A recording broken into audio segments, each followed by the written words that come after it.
Phase the Fifth, The Woman Pays, Part 1. Chapter 35. Her narrative ended. Even its reassertions and secondary explanations were done. Tess's voice throughout had hardly risen higher than its opening tone. There had been no exculpatory phrase of any kind, and she had not wept. But the complexion even of external things seemed to suffer transmutation as her announcement progressed. The fire in the grate looked impish, demoniacally funny, as if it did not care in the least about her strait. The fender grinned idly, as if it too did not care. The light from the water bottle was merely engaged in a chromatic problem. All material objects around announced their irresponsibility with terrible iteration. And yet nothing had changed since the moments when he had been kissing her, or rather nothing in the substance of things, but the essence of things had changed. When she ceased, the auricular impressions from their previous endearments seemed to hustle away into the corner of their brains, repeating themselves as echoes from a time of supremely purblind foolishness. Claire performed the irrelevant act of stirring the fire. The intelligence had not even yet got to the bottom of him. After stirring the embers, he rose to his feet. All the force of her disclosure had imparted itself now. His face had withered. In the strenuousness of his concentration, he treadled fitfully on the floor. He could not, by any contrivance, think closely enough. That was the meaning of his vague movement. When he spoke, it was in the most inadequate, commonplace voice of the many varied tones she had heard from him. "Tess." "Yes, dearest." "Am I to believe this? From your manner I am to take it as true. Oh, you cannot be out of your mind. You ought to be, yet you are not. My wife, my Tess, nothing in you warrants such a supposition as that." "I am not out of my mind," she said. "And yet—" He looked vacantly at her, to resume with dazed senses. "Why didn't you tell me before?" "Ah, yes, you would have told me, in a way, but I hindered you, I remember." These and other of his words were nothing but the perfunctory babble of the surface, while the depths remained paralyzed. He turned away and bent over a chair. Tess followed him to the middle of the room where he was, and stood there staring at him with eyes that did not weep. Presently she slid down upon her knees beside his foot, and from this position she crouched in a heap. "In the name of our love, forgive me," she whispered with a dry mouth. "I have forgiven you for the same." And as he did not answer, she said again, "Forgive me as you are forgiven. I forgive you, Angel." Yes, you do. But you do not forgive me." "Oh, Tess, forgiveness does not apply to the case. You were one person, now you are another. My God, how can forgiveness meet such a grotesque prestidigitation as that?" He paused, contemplating this definition, then suddenly broke into horrible laughter, as unnatural and ghastly as a laugh in hell. "Don't! Don't! It kills me quite, that!" she shrieked. "Oh, have mercy upon me! Have mercy!" He did not answer, and, sickly white, she jumped up. "Angel, what do you mean by that laugh?" she cried out. "Do you know what this is to me?" He shook his head. "I have been hoping, longing, praying to make you happy. I have thought what joy it will be to do it, what an unworthy wife I shall be if I do not. That's what I have felt, Angel. I know that. I thought, Angel, that you loved me, my very self. If it is I you do love, oh, how can it be that you look and speak so? It frightens me. having begun to love you, I love you forever, in all changes, in all disgraces, because you are yourself. I ask no more. Then how can you, oh, my own husband, stop loving me? I repeat, the woman I have been loving is not you. But who? Another woman in your shape. She perceived in his words the realization of her own apprehensive foreboding in former times. He looked upon her as a species of impostor, a guilty woman in the guise of an innocent one. Terror was upon her white face as she saw it. Her cheek was flaccid, and her mouth had almost the aspect of a round little hole. The horrible sense of his view of her so deadened her that she staggered, and he stepped forward, thinking she was going to fall. "Sit down," he said gently. "You are ill, and it is natural that you should be." She did sit down, without knowing where she was, that strained look still upon her face, and her eyes such as to make his flesh creep. "I don't belong to you any more, then, do I, Angel?" she asked, helplessly. "It is not me, but another woman like me that he loved, he says." The image raised caused her to take pity upon herself, as one who was ill-used. Her eyes filled as she regarded her position further. She turned round, and burst into a flood of self-sympathetic tears. Claire was relieved at this change, for the effect on her of what had happened was beginning to be a trouble to him only less than the woe of the disclosure itself. He waited patiently, apathetically, till the violence of her grief had worn itself out, and her rush of weeping had lessened to a catching gasp at intervals. "Angel," she said suddenly, in her natural tones, the insane, dry voice of terror having left her now. "Angel, am I too wicked for you and me to live together? I have not been able to think what we can do. I shan't ask you to let me live with you, Angel, because I have no right to.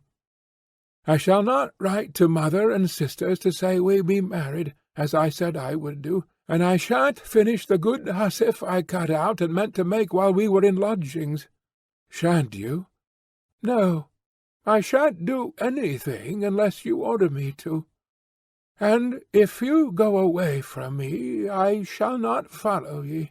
And if you never speak to me any more, I shall not ask why, unless you tell me I may. And if I order you to do anything, I will obey you like your wretched slave, even if it is to lie down and die. You are very good, but it strikes me that there is a want of harmony between your present mood of self-sacrifice and your past mood of self-preservation. These were the first words of antagonism. To fling elaborate sarcasms at Tess, however, was much like flinging them at a dog or cat. The charms of their subtlety passed by her unappreciated, and she only received them as inimical sounds which meant that anger ruled. She remained mute, not knowing that he was smothering his affection for her. She hardly observed that a tear descended slowly upon his cheek, a tear so large that it magnified the pores of the skin over which it rolled, like the object lens of a microscope. Meanwhile, re-illumination as to the terrible and total change that her confession had wrought in his life, in his universe, returned to him, and he tried desperately to advance among the new conditions in which he stood. Some subsequent action was necessary. Yet what? "Tess," he said, as gently as he could speak, "I cannot stay in this room just now. I will walk out a little way." He quietly left the room, and the 2 glasses of wine that he had poured out for their supper, one for her, one for him, remained on the table untasted. This was what their agape had come to.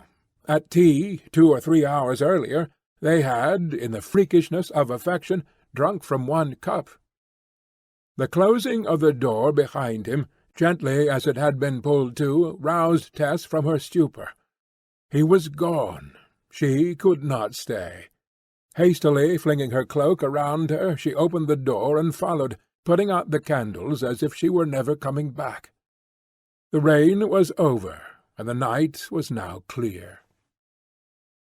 She was soon close at his heels, for Claire walked slowly and without purpose. His form beside her light grey figure looked black, sinister, and forbidding, and she felt as sarcasm the touch of the jewels of which she had been momentarily so proud. Claire turned at hearing her footsteps, but his recognition of her presence seemed to make no difference to him, and he went on over the 5 yawning arches of the great bridge in front of the house. The cow and horse tracks in the road were full of water, the rain having been enough to charge them, but not enough to wash them away. Across these minute pools the reflected stars flitted in a quick transit as she passed. She would not have known they were shining overhead if she had not seen them there, the vastest things of the universe imaged in objects so mean. The place to which they had travelled to-day was in the same valley as the Talbothays, but some miles lower down the river, and the surroundings being open, she kept easily in sight of him. Away from the house the road wound through the meads, and along these she followed Claire without any attempt to come up with him or to attract him, but with dumb and vacant fidelity. At last, however, her listless walk brought her up alongside him, and still he said nothing. The cruelty of fooled honesty is often great after enlightenment, and it was mighty in Claire now. The outdoor air had apparently taken away from him all tendency to act on impulse. She knew that he saw her without irradiation, in all her bareness, that time was chanting his satiric psalm at her then. Behold, when thy face is made bare, he that loved thee shall hate. Thy face shall be no more fair at the fall of thy fate. For thy life shall fall as a leaf, and be shed as the rain, and the veil of thine head shall be grief, and the crown shall be pain. He was still intently thinking, and her companionship had now insufficient power to break or divert the strain of thought. What a weak thing her presence must have become to him! She could not help addressing Claire. "What have I done? What have I done? I have not told of anything that interferes with or belies my love for you. You don't think I planned it, do you? It is in your own mind what you are angry at, Angel. It is not in me. Oh, it is not in me, and I am not that deceitful woman you think me." "Well, not deceitful, my wife, but not the same. No, not the same. But do not make me reproach you. I have sworn that I will not, and I will do everything to avoid it." But she went on pleading in her distraction, and perhaps said things that would have been better left to silence. "Angel, Angel, I was a child when it happened. I knew nothing of men. You were more sinned against than sinning, that I admit. Then will you not forgive me?" "I do forgive you, but forgiveness is not all." "And love me?" To this question he did not answer. "Oh, Angel, my mother says that it sometimes happens so. She knows several cases where they were worse than I, and the husband has not minded it much, has got over it, at least.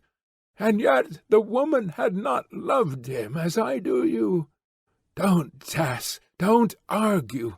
Different societies, different manners. You almost make me say you are an unapprehending peasant woman who have never been initiated into the proportions of social things. You don't know what you say. I am only a peasant by position, not by nature." She spoke with an impulse to anger, but it went as it came. "So much the worse for you. I think that parson who unearthed your pedigree would have done better if he had held his tongue. I cannot help associating your decline as a family with this other fact, of your want of firmness. Decrepit families imply decrepit wills, decrepit conduct. Heaven! Why did you give me a handle for despising you more by informing me of your descent?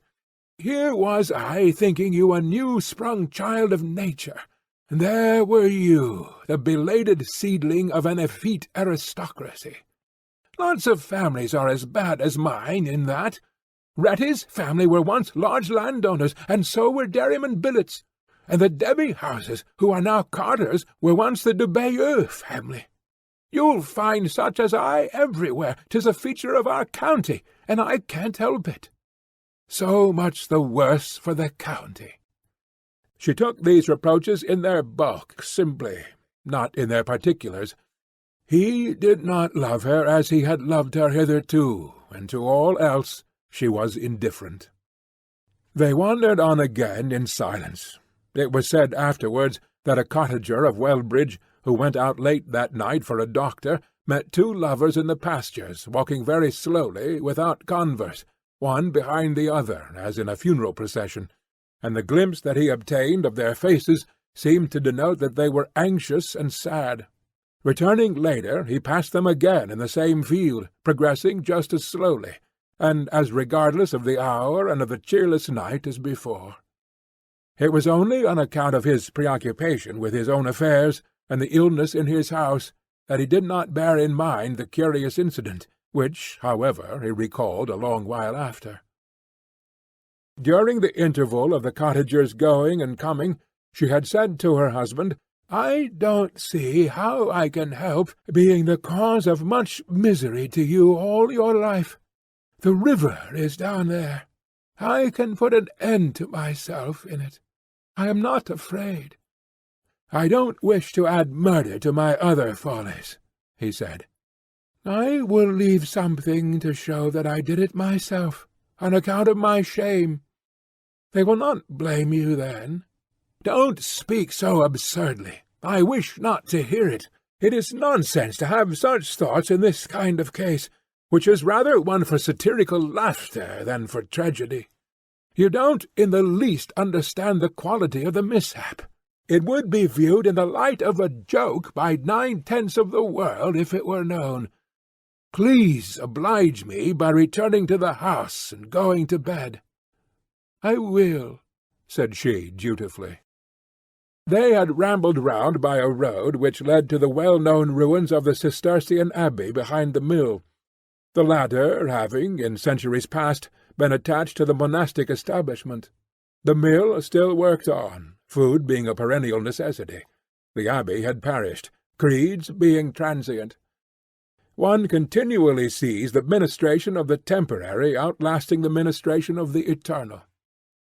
Their walk having been circuitous, they were still not far from the house, and in obeying his direction she only had to reach the large stone bridge across the main river and follow the road for a few yards. When she got back, everything remained as she had left it, the fire being still burning. She did not stay downstairs for more than a minute, but proceeded to her chamber, whither the luggage had been taken. Here she sat down on the edge of the bed, looking blankly around, and presently began to undress. In removing the light towards the bedstead, its rays fell upon the tester of white dimity. Something was hanging beneath it, and she lifted the candle to see what it was. A bough of mistletoe. Angel had put it there. She knew that in an instant. This was the explanation of that mysterious parcel which it had been so difficult to pack and bring, whose contents he would not explain to her, saying that time would soon show her the purpose thereof. In his zest and his gaiety he had hung it there. How foolish and inopportune that mistletoe looked now!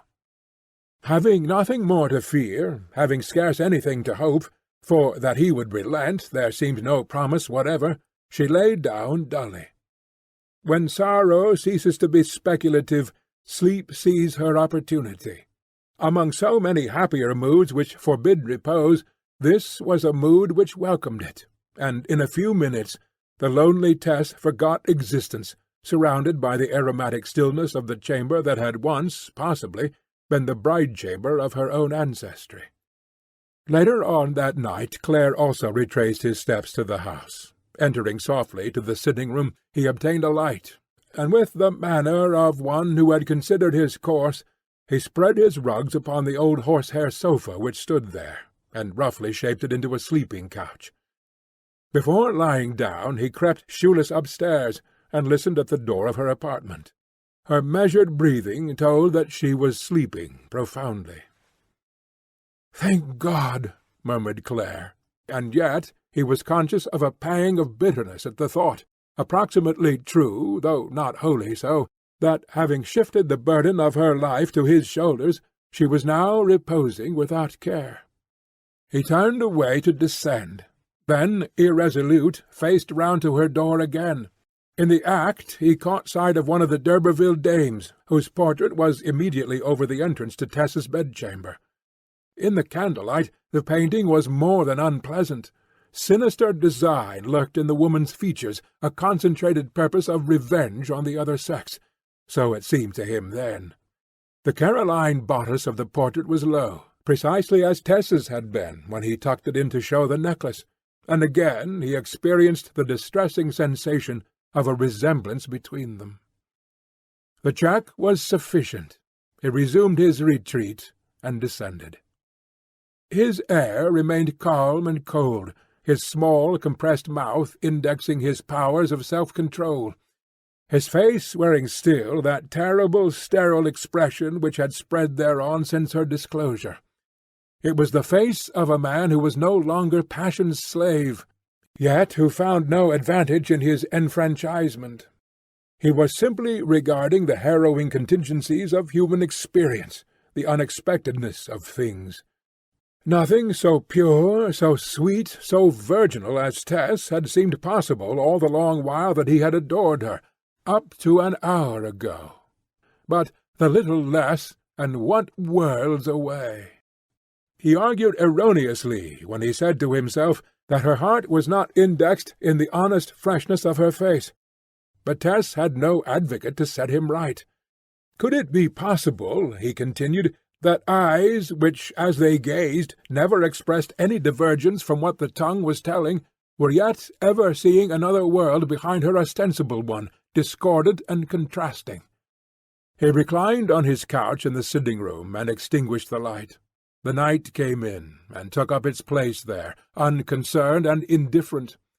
The night which had already swallowed up his happiness and was now digesting it listlessly, and was ready to swallow up the happiness of 1,000 other people, with as little disturbance or change of mien. Chapter 36. Clare arose in the light of a dawn that was ashy and furtive, as though associated with crime.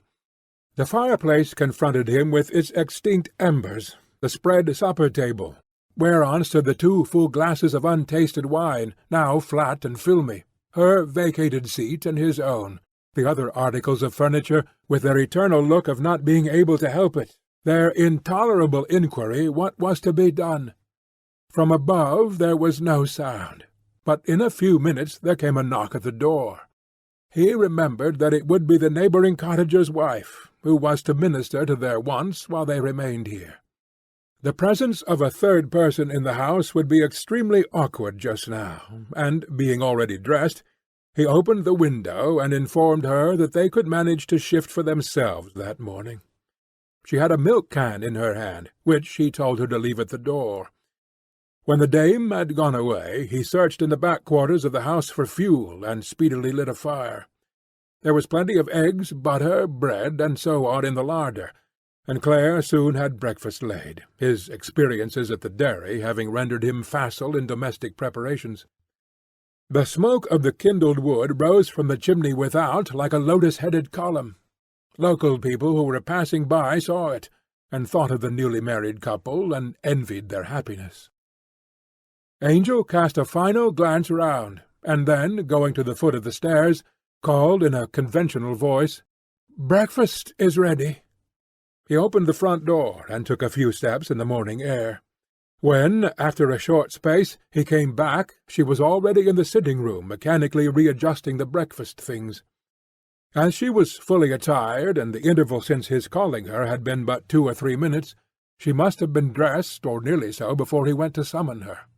Her hair was twisted up in a large round mass at the back of her head, and she had put on one of the new frocks, a pale blue woolen garment with neck frillings of white. Her hands and face appeared to be cold, and she had possibly been sitting dressed in the bedroom a long time without any fire. The marked civility of Claire's tone in calling her seemed to have inspired her, for the moment, with a new glimmer of hope, but it soon died when she looked at him. The pair were, in truth, but the ashes of their former fires. To the hot sorrow of the previous night had succeeded heaviness. It seemed as if nothing could kindle either of them to fervour of sensation any more. He spoke gently to her, and she replied with a like undemonstrativeness. At last she came up to him, looking in his sharply defined face, as one who had no consciousness that her own formed a visible object also. "Angel," she said, and paused, touching him with her fingers lightly as a breeze, as though she could hardly believe to be there in the flesh the man who was once her lover. Her eyes were bright, her pale cheek still showed its wonted roundness, though half-dried tears had left glistening traces thereon, and the usually ripe red mouth was almost as pale as her cheek. Throbbingly alive as she was still, under the stress of her mental grief, the life beat so brokenly that a little further pull upon it would cause real illness, dull her characteristic eyes, and make her mouth thin. She looked absolutely pure. Nature, in her fantastic trickery, had set such a seal of maidenhood upon Tess's countenance that he gazed at her with a stupefied air. "Tess, say it is not true. No, it is not true. It is true. Every word. Every word."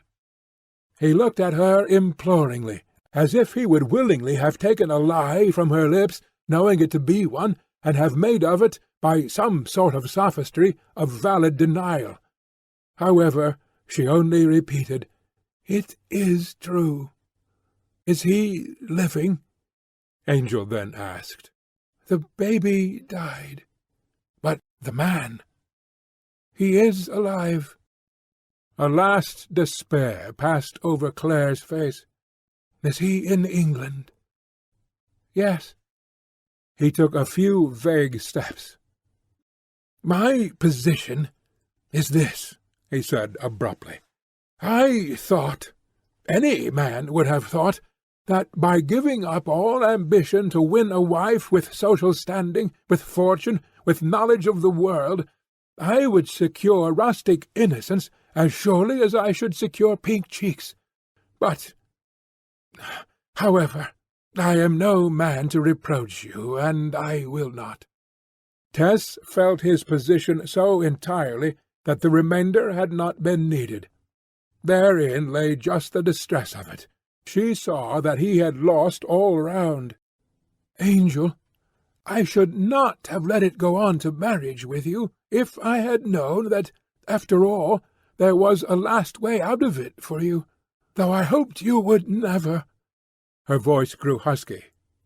"A last way? I mean, to get rid of me.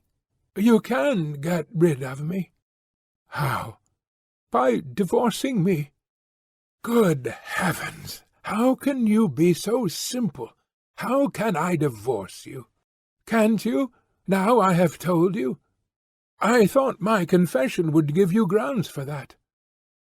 "Oh, Tess, you are too childish, unformed, crude, I suppose. I don't know what you are. You don't understand the law. You don't understand." "What? You cannot?" "Indeed I cannot." A quick shame mixed with the misery upon his listener's face. "I thought," she whispered, "oh, now I see how wicked I seem to you. Believe me, on my soul, I never thought but that you could. I hoped you would not, Yet I believed, without a doubt, that you could cast me off if you were determined, and didn't love me at all." "You were mistaken," he said. "Oh, then I ought to have done it last night. But I didn't have the courage. It's just like me." "The courage to do what?" As she did not answer, he took her by the hand. "What were you thinking of doing?" he inquired. "Of putting an end to myself." "When?" She writhed under this inquisitorial manner of his. "Last night," she answered. "Where?" "Under your mistletoe." "My God! How?" he asked sternly. "I'll tell you if you won't be angry with me," she said, shrinking. "It was with the cord of my box. But I could not do the last thing. I was afraid that it might cause a scandal to your name." The unexpected quality of this confession, wrung from her and not volunteered, shook him perceptibly. But he still held her, and letting his glance fall from her face downwards, he said, "Now listen to this. You must not dare to think of such a horrible thing. How could you? You will promise me as your husband to attempt that no more." "I am ready to promise. I saw how wicked it was." "Wicked! The idea was unworthy of you beyond description."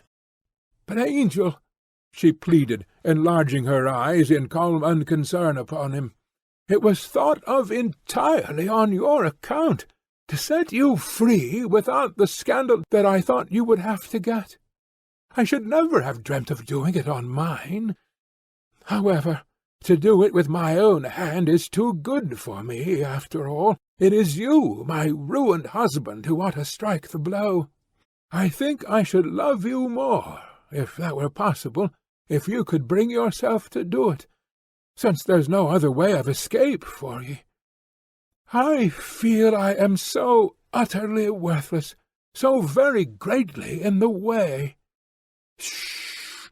Well, since you say no, I won't. I have no wish opposed to yours." He knew this to be true enough. Since the desperation of the night, her activities had dropped to zero, and there was no further rashness to be feared. Tess tried to busy herself again over the breakfast-table, with more or less success, and they sat down, both on the same side, so that their glances did not meet. There was at first something awkward in hearing each other eat and drink, but this could not be escaped. Moreover, the amount of eating done was small on both sides. Breakfast over, he rose, and telling her the hour at which he might be expected to dinner, went off to the miller's in a mechanical pursuance of the plan of studying that business which had been his only practical reason for coming here. When he was gone, Tess stood at the window, and presently saw his form crossing the great stone bridge which conducted to the mill premises. He sank behind it, crossed the railway beyond, and disappeared. Then, without a sigh, she turned her attention to the room, and began clearing the table and setting it in order. The charwoman soon came. Her presence was at first a strain upon Tess, but afterwards an alleviation. At 12:30 she left her assistant alone in the kitchen, and, returning to the sitting-room, waited for the reappearance of Angel's form behind the bridge. About 1 he showed himself. Her face flushed, although he was a quarter of a mile off. She ran to the kitchen to get the dinner served by the time he should enter. He went first to the room where they had washed their hands together the day before, and, as he entered the sitting-room, the dish-covers rose from the dishes, as if by his own motion. "How punctual!" he said. "Yes, I saw you coming over the bridge," said she. The meal was passed in commonplace talk of what he had been doing during the morning at the Abbey Mill, of the methods of bolting and the old-fashioned machinery, which he feared would not enlighten him greatly on modern improved methods, some of it seeming to have been in use ever since the days it ground for the monks in the adjoining conventual buildings, now a heap of ruins. He left the house again in the course of an hour, coming home at dusk, and occupying himself through the evening with his papers. She feared she was in the way, and when the old woman was gone, retired to the kitchen, where she made herself busy as well as she could for more than an hour. Clare's shape appeared at the door. "You must not work like this," he said. "You are not my servant. You are my wife." She raised her eyes and brightened somewhat. "I may think myself that, indeed," she murmured, in piteous raillery. "You mean in name? Well, I don't want to be anything more." "You may think so, Tess. You are. What do you mean?" "I don't know," she said hastily, with tears in her accents. "I thought because I am not respectable, I mean. I told you I thought I was not respectable enough long ago, and on that account I didn't want to marry you. Only you urged me." She broke into sobs and turned her back to him. It would almost have won round any man but Angel Clare. Within the remote depths of his constitution, so gentle and affectionate as he was in general, there lay hidden a hard, logical deposit, like a vein of metal in a soft loam, which turned the edge of everything that attempted to traverse it. It had blocked his acceptance of the Church. It blocked his acceptance of Tess. Moreover, his affection itself was less fire than radiance, and with regard to the other sex, when he ceased to believe, he ceased to follow, contrasting in this with many impressionable natures who remain sensuously infatuated with what they intellectually despise. He waited till her sobbing ceased. "I wish half the women in England were as respectable as you," he said, in an ebullition of bitterness against womankind in general. "It isn't a question of respectability, but one of principle." He spoke such things as these and more of a kindred sort to her, being still swayed by the antipathetic wave which warps direct souls with such persistence when once their vision finds itself mocked by appearances. There was, it is true, underneath a back-current of sympathy through which a woman of the world might have conquered him. But Tess did not think of this. She took everything as her deserts, and hardly opened her mouth. The firmness of her devotion to him was indeed almost pitiful. Quick-tempered as she naturally was, nothing that he could say made her unseemly. She sought not her own, was not provoked, thought no evil of his treatment of her. She might just now have been apostolic charity herself, returned to a self-seeking modern world. This evening, night, and morning were passed precisely as the preceding ones had been passed. On one, and only one, occasion did she, the formerly free and independent Tess, venture to make any advances. It was on the third occasion of his starting after a meal to go out to the flour-mill. As he was leaving the table, he said, "Good-bye," and she replied in the same words, at the same time inclining her mouth in the way of his. He did not avail himself of the invitation, saying, as he turned hastily aside, "I shall be home punctually." Tess shrank into herself as if she had been struck. Often enough had he tried to reach those lips against her consent. Often had he said gaily that her mouth and breath tasted of the butter and eggs and milk and honey on which she mainly lived, that he drew sustenance from them, and other follies of that sort. But he did not care for them now.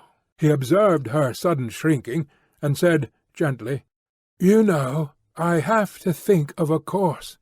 It was imperative that we should stay together a little while to avoid the scandal to you that would have resulted from our immediate parting.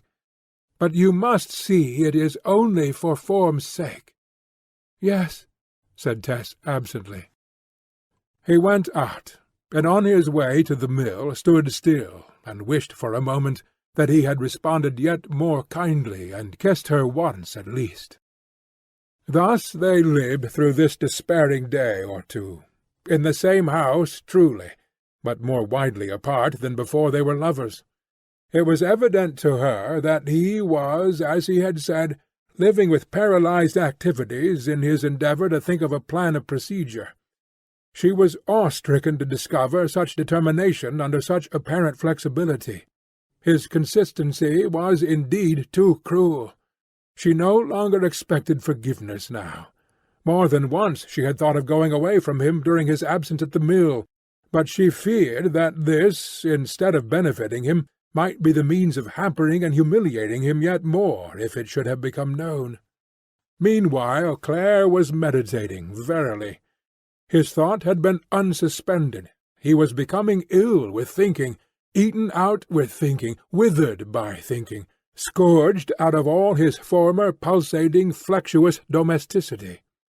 He walked about, saying to himself, "What's to be done? What's to be done?" And by chance she overheard him. It caused her to break the reserve about their future which had hitherto prevailed. "I suppose you are not going to live with me long, are you, Angel?" she asked, the sunk corners of her mouth betraying how purely mechanical were the means by which she retained that expression of chastened calm upon her face. "I cannot," he said, "without despising myself. And what is worse, perhaps, despising you. I mean, of course, cannot live with you in the ordinary sense. At present, whatever I feel, I do not despise you. And let me speak plainly, or you may not see all my difficulties. How can we live together while that man lives, he being your husband in nature, and not I? If he were dead, it might be different. Besides, that's not all the difficulty. It lies in another consideration, one bearing upon the future of other people than ourselves. Think of years to come, and children being born to us, and this past matter getting known, for it must get known. There is not an uttermost part of the earth but somebody comes from it or goes to it from elsewhere. Well, think of wretches of our flesh and blood growing up under a taunt which they will gradually get to feel the full force of with their expanding years. What an awakening for them! What a prospect! Can you honestly say remain after contemplating this contingency? Don't you think we had better endure the ills we have than fly to others?" Her eyelids, weighted with trouble, continued drooping as before. "I cannot say remain," she answered. "I cannot. I had no thought so far."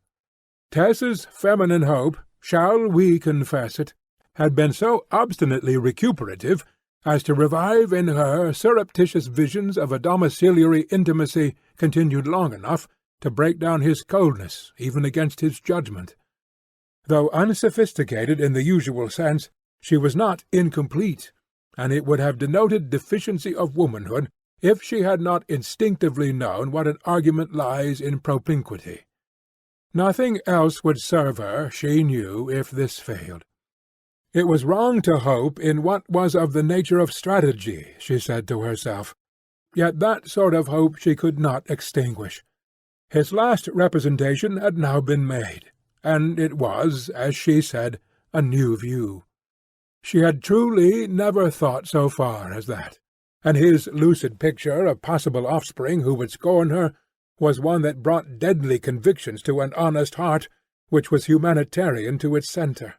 Sheer experience had already taught her that in some circumstances there was one thing better than to lead a good life, and that was to be saved from leading any life whatever.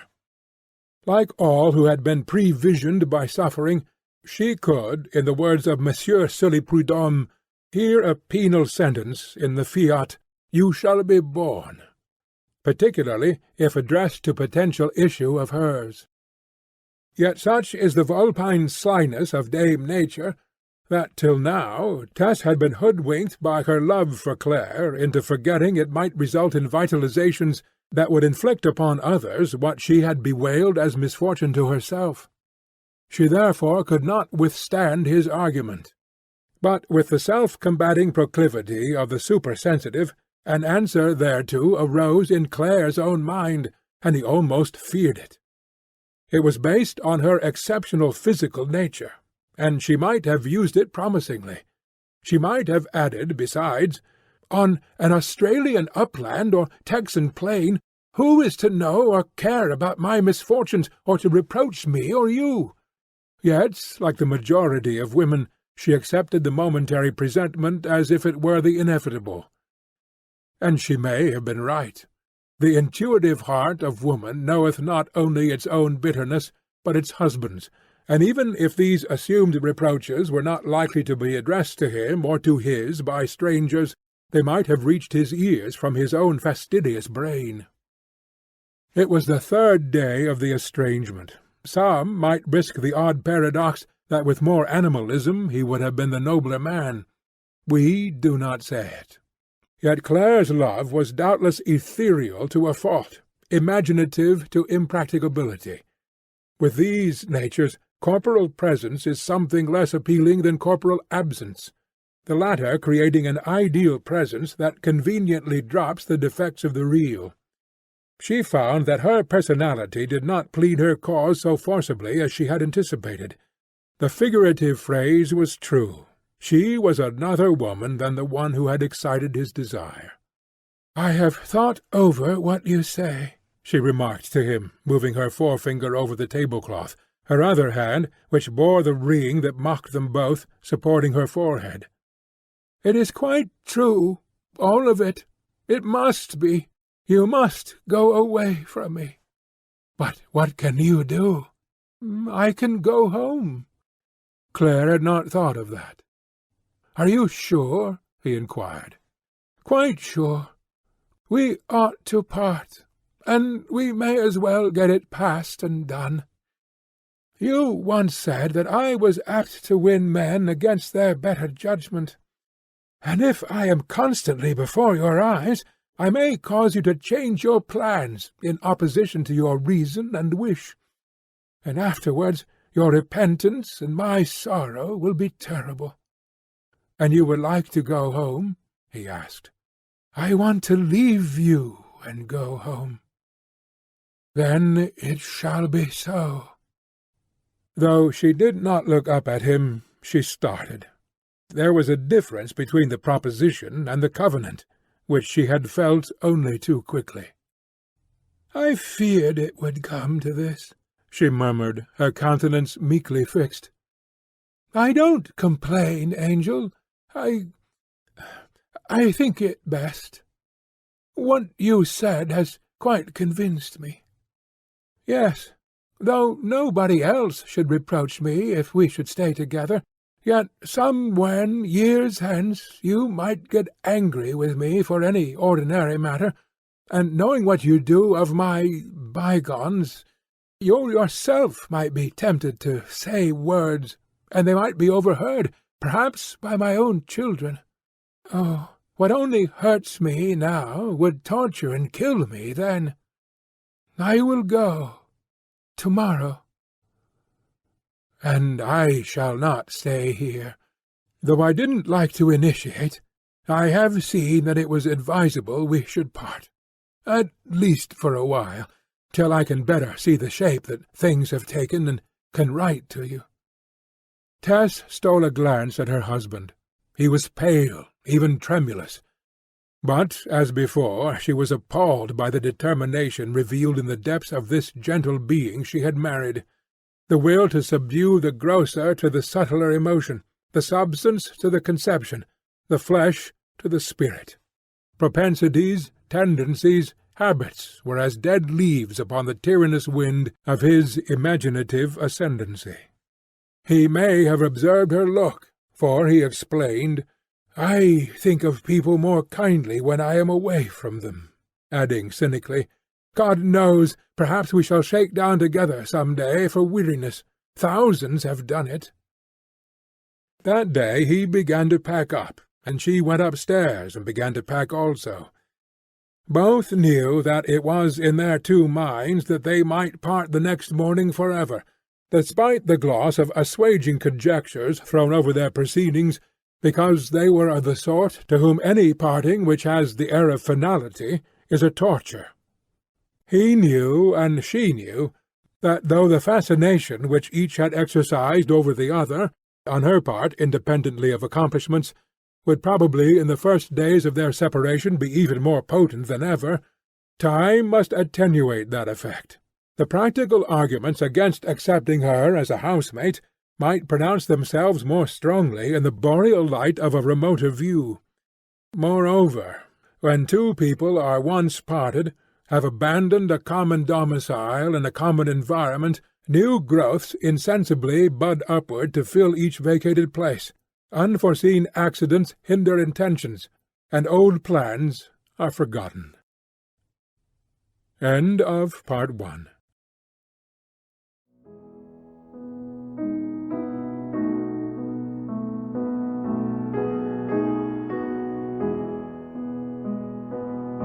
Phase the Fifth, The Woman Pays, Part 2. Chapter 37. Midnight came and passed silently, for there was nothing to announce it in the valley of the Froom. Not long after 1 o'clock there was a slight creak in the darkened farmhouse, once the mansion of the d'Urbervilles. Tess, who used the upper chamber, heard it and awoke. It had come from the corner step of the staircase, which, as usual, was loosely nailed. She saw the door of her bedroom open, and the figure of her husband cross the stream of moonlight with a curiously careful tread. He was in his shirt and trousers only, and her first flush of joy died when she perceived that his eyes were fixed in an unnatural stare on vacancy. When he reached the middle of the room he stood still, and murmured in tones of indescribable sadness, "Dead, dead, dead." Under the influence of any strongly disturbing force, Clare would occasionally walk in his sleep, and even perform strange feats, such as he had done on the night of their return from market just before their marriage, when he re-enacted in his bedroom his combat with the man who had insulted her. Tess saw that continued mental distress had wrought him into that somnambulistic state now. Her loyal confidence in him lay so deep down in her heart that, awake or asleep, he inspired her with no sort of personal fear. If he had entered with a pistol in his hand, he would scarcely have disturbed her trust in his protectiveness. Clare came close and bent over her. "Dead, dead, dead," he murmured. After fixedly regarding her for some moments with the same gaze of unmeasurable woe, he bent lower, enclosed her in his arms, and rolled her in the sheet as in a shroud. Then, lifting her from the bed with as much respect as one would show to a dead body, he carried her across the room, murmuring, "My poor, poor Tess! My dearest, darling Tess! So sweet, so good, so true." The words of endearment, withheld so severely in his waking hours, were inexpressibly sweet to her forlorn and hungry heart. If it had been to save her weary life, she would not, by moving or struggling, have put an end to the position she found herself in. Thus she lay in absolute stillness, scarcely venturing to breathe, and wondering what he was going to do with her, suffered herself to be borne out upon the landing. "My wife, dead, dead," he said. He paused in his labours for a moment to lean with her against the banister. Was he going to throw her down? Self-solicitude was near extinction in her, and in the knowledge that he had planned to depart on the morrow, possibly for always, she lay in his arms in this precarious position with a sense rather of luxury than of terror. If they could only fall together and be dashed to pieces, how fit, how desirable! However, he did not let her fall, but took advantage of the support of the handrail to imprint a kiss upon her lips, lips in the daytime scorned. Then he clasped her with a renewed firmness of hold, and descended the staircase. The creak of the loose stair did not awaken him, and they reached the ground floor safely. Freeing one of his hands from his grasp of her for a moment, he slid back the door bar and passed out, slightly striking his stockinged toe against the edge of the door. But this he seemed not to mind, and having room for extension in the open air, he lifted her against his shoulder, so that he could carry her with ease, the absence of clothes taking much from his burden. Thus he bore her off the premises in the direction of the river a few yards distant. His ultimate intention, if he had any, she had not yet divined, and she found herself conjecturing on the matter as a third person might have done. So easily had she delivered her whole being up to him that it pleased her to think he was regarding her as his absolute possession, to dispose of as he should choose. It was consoling, under the hovering terror of tomorrow's separation, to feel that he really recognized her now as his wife Tess, and did not cast her off, even if in that recognition he went so far as to arrogate to himself the right of harming her. Ah, now she knew what he was dreaming of. That Sunday morning, when he had borne her along through the water with the other dairymaids, who had loved him nearly as much as she, if that were possible, which Tess could hardly admit. Clare did not cross the bridge with her, but proceeding several paces on the same side towards the adjoining mill, at length stood still on the brink of the river.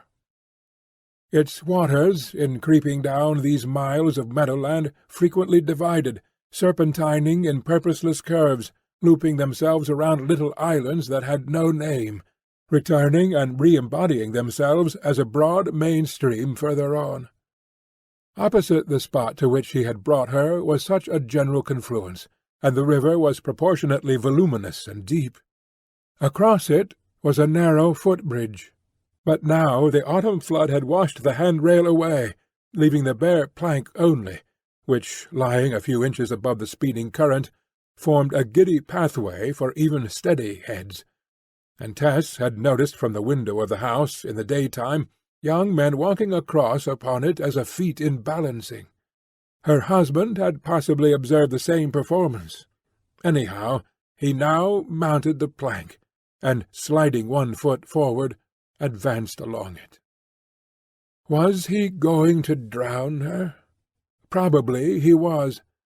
The spot was lonely, the river deep and wide enough to make such a purpose easy of accomplishment. He might drown her if he would. It would be better than parting tomorrow to lead severed lives. The swift stream raced and gyrated under them, tossing, distorting, and splitting the moon's reflected face. Spots of froth travelled past, and intercepted weeds waved behind the piles. If they could both fall together into the current now, their arms would be so tightly clasped together that they could not be saved. They would go out of the world almost painlessly, and there would be no more reproach to her, or to him for marrying her. His last half-hour with her would have been a loving one, while, if they lived till he awoke, his daytime aversion would return, and this hour would remain to be contemplated only as a transient dream. The impulse stirred in her, yet she dared not indulge it, to make a movement that would have precipitated them both into the gulf. How she valued her own life had been proved, but his, she had no right to tamper with it. He reached the other side with her in safety. Here they were within a plantation which formed the abbey grounds, and, taking a new hold of her, he went onward a few steps till they reached the ruined choir of the abbey church. Against the north wall was the empty stone coffin of an abbot, in which every tourist with a turn for grim humour was accustomed to stretch himself. In this Clare carefully laid Tess. Having kissed her lips a second time, he breathed deeply, as if a greatly desired end were attained. Clare then lay down on the ground alongside, when he immediately fell into the deep dead slumber of exhaustion, and remained motionless as a log. The spurt of mental excitement which had produced the effort was now over. Tess sat up in the coffin. The night, though dry and mild for the season, was more than sufficiently cold to make it dangerous for him to remain here long in his half-clothed state. If he were left to himself, he would, in all probability, stay there till the morning, and be chilled to certain death. She had heard of such deaths after sleep-walking. But how could she dare to awaken him and let him know what he had been doing, when it would mortify him to discover his folly in respect of her? Tess, however, stepping out of her stone confine, shook him slightly, but was unable to arouse him without being violent. It was indispensable to do something, for she was beginning to shiver, the sheet being but a poor protection. Her excitement had in a measure kept her warm during the few minutes' adventure, but that beatific interval was over.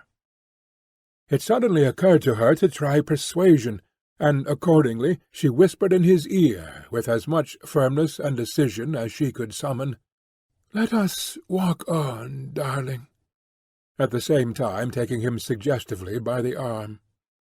To her relief he unresistingly acquiesced.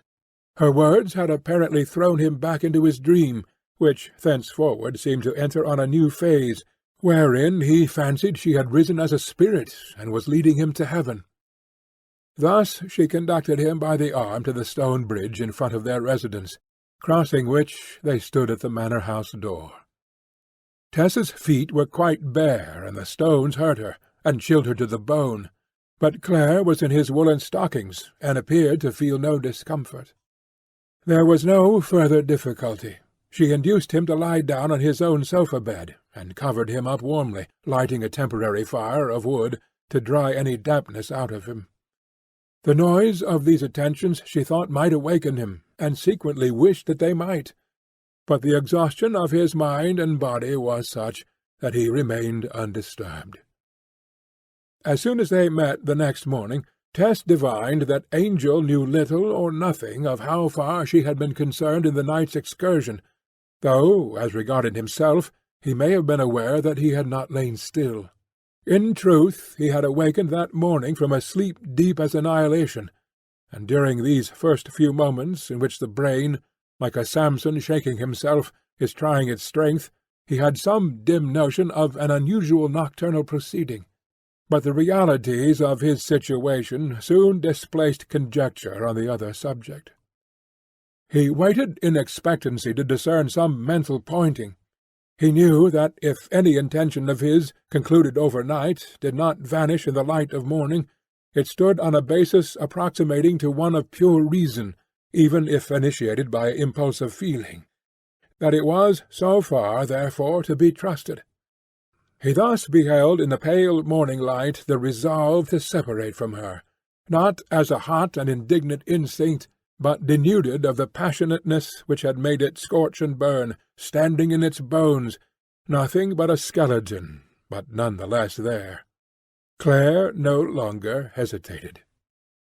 At breakfast, and while they were packing the few remaining articles, he showed his weariness from the night's effort so unmistakably that Tess was on the point of revealing all that had happened.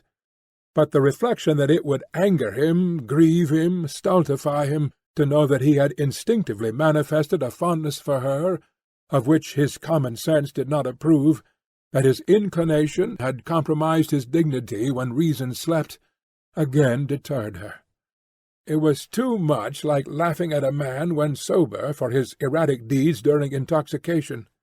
It just crossed her mind, too, that he might have a faint recollection of his tender vagary, and was disinclined to allude to it, from a conviction that she would take amatory advantage of the opportunity it gave her of appealing to him anew not to go.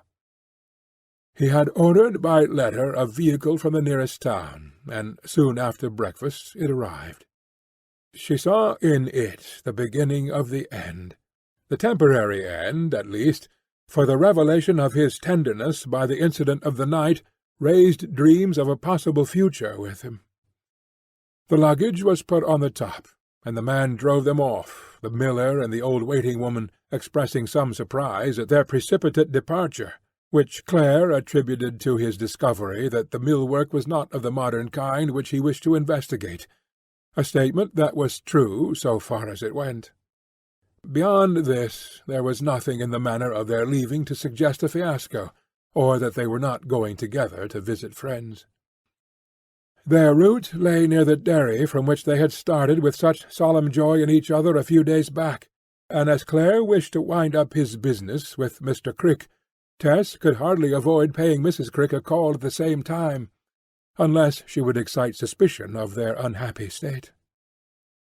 To make the call as unobtrusive as possible, they left the carriage by the wicket leading down from the high road to the dairy-house, and descended the track on foot, side by side. The withy bed had been cut, and they could see over the stumps the spot to which Clare had followed her when he pressed her to be his wife. To the left, the enclosure in which she had been fascinated by his harp, and far away, behind the cow-stalls, the mead which had been the scene of their first embrace. The gold of the summer picture was now grey, the colours mean, the rich soil mud, and the river cold. Over the Barton gate the dairyman saw them and came forward, throwing into his face the kind of jocularity deemed appropriate at Talbothays and its vicinity on the reappearance of the newly married. Then Mrs. Crick emerged from the house, and several others of their old acquaintance, though Marion and Retty did not seem to be there. Tess valiantly bore their sly attacks and friendly humours, which affected her far otherwise than they supposed. In the tacit agreement of husband and wife to keep their estrangement a secret, they behaved as would have been ordinary. And then, although she would rather there had been no word spoken on the subject, Tess had to hear in detail the story of Marion and Retty. The latter had gone home to her father's, and Marion had left to look for employment elsewhere. They feared she would come to no good. To dissipate the sadness of this recital, Tess went and bade all her favourite cows good-bye, touching each of them with her hand, and as she and Clare stood side by side at leaving, as if united, body and soul, there would have been something peculiarly sorry in their aspect to one who should have seen it truly. Two limbs of one life, as they outwardly were, his arm touching hers, her skirts touching him, facing one way, as against all the dairy facing the other, speaking in their adieu as we, and yet sundered like the poles. Perhaps something unusually stiff and embarrassed in their attitude, some awkwardness in acting up to their profession of unity, different from the natural shyness of young couples, may have been apparent, for when they were gone, Mrs. Crick said to her husband, "How unnatural the brightness of their eyes did seem, and how they stood like waxen images, and talked as if they were in a dream. Didn't it strike ye that 'twas so? Tess had almost somewhat strange in her, and she's not now quite like the proud young bride of a well-be-doing man." They re-entered the vehicle, and were driven along the roads towards Weatherbury and Stagfoot Lane, till they reached the Lane Inn, where Clare dismissed the fly and man. They rested here a while, and, entering the Vale, were next driven onward towards her home by a stranger who did not know their relations. At Midway Point, when Nuttlebury had been passed, and where there were crossroads, Clare stopped the conveyance, and said to Tess that if she meant to return to her mother's house, it was here that he would leave her. As they could not talk with freedom in the driver's presence, he asked her to accompany him a few steps on the foot along one of the branch roads. She assented, and directing the man to wait a few minutes, they strolled away. "Now let us understand each other," he said gently. "There is no anger between us, though there is that which I cannot endure at present. I will try to bring myself to endure it. I will let you know where I go to as soon as I know myself, and if I can bring myself to bear it, if it is desirable, possible, I will come to you. But until I come to you, it will be better that you should not try to come to me." The severity of the degree seemed deadly to Tess. She saw his view of her clearly enough. He could regard her in no other light than that of one who had practised gross deceit upon him. Yet could a woman who had done even what she had done deserve all this? But she could contest the point with him no further. She simply repeated after him his own words. "Until you come to me, I must not try to come to you." "Just so." "May I write to you?" "Oh, yes. if you are ill or want anything at all. I hope that will not be the case, so that it may happen that I write first to you. I agree to the conditions, Angel, because you know best what my punishment ought to be. Only don't make it more than I can bear." That was all she said on the matter. If Tess had been artful, had she made a scene, fainted, wept hysterically in that lonely lane, notwithstanding the fury of fastidiousness with which he was possessed, he would probably not have withstood her. But her mood of long-suffering made his way easy for him, and she herself was his best advocate. Pride, too, entered into her submission, which perhaps was a symptom of that reckless acquiescence in chance too apparent in the whole d'Urberville family. And the many effective chords which she could have stirred by an appeal were left untouched. The remainder of their discourse was on practical matters only. He now handed her a packet containing a fairly good sum of money, which he had obtained from his bankers for the purpose. The brilliants, the interests in which seemed to be Tess's for her life only, if he understood the wording of the will, he advised her to let him send to a bank for safety, and to this she readily agreed. These things arranged, he walked with Tess back to the carriage and handed her in. The coachman was paid and told where to drive her. Taking next his own bag and umbrella, the sole articles he had brought with him hitherwards, he bade her good-bye, and they parted there and then. The fly moved creepingly up a hill, and Claire watched it go with an unpremeditated hope that Tess would look out of the window for one moment. But that she never thought of doing, would not have ventured to do, lying in a half-dead faint inside. Thus he beheld her recede, and in the anguish of his heart quoted a line from a poet, with peculiar emendations of his own. "God's not in his heaven. All's wrong with the world." When Tess had passed over the crest of the hill, he turned to go his own way, and hardly knew that he loved her still. Chapter 38. As she drove on through Blackmoor Vale, and the landscape of her youth began to open around her, Tess aroused herself from her stupor. Her first thought was how would she be able to face her parents. She reached a turnpike gate which stood upon the highway to the village. It was thrown open by a stranger, not by the old man who had kept it for many years, and to whom she had been known. He had probably left on New Year's Day, the date when such changes were made. Having received no intelligence lately from her home, she asked the turnpike-keeper for news. "Oh, nothing, miss," he answered. "Marlott is Marlott still. Folks have died and that. John Durbeyfield, too, have had a daughter married this week to a gentleman farmer. Not from John's own house, you know. They was married elsewhere, the gentleman being of that high standing that John's own folk was not considered well be doing enough to have any part in it. The bridegroom seeming not to know how it have been discovered that John is a old and ancient nobleman himself by blood, with family skillintons in their own vaults to this day, but done out of his property in the time of the Romans. However, Sir John, as we call him now, kept up the wedding day as well as he could, and stood treat to everybody in the parish, and John's wife sung songs at the Pure Drop till past 11 o'clock. Hearing this, Tess felt so sick at heart that she could not decide to go home publicly in the fly with her luggage and belongings. She asked the turnpike-keeper if she might deposit her things at his house for a while, and on his offering no objection, she dismissed her carriage and went on to the village alone by a back lane. At the sight of her father's chimney, she asked herself how she could possibly enter the house. Inside that cottage, her relations were calmly supposing her far away on a wedding tour with a comparatively rich man, who was to conduct her to bouncing prosperity, while here she was, friendless, creeping up to the old door quite by herself, with no better place to go to in the world. She did not reach the house unobserved.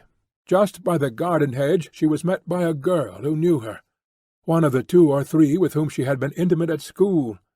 After making a few inquiries as to how Tess came there, Her friend, unheeding her tragic look, interrupted with, "But where's thy gentleman, Tess?" Tess hastily explained that he had been called away on business, and leaving her interlocutor, clambered over the garden hedge, and thus made her way to the house. As she went up the garden path, she heard her mother singing by the back door, coming in sight of which she perceived Mrs. Durbeyfield on the doorstep in the act of wringing a sheet. Having performed this without observing Tess, she went indoors, and her daughter followed her. The washing-tub stood in the old place on the same old quarter hogshead, and her mother, having thrown the sheet aside, was about to plunge her arms in anew. "Why, Tess, my child, I thought you was married really and truly this time. We sent the cider." "Yes, mother, so I am." "Going to be?" "No, I am married." "Married? Then where's thy husband?" "Oh, he's gone away for a time." "Gone away? When was you married, then? The day you said?" "Yes, Tuesday, mother." "And now 'tis only Saturday, and he gone away?" "Yes, he's gone." "What's the meaning of that? Nations see such husbands as you seem to get, say I." "Mother—" Tess went across to Joan Durbeyfield, laid her face upon the matron's bosom, and burst into sobs. "I don't know how to tell ye, mother. You said to me, and wrote to me, that I was not to tell him. But I did tell him. I couldn't help it.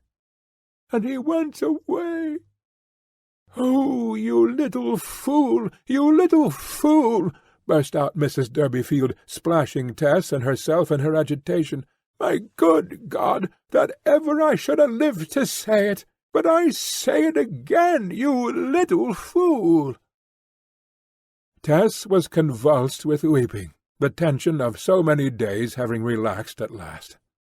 I know, she gasped through her sobs.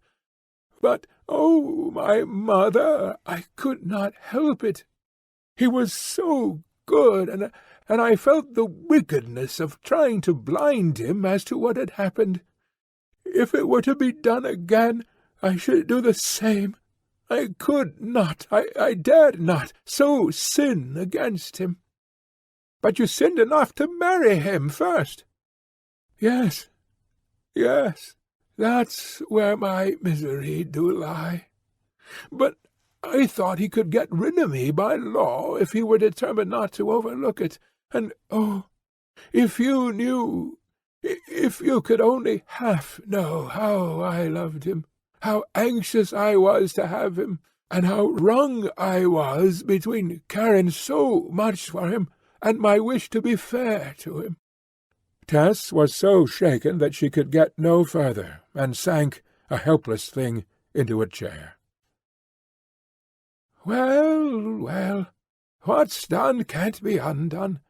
I'm sure I don't know why children of my bringing forth should all be bigger simpletons than other people's, not to know better than to blab such a thing as that, when he couldn't have found it out till too late. Here Mrs. Durbeyfield began shedding tears on her own account as a mother to be pitied. "What your father will say, I don't know," she continued, "for he's been talking about the wedding up at Rolliver's in the Pure Drop every day since, and about his family getting back to their rightful position through you. Poor silly man! And now you made this mess of it. The Lord! As if to bring matters to focus, Tess's father was heard approaching at that moment. He did not, however, enter immediately, and Mrs. Durbeyfield said that she would break the bad news to him herself, Tess keeping out of sight for the present. After her first burst of disappointment, Joan began to take the mishap as she had taken Tess's original trouble, as she would have taken a wet holiday or failure in the potato crop, as a thing which had come upon them irrespective of desert or folly, a chance external impingement to be borne with, not a lesson. Tess retreated upstairs, and beheld casually that the beds had been shifted, and new arrangements made. Her old bed had been adapted for 2 younger children. There was no place here for her now. The room below being unsealed, she could hear most of what went on there. Presently her father entered, apparently carrying in a live hen. He was a foot-haggler now, having been obliged to sell his 2nd horse, and he travelled with his basket on his arm. The hen had been carried about this morning as it was often carried, to show people that he was in his work, though it had lain, with its legs tied, under the table at Rolliver's for more than an hour. "We've just had up a story about—" Durbeyfield began, and thereupon related in detail to his wife a discussion which had arisen at the inn about the clergy, originated by the fact of his daughter having married into a clerical family. "They was formerly styled Sir, like my own ancestry," he said, "though nowadays their true style, strictly speaking, is clerk only." As Tess had wished that no great publicity should be given to the event, he had mentioned no particulars. He hoped she would remove that prohibition soon. He proposed that the couple should take Tess's own name, d'Urberville, as uncorrupted. It was better than her husband's. He asked if any letter had come from her that day. Then Mrs. Durbeyfield informed him that no letter had come, but Tess unfortunately had come herself. When at length the collapse was explained to him, a sullen mortification, not usual with Durbeyfield, overpowered the influence of the cheering glass. Yet the intrinsic quality of the event moved his touchy sensitiveness less than its conjectured effect upon the minds of others. "To think, now, that this was to be the end of it," said Sir John, "and I with a family vault under that there church of King's Beer as big as Squire Jollard's ale-cellar, and my folk lying there in 6s and 7s, as genuine county bones and marrow as any recorded in history. And now, to be sure, what they fellers at Rolliver's and the Pure Drop will say to me, how they'll squint and glane and say, 'This is your mighty match, is it? This is your getting back to the true level of your forefathers in King Norman's time.' I feel this is too much, Joan. I shall put an end to myself, title and all. I can bear it no longer. But she can't make him keep her if he's married her." "Why, yes, but she won't think of doing that." "Do you think he really have married her? Or is it like the first?" Poor Tess, who had heard as far as this, could not bear to hear more. The perception that her word could be doubted even here, in her own parental house, set her mind against the spot as nothing else could have done. How unexpected were the attacks of destiny! And if her father doubted her a little, would not neighbours and acquaintance doubt her much? Oh, she could not live long at home. A few days, accordingly, were all that she allowed herself here, at the end of which time she received a short note from Clare, informing her that he had gone to the north of England to look at a farm. In her craving for the lustre of true possession as his wife, and to hide from her parents the vast extent of the division between them, she made use of this letter as her reason for again departing, leaving them under the impression that she was setting out to join him.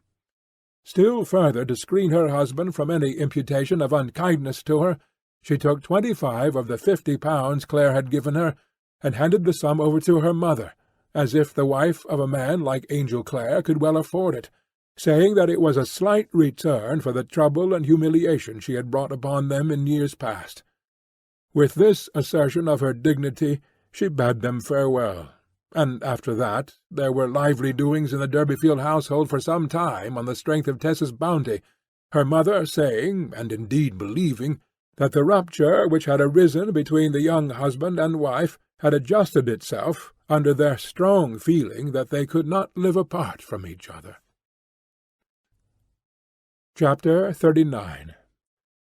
It was 3 weeks after the marriage that Clare found himself descending the hill which led to the well-known parsonage of his father. With his downward course, the tower of the church rose into the evening sky in a manner of inquiry as to why he had come, and no living person in the twilighted town seemed to notice him, still less to expect him. He was arriving like a ghost, and the sound of his own footsteps was almost an encumbrance to be got rid of. The picture of life had changed for him. Before this time he had known it but speculatively.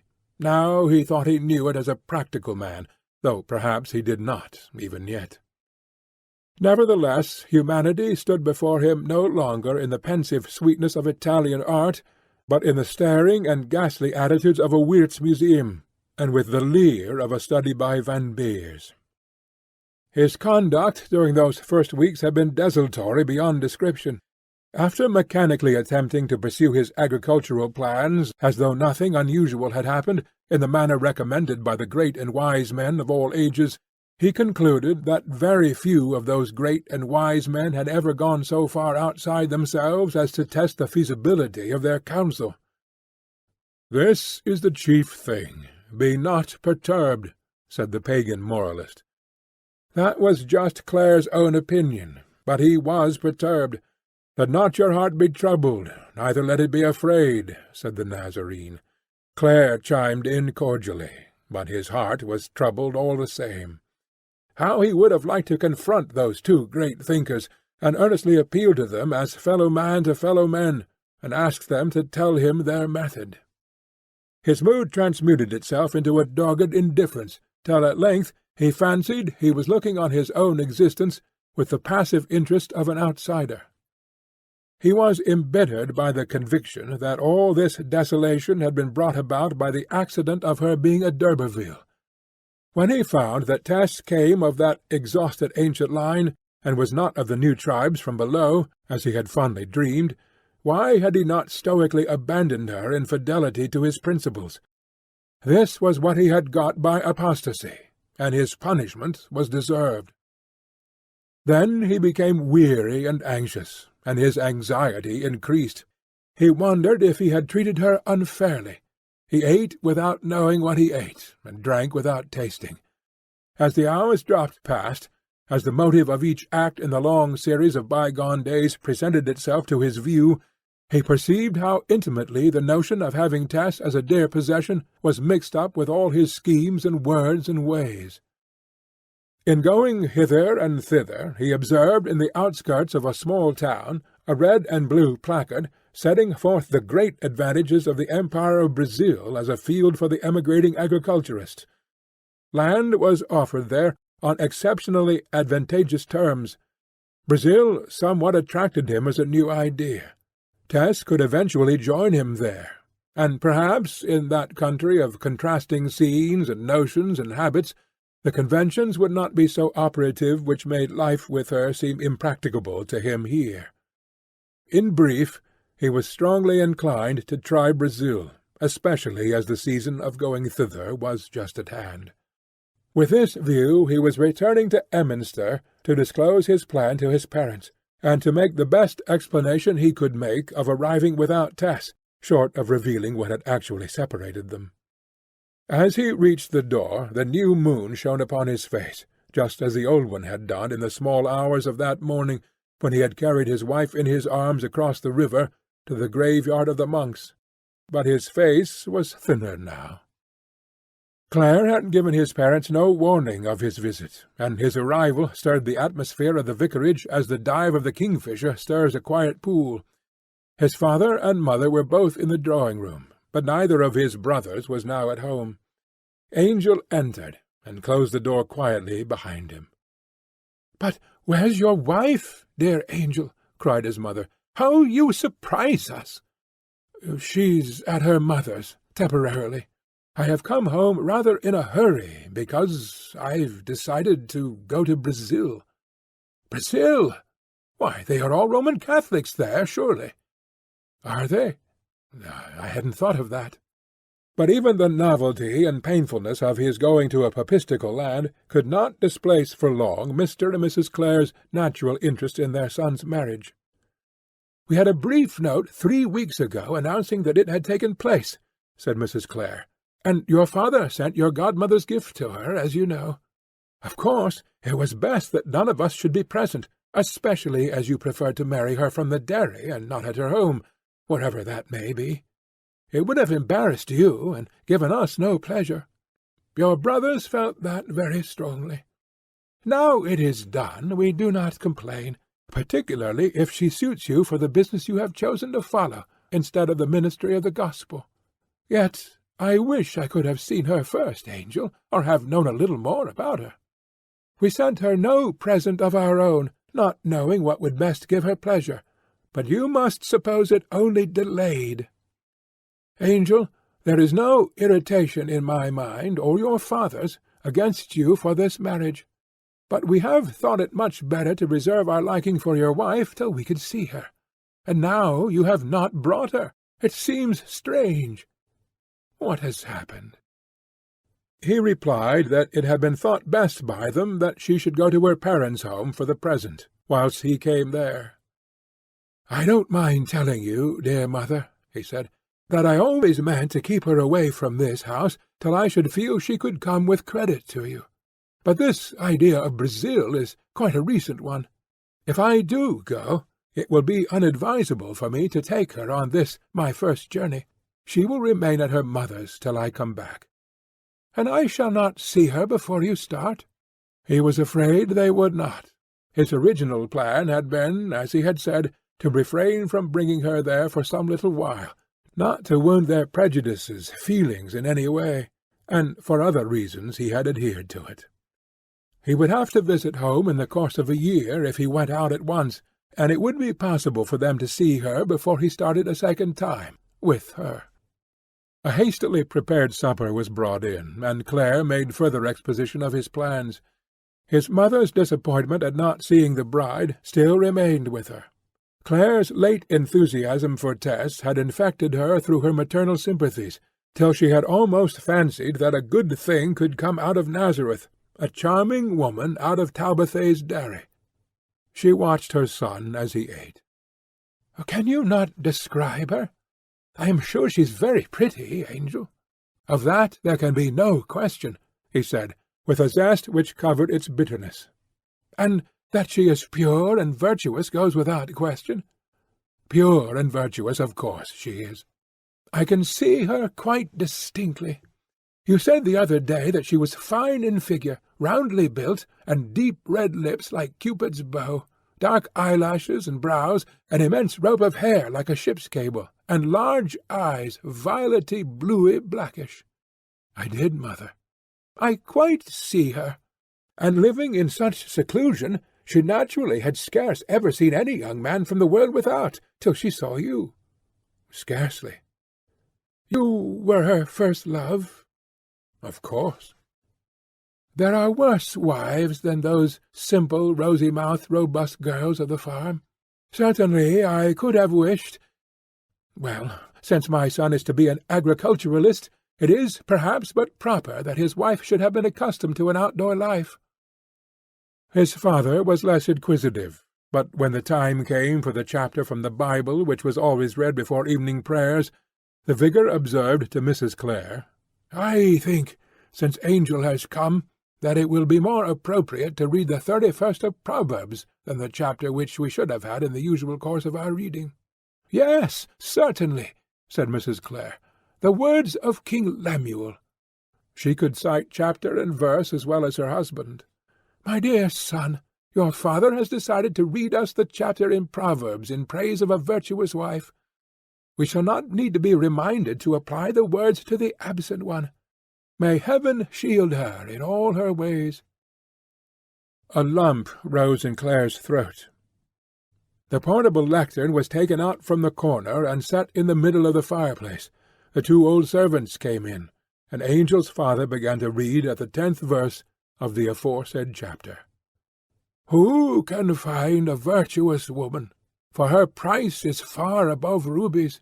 She riseth while it is yet night, and giveth meat to her household. She girdeth her loins with strength, and strengtheneth her arms. She perceiveth that her merchandise is good, her candle goeth not out by night. She looketh well to the ways of her household, and eateth not the bread of idleness.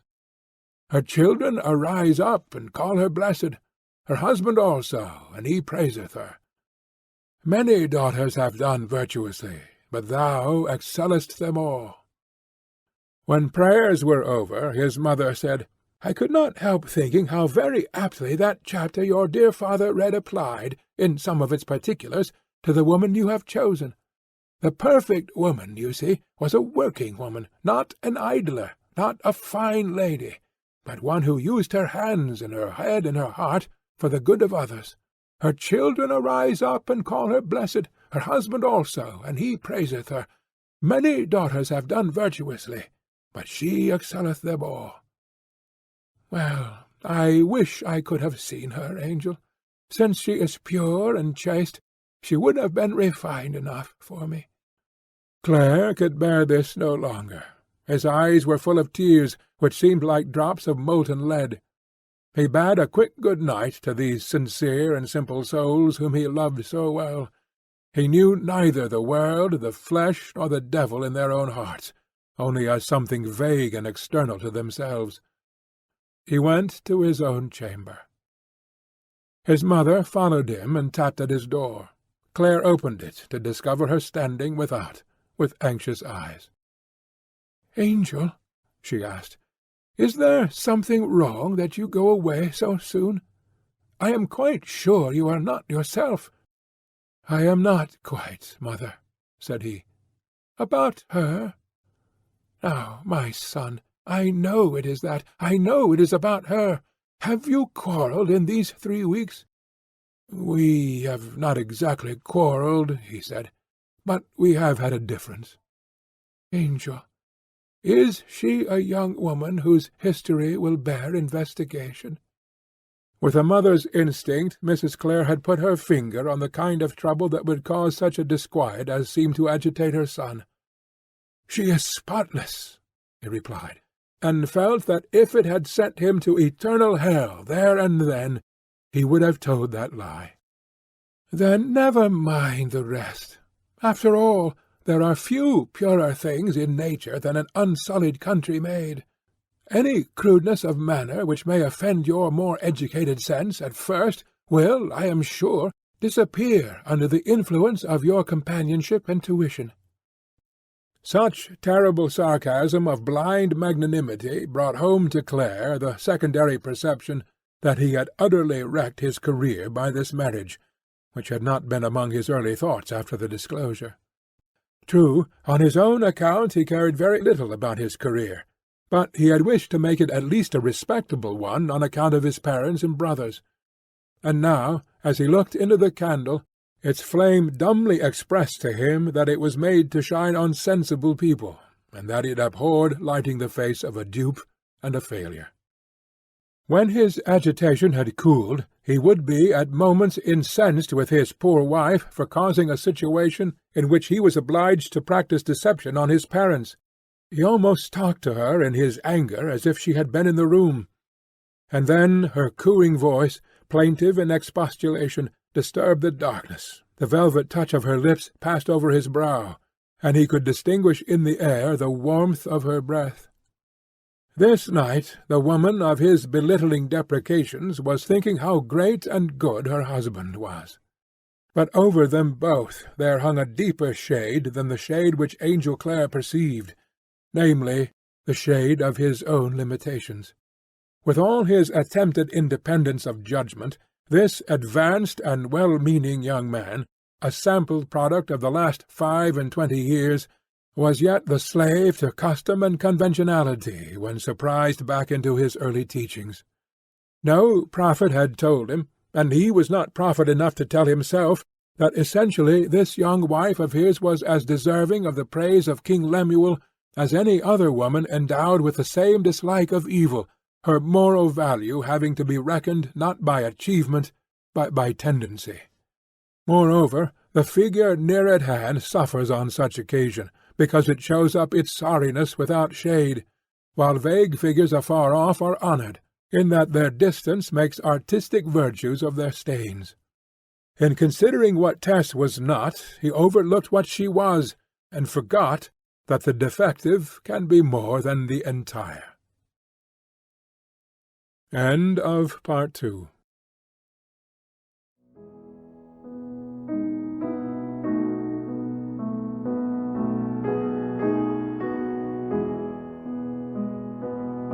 Phase the Fifth, The Woman Pays, Part 3. Chapter 40.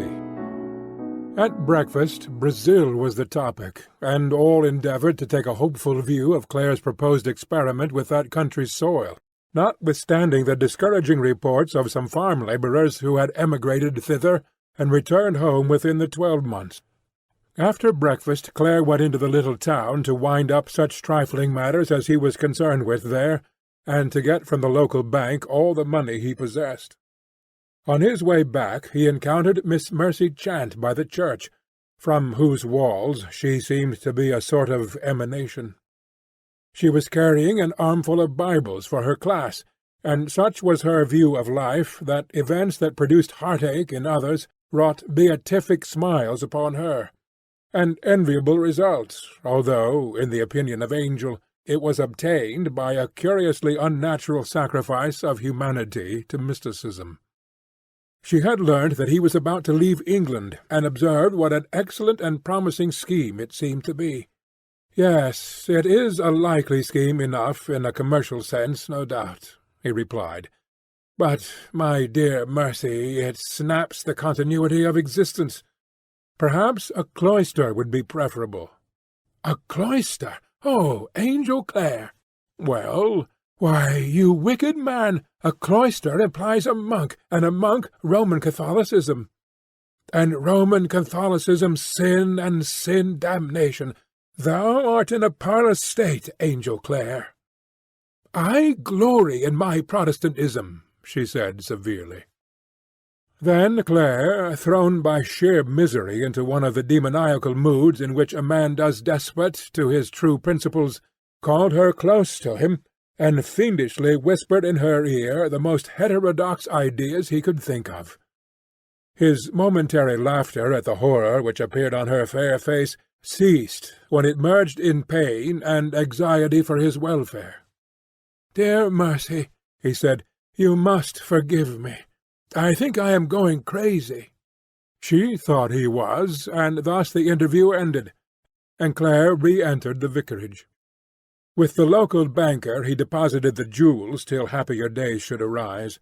He also paid into the bank £30, to be sent to Tess in a few months, as she might require, and wrote to her at her parents' home in Blackmoor Vale, to inform her of what he had done. This amount, with the sum he had already placed in her hands, about £50, he hoped would be amply sufficient for her wants just at present, particularly as in an emergency she had been directed to apply to his father. He deemed it best not to put his parents into communication with her by informing them of her address, and being unaware of what had really happened to estrange the two, neither his father nor his mother suggested that he should do so. During the day he left the parsonage, for what he had to complete he wished to get done quickly. As the last duty before leaving this part of England, it was necessary for him to call at the Unabridged farmhouse, in which he had spent with Tess the first 3 days of their marriage, the trifle of rent having to be paid, the key given up of the rooms they had occupied, and 2 or 3 small articles fetched away that they had left behind. It was under this roof that the deepest shadow ever thrown upon his life had stretched its gloom over him. Yet when he had unlocked the door of the sitting-room and looked into it, the memory which returned first upon him was that of the happy arrival on a similar afternoon, the first fresh sense of sharing a habitation conjointly, the first meal together, the chatting by the fire with joined hands. The farmer and his wife were in the field at the moment of his visit, and Clare was in the rooms alone for some time. Inwardly swollen with a renewal of sentiment that he had not quite reckoned with, he went upstairs to her chamber, which had never been his. The bed was smooth as she had made it with her own hands on the morning of leaving. The mistletoe hung under the tester just as he had placed it. Having been there 3 or 4 weeks, it was turning colour, and the leaves and berries were wrinkled. Angel took it down and crushed it into the grate. Standing there, he, for the first time, doubted whether his course in this conjecture had been a wise, much less a generous one. But had he not been cruelly blinded? In the incoherent multitude of his emotions, He knelt down at the bedside, wet-eyed. "Oh, Tess, if you had only told me sooner, I would have forgiven you," he mourned. Hearing a footstep below, he rose and went to the top of the stairs. At the bottom of the flight he saw a woman standing, and on her turning up her face, recognized the pale, dark-eyed Is Hewitt. "Mr. Clare," she said, "I've called to see you and Mrs. Clare, and to inquire if ye be well. I thought you might be back here again." This was a girl whose secret he had guessed, but who had not yet guessed his. An honest girl who loved him, one who would have made as good, or nearly as good, a practical farmer's wife as Tess. "I am here alone," he said. "We are not living here now." Explaining why he had come, he asked, "Which way are you going home, Is?" "I have no home at Talbothays Dairy now, sir," she said. "Why is that?" Is looked down. "It was so dismal there that I left. I am staying out this way." She pointed in a contrary direction, the direction in which he was journeying. "Well, are you going there now? I can take you if you wish for a lift." Her olive complexion grew richer in hue. "Thank ye, Mr. Clare," she said. He soon found the farmer, and settled the account for his rent and the few other items which had to be considered by reason of the sudden abandonment of the lodgings. On Clare's return to his horse and gig, Is jumped up beside him. "I am going to leave England, Is," he said, as they drove on. "Going to Brazil." "And do Mrs. Clare like the notion of such a journey?" she asked. "She is not going at present. Say for a year or so. I am going out to reconnoitre, to see what life there is like." They sped along eastward for some considerable distance, Is making no observation. "How are the others?" he inquired. "How is Retty?" "She was in a sort of nervous state when I sight her last, and so thin and hollow-cheeked that she do seem in a decline. Nobody will ever fall in love with her any more," said Is absently. "And Marion?" Is lowered her voice. "Marion drinks." "Indeed?" "Yes. The dairyman has got rid of her." "And you?" "I don't drink, and I bean't in a decline. But I am no great things at singing afore breakfast now." "How is that?"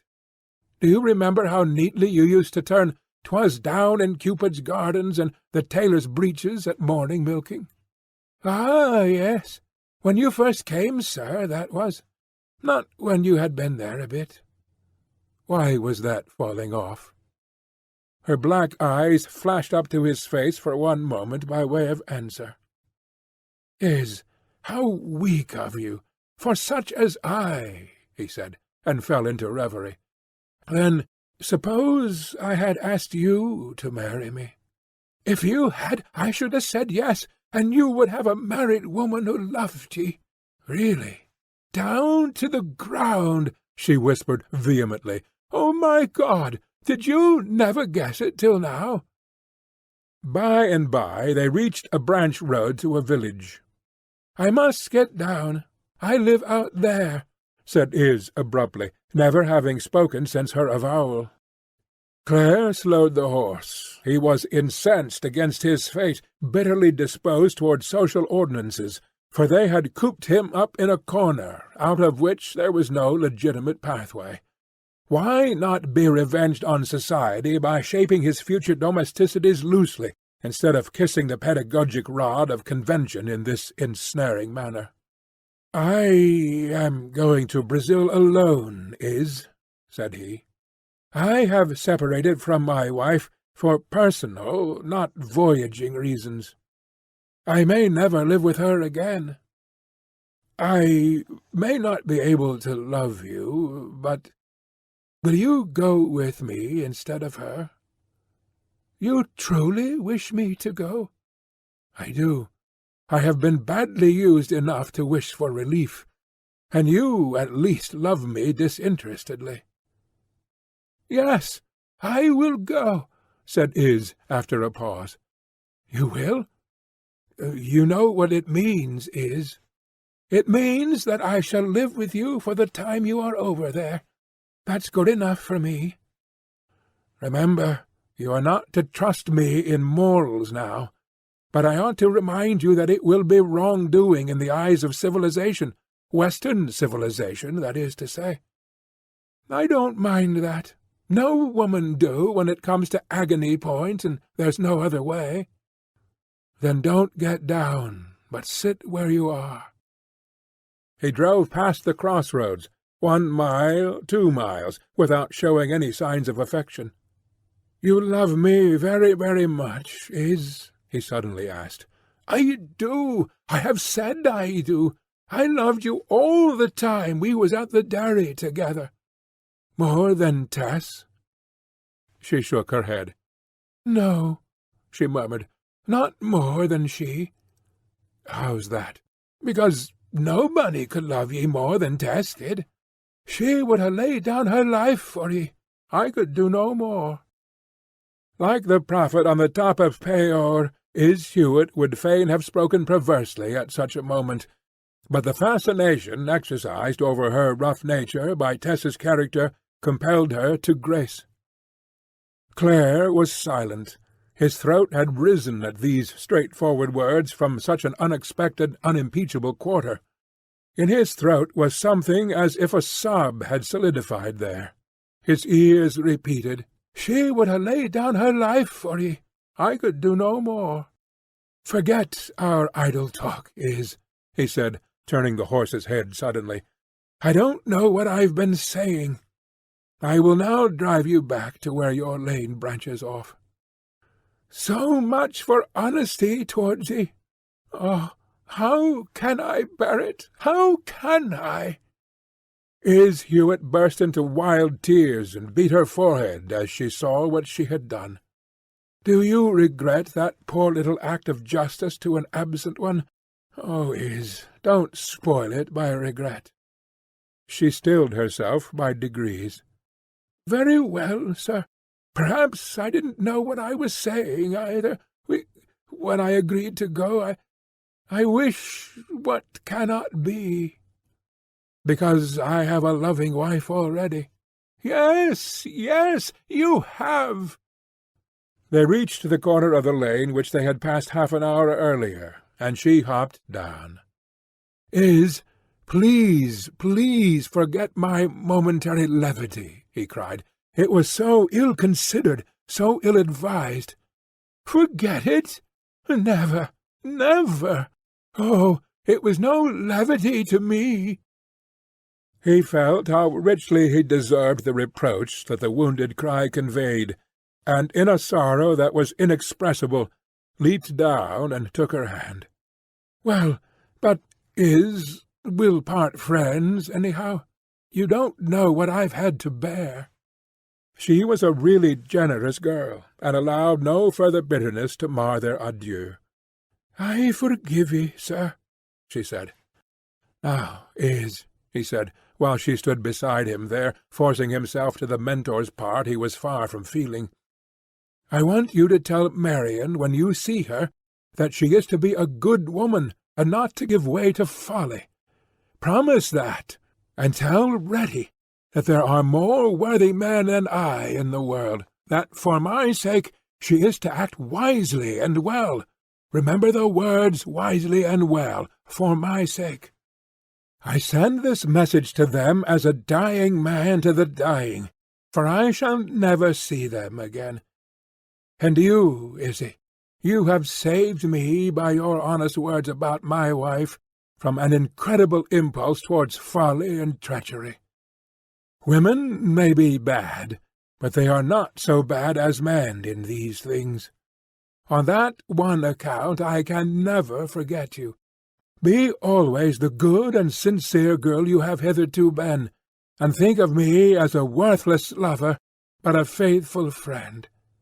Promise." She gave the promise. "Heaven bless and keep you, sir. Good-bye."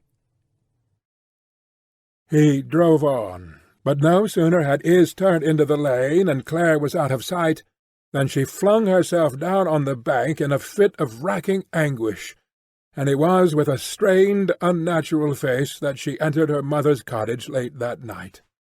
Nobody ever was told how Iz spent the dark hours that intervened between Angel Clare's parting from her and her arrival home. Claire, too, after bidding the girl farewell, was wrought to aching thoughts and quivering lips. But his sorrow was not for Iz. That evening he was within a feather-weight's turn of abandoning his road to the nearest station and driving across that elevated dorsal line of South Wessex which divided him from his Tess's home. It was neither a contempt for her nature nor the probable state of her heart which deterred him. No, it was a sense that, despite her love, as corroborated by Iz's admission, the facts had not changed. If he was right at first, he was right now, and the momentum of the course on which he had embarked tended to keep him going in it, unless diverted by a stronger, more sustained force than had played upon him this afternoon. He could soon come back to her. He took the train that night for London, and 5 days after shook hands in farewell of his brothers at the port of embarkation. Chapter 41. From the foregoing events of the winter-time, let us press on to an October day more than 8 months subsequent to the parting of Claire and Tess. We discover the latter in changed conditions. Instead of a bride with boxes and trunks which others bore, we see her a lonely woman with a basket and a bundle in her own porterage, as at an earlier time when she was no bride. Instead of the ample means that were projected by her husband for her comfort through this probationary period, she can produce only a flattened purse.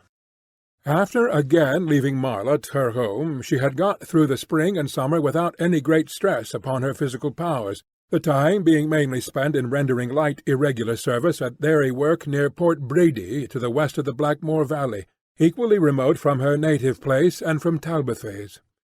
She preferred this to living on his allowance.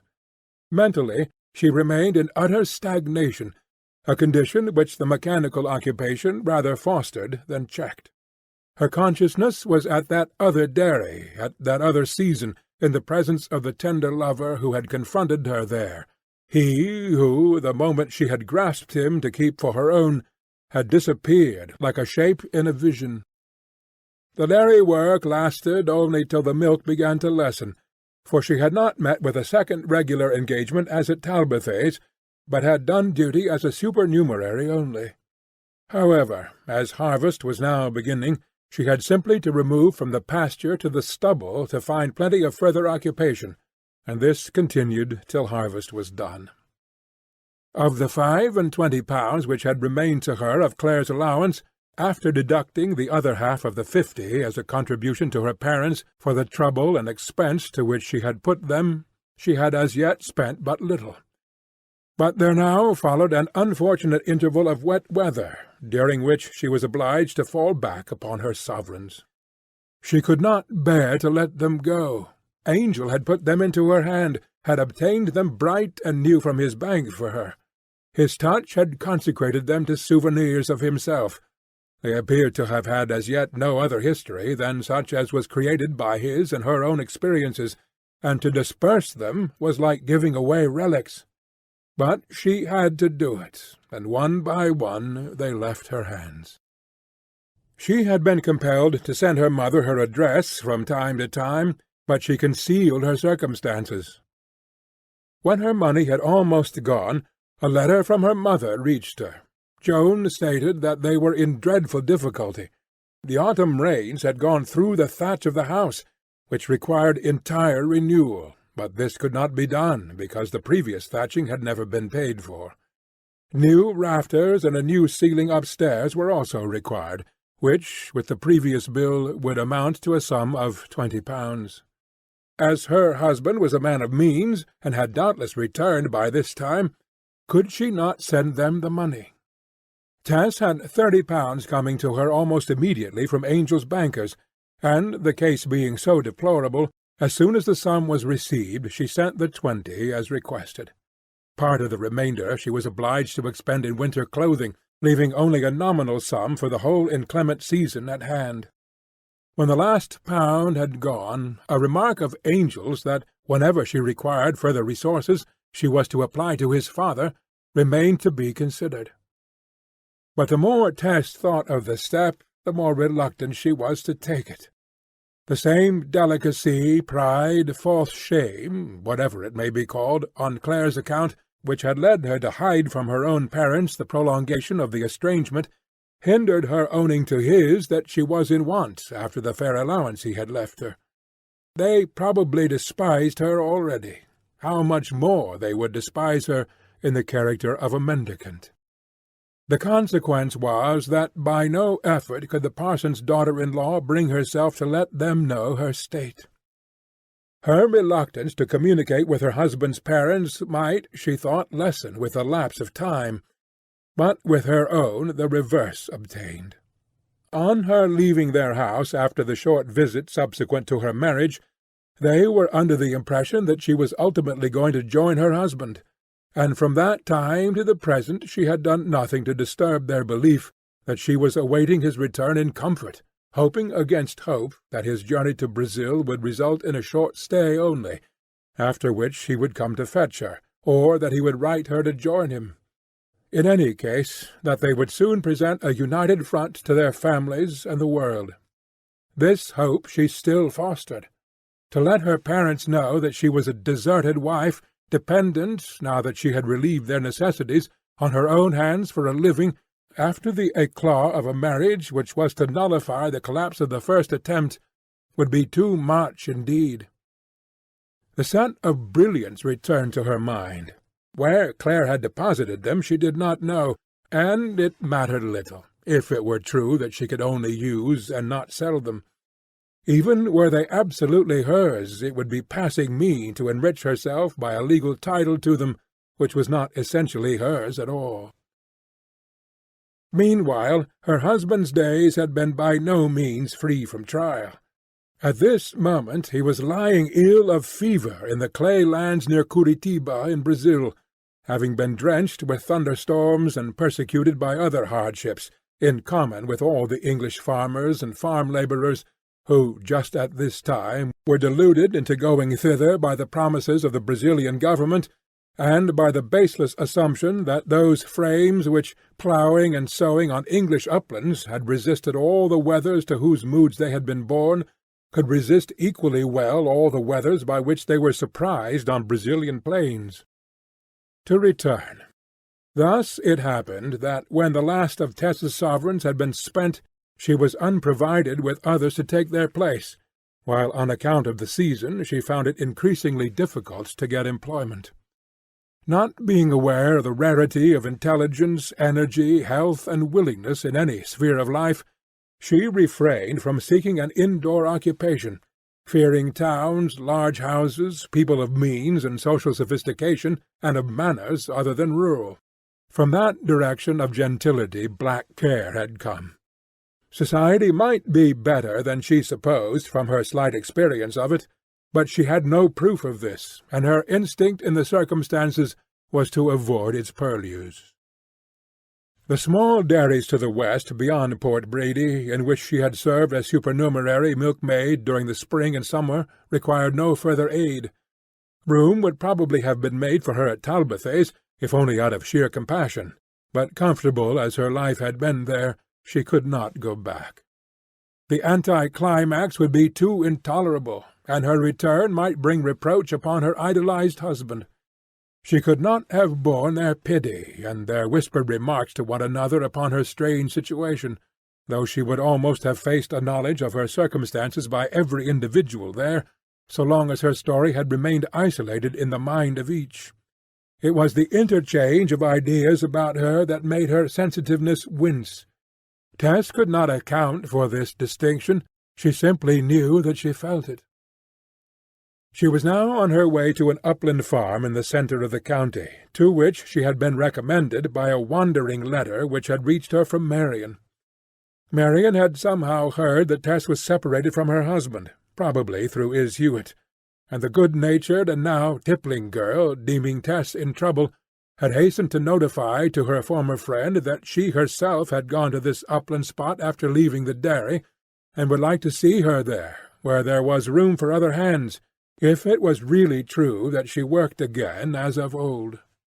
With the shortening of the days, all hope of obtaining her husband's forgiveness began to leave her, and there was something of the habitude of the wild animal in the unreflecting instinct with which she rambled on, disconnecting herself by littles from her eventful past at every step, obliterating her identity, giving no thought to accidents or contingencies which might make a quick discovery of her whereabouts by others of importance to her own happiness, if not to theirs. Among the difficulties of her lonely position, not the least was the attention she excited by her appearance, a certain bearing of distinction which she had caught from Clare being superadded to her natural attractiveness. Whilst the clothes lasted which had been prepared for her marriage, these casual glances of interest caused her no inconvenience. But as soon as she was compelled to don the wrapper of a field woman, rude words were addressed to her more than once. But nothing occurred to cause her bodily fear till a particular November afternoon. She had preferred the country west of the River Brit to the upland farm for which she was now bound, because, for one thing, it was nearer to the home of her husband's father, and to hover about that region unrecognized, with the notion that she might decide to call at the vicarage some day, gave her pleasure. But having once decided to try the higher and drier levels, she pressed back eastward, marching afoot towards the village of Chalk Newton, where she might pass the night. The lane was long and unvaried, and, owing to the rapid shortening of the days, dusk came upon her before she was aware. She had reached the top of a hill, down which the lane stretched its serpentine length in glimpses, when she heard footsteps behind her back, and in a few moments she was overtaken by a man. He stepped up alongside Tess and said, "Good night, my pretty maid," to which she civilly replied. The light still remaining in the sky lit up her face, though the landscape was nearly dark. The man turned and stared hard at her. "Why, surely it is the young wench who was at Trentridge a while, young Squire d'Urberville's friend. I was there at that time, though I don't live there now." She recognized in him the well-to-do boor whom Angel had knocked down at the inn for addressing her coarsely. A spasm of anguish shot through her, and she returned him no answer. "Be honest enough to own it, and that what I said in the town was true, though your fancy man was so up about it. Eh, my sly one? You ought to beg my pardon for that blow of his, considering." Still no answer came from Tess. There seemed only one escape for her hunted soul. She suddenly took to her heels with the speed of the wind, and without looking behind her ran along the road till she came to a gate which opened directly into a plantation. Into this she plunged, and did not pause till she was deep enough in its shade to be safe against any possibility of discovery. Underfoot the leaves were dry, and the foliage of some holly bushes which grew among the deciduous trees was dense enough to keep off draughts. She scraped together the dead leaves till she had formed them into a large heap, making a sort of nest in the middle. Into this Tess crept. Such sleep as she got was naturally fitful. She fancied she heard strange noises, but persuaded herself that they were caused by the breeze. She thought of her husband in some vague warm clime on the other side of the globe, while she was here in the cold. Was there another such a wretched being as she in the world? Tess asked herself, and, thinking of her wasted life, said, "All is vanity."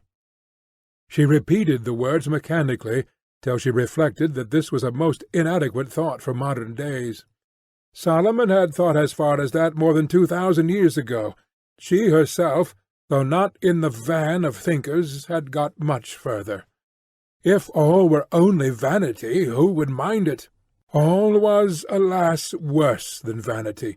Injustice, punishment, exaction, death.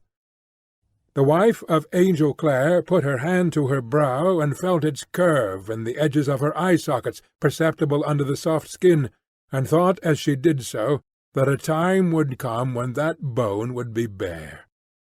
"I wish it were now," she said.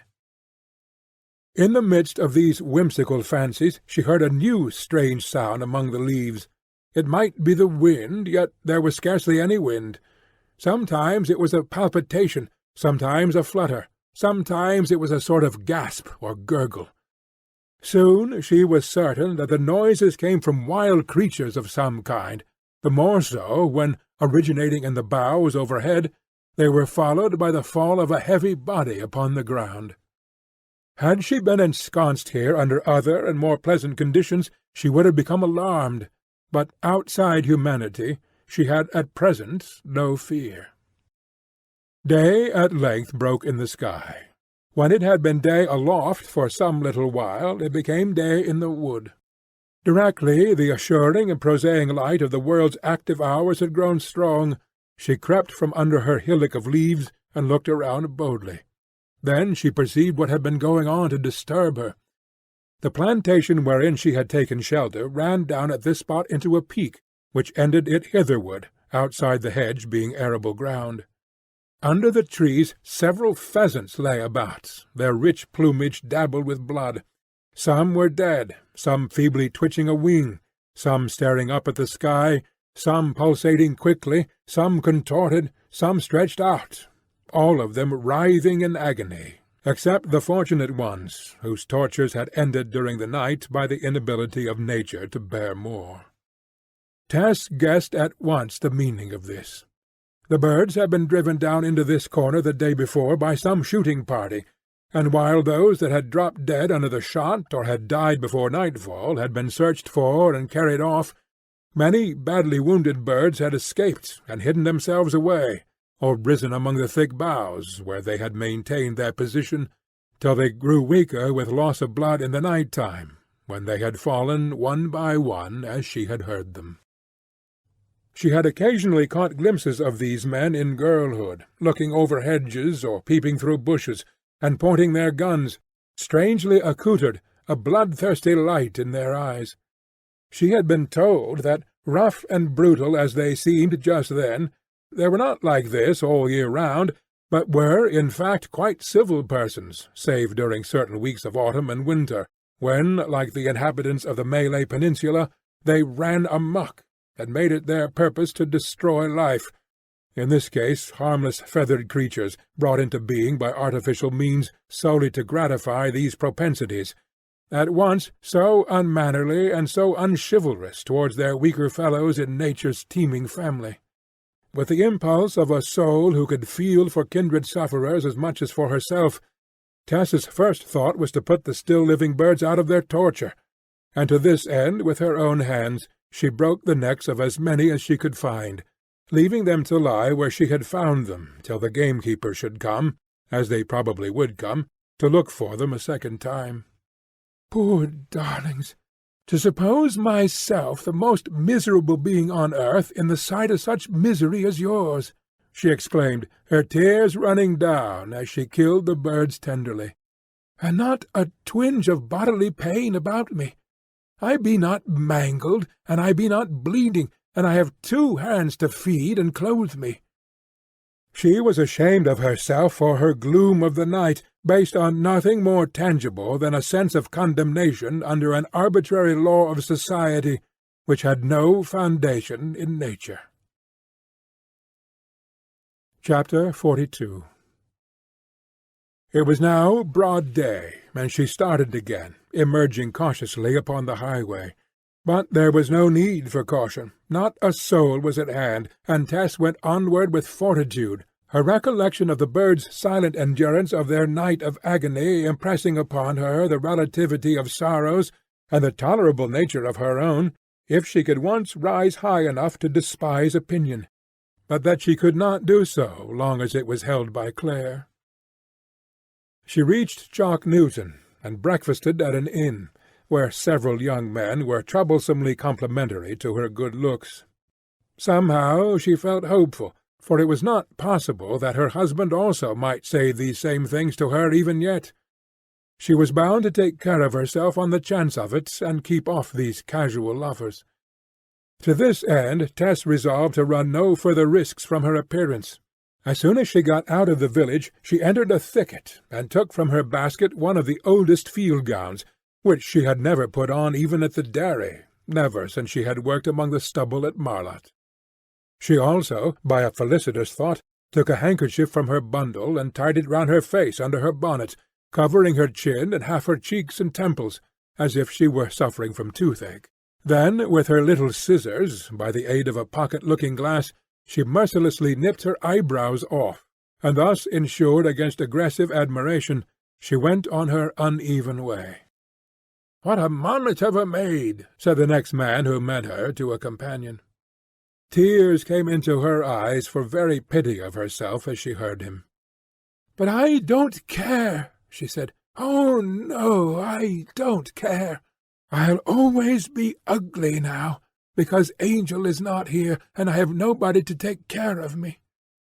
My husband that was is gone away, and never will love me any more. But I love him just the same, and hate all other men, and like to make 'em think scornfully of me." Thus Tess walks on, a figure which is part of the landscape, a field-woman, pure and simple, in winter guise, a grey serge cape, a red woollen cravat, a stuff skirt covered by a whitey-brown rough wrapper, and buff leather gloves. Every thread of that old attire has become faded and thin under the stroke of raindrops, the burn of sunbeams, and the stress of winds. The maiden's mouth is cold, fold over simple fold, binding her head. Inside this exterior, over which the eye might have roved as over a thing scarcely percipient, almost inorganic, there was the record of a pulsing life which had learnt too well, for its years, of the dust and ashes of things, of the cruelty of lust and the fragility of love. Next day the weather was bad, but she trudged on, the honesty, directness, and impartiality of elemental enmity disconcerting her but little. Her object being a winter's occupation and a winter's home, there was no time to lose. Her experience of short hirings had been such that she was determined to accept no more. Thus she went forward from farm to farm in the direction of the place whence Marion had written to her, which she determined to make use of as a last shift only, its rumoured stringencies being the reverse of tempting. First she inquired for the lighter kinds of employment, and, as acceptance in any variety of these grew hopeless, applied next for the less light, till, beginning with the dairy and poultry tendance that she liked best, she ended with the heavy and coarse pursuits which she liked least, work on arable land, work of such roughness, indeed, as she would never have deliberately volunteered for.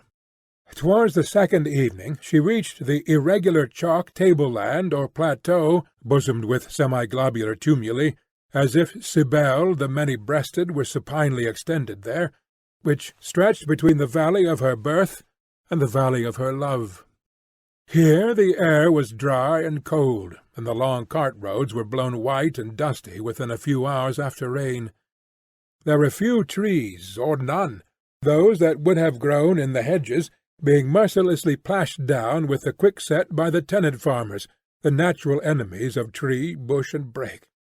In the middle distance ahead of her she could see the summits of Bulbarrow and of Nettlecombe Tout, and they seemed friendly. They had a low and unassuming aspect from this upland, though as approached on the other side from Blackmore in her childhood they were as lofty bastions against the sky. Southerly, at many miles' distance, and over the hills and ridges coastward, she could discern a surface like polished steel. It was the English Channel at a point far out towards France. Before her, in a slight depression, were the remains of a village. She had, in fact, reached Flintcombe Ash, the place of Marian's sojourn. There seemed to be no help for it. Hither she was doomed to come. The stubborn soil around her showed plainly enough that the kind of labour in demand here was of the roughest kind. But it was time to rest from searching, and she resolved to stay, particularly as it began to rain. At the entrance to the village was a cottage whose gable jutted into the road, and before applying for a lodging she stood under its shelter and watched the evening close in. "Who would think I was Mrs. Angel Clare?" she said. The wall felt warm to her back and shoulders, and she found that immediately within the gable was the cottage fireplace, the heat of which came through the bricks. She warmed her hands upon them, and also put her cheek, red and moist with the drizzle, against their comforting surface. The wall seemed to be the only friend she had. She had so little wish to leave it that she could have stayed there all night. Tess could hear the occupants of the cottage, gathered together after their day's labour, talking to each other within, and the rattle of their supper plates was also audible. But in the village street she had seen no soul as yet. The solitude was at last broken by the approach of one feminine figure, who, though the evening was cold, wore the print gown and tilt bonnet of summer-time. Tess instinctively thought that it might be Marian, and when she came near enough to be distinguishable in the gloom, surely enough it was she. Marian was even stouter and redder in the face than formerly, and decidedly shabbier in attire. At any previous period of her existence Tess would hardly have cared to renew the acquaintance in such conditions, but her loneliness was excessive, and she responded readily to Marian's greeting. Marian was quite respectful in her inquiries, but seemed much moved by the fact that Tess should still continue in no better condition than at first, though she had dimly heard of the separation. "Tess! Mrs. Clare, the dear wife of dear he! And is it so really bad as this, my child? Why is your comely face tied up in such a way? Anybody been beating ye? Not he. Oh, no, no, I merely did it not to be clipped or called, Marian." She pulled off in disgust a bandage which could suggest such wild thoughts. "And you've got no collar on." Tess had been accustomed to wear a little white collar at the dairy. "I know it, Marian. You've lost it travelling." "I've not lost it. The truth is, I don't care anything about my looks, and so I didn't put it on." "And you don't wear your wedding ring?" "Yes, I do, but not in public. I wear it round my neck on a ribbon. I don't wish people to think who I am by marriage, or that I am married at all. It would be so awkward while I lead my present life." Marian paused. "But you be a gentleman's wife, and it seems hardly fair that you should live like this." "Oh, yes, it is, quite fair, though I am very unhappy." "Well, well, he married you, and you can be unhappy. Wives are unhappy sometimes, from no fault of their husbands, from their own.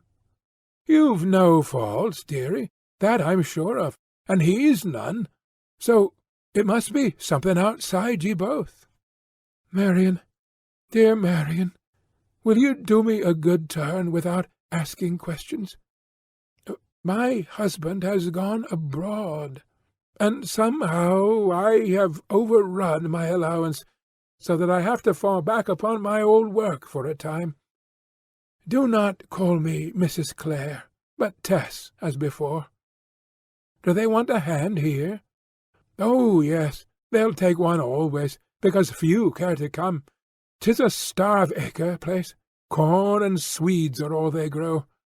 Though I be here myself, I feel 'tis a pity for such as you to come. But you used to be as good a dairywoman as I. Yes, but I got out of that since I took to drink. Lord, that's the only comfort I've got now. If you engage, you'll be swede-hacking. That's what I be doing, but you won't like it. Oh, anything. Will you speak for me? You will do better by speaking for yourself. Very well. Now, Marian, remember, nothing about him if I get the place. I don't wish to bring his name down to the dirt." Marian, who was really a trustworthy girl, though of coarser grain than Tess, promised anything she asked. "This is pay night," she said, "and if you were to come with me you would know at once. I be real sorry that you are not happy. But 'tis because he's away, I know. You couldn't be unhappy if he were here, even if he gave you no money, even if he used you like a drudge. That's true, I could not." They walked on together, and soon reached the farmhouse, which was almost sublime in its dreariness. There was not a tree within sight. There was not, at this season, a green pasture. Nothing but fallow and turnips everywhere, in large fields divided by hedges plashed to unrelieved levels.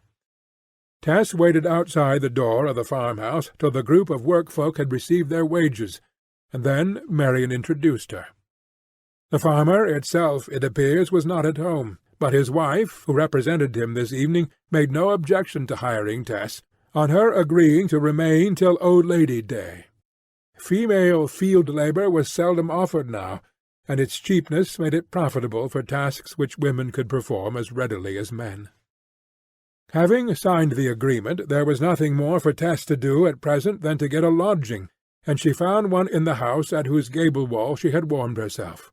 It was a poor subsistence that she had insured, but it would afford a shelter for the winter, at any rate. That night she wrote to inform her parents of her new address, in case a letter should arrive at Marlett from her husband. But she did not tell them of the sorriness of her situation. It might have brought reproach upon him. End of Part 3.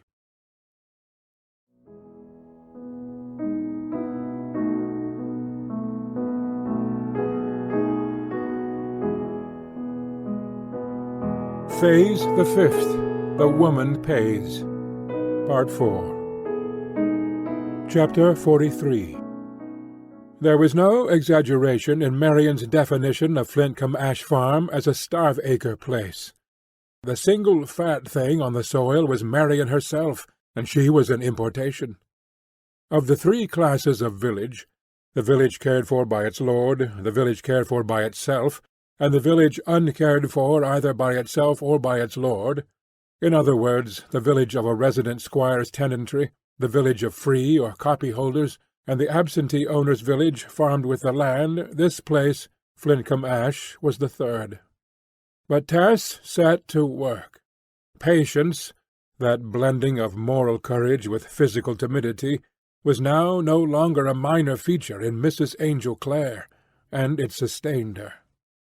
The swede field in which she and her companion were set hacking was a stretch of 100-odd acres in one patch on the highest ground of the farm, rising above stony lanchets or lynchets, the outcrop of siliceous veins in the chalk formation, composed of myriads of loose white flints in bulbous, cusped, and phallic shapes.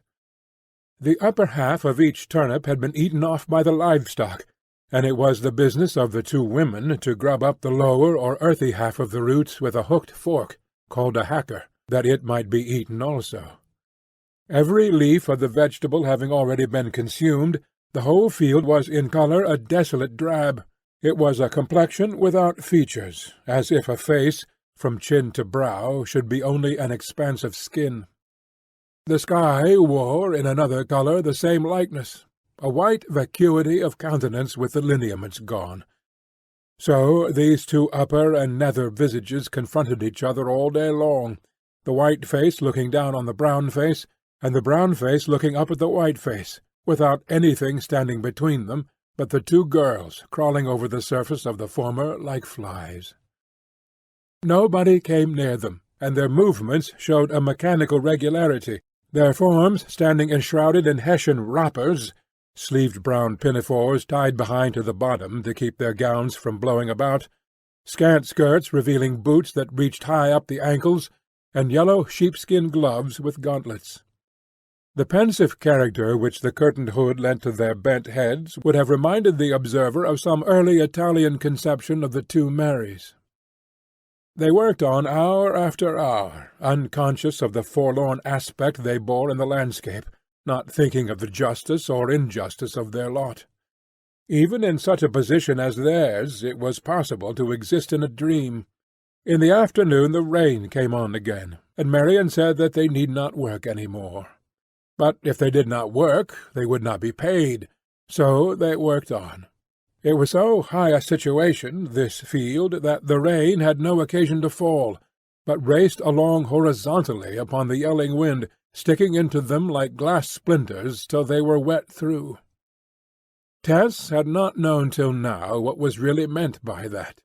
There are degrees of dampness, and a very little is being called wet through in common talk.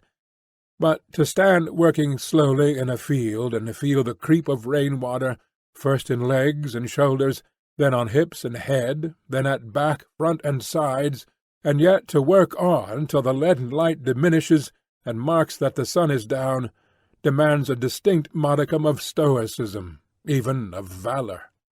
Yet they did not feel the wetness so much as might be supposed. They were both young, and they were talking of the time when they lived and loved together at Talbothays Dairy, that happy green tract of land where summer had been liberal in her gifts, in substance to all, emotionally to these. Tess would fain not have conversed with Marian of the man who was legally, if not actually, her husband, but the irresistible fascination of the subject betrayed her into reciprocating Marian's remarks, and thus, as has been said, though the damp curtains of their bonnets flapped smartly into their faces, and their wrappers clung about them to wearisomeness, they lived all this afternoon in memories of green, sunny, romantic Talbothays. "You can see a gleam of a hill within a few miles of Froom Valley from here when 'tis fine," said Marian. "Ah, can you?" So the two forces were at work here as everywhere, the inherent will to enjoy, and the circumstantial will against enjoyment. Marian's will had a method of assisting itself by taking from her pocket, as the afternoon wore on, a pint bottle, corked with white rag, from which she invited Tess to drink. Tess's unassisted power of dreaming, however, being enough for her sublimation at present, she declined, except the merest sip, and then Marian took a pull from the spirits. "I've got used to it," she said, "and can't leave it off now. 'Tis my only comfort. You see, I lost him. You didn't, and you can do without it, perhaps." Tess thought her loss as great as Marian's, but upheld by the dignity of being Angel's wife, in the letter at least, she accepted Marian's differentiation. Amid this scene Tess slaved in the morning frosts and in the afternoon rains. When it was not swede grubbing, it was swede trimming, in which process she sliced off the earth and the fibres with a bill-hook before storing the roots for future use. At this occupation they could shelter themselves by a thatched hurdle if it rained, but if it was frosty, even their thick leather gloves could not prevent the frozen masses they handled from biting their fingers. Still, Tess hoped. She had a conviction that sooner or later the magnanimity which she persisted in reckoning as a chief ingredient of Clare's character would lead him to rejoin her. Marian, primed to a humorous mood, would discover the queer-shaped flints aforesaid, and shriek with laughter, Tess remaining severely obtuse.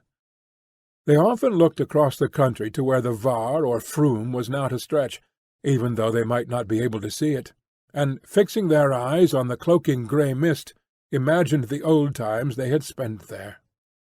"Ah," said Marian, "how I should like another or two of our old set to come here. Then we could bring up Talbothays every day here afield, and talk of he, and of what nice times we had there, and of the old things we used to know, and make it all come back, almost, in seeming." Marian's eyes softened, and her voice grew vague as the visions returned.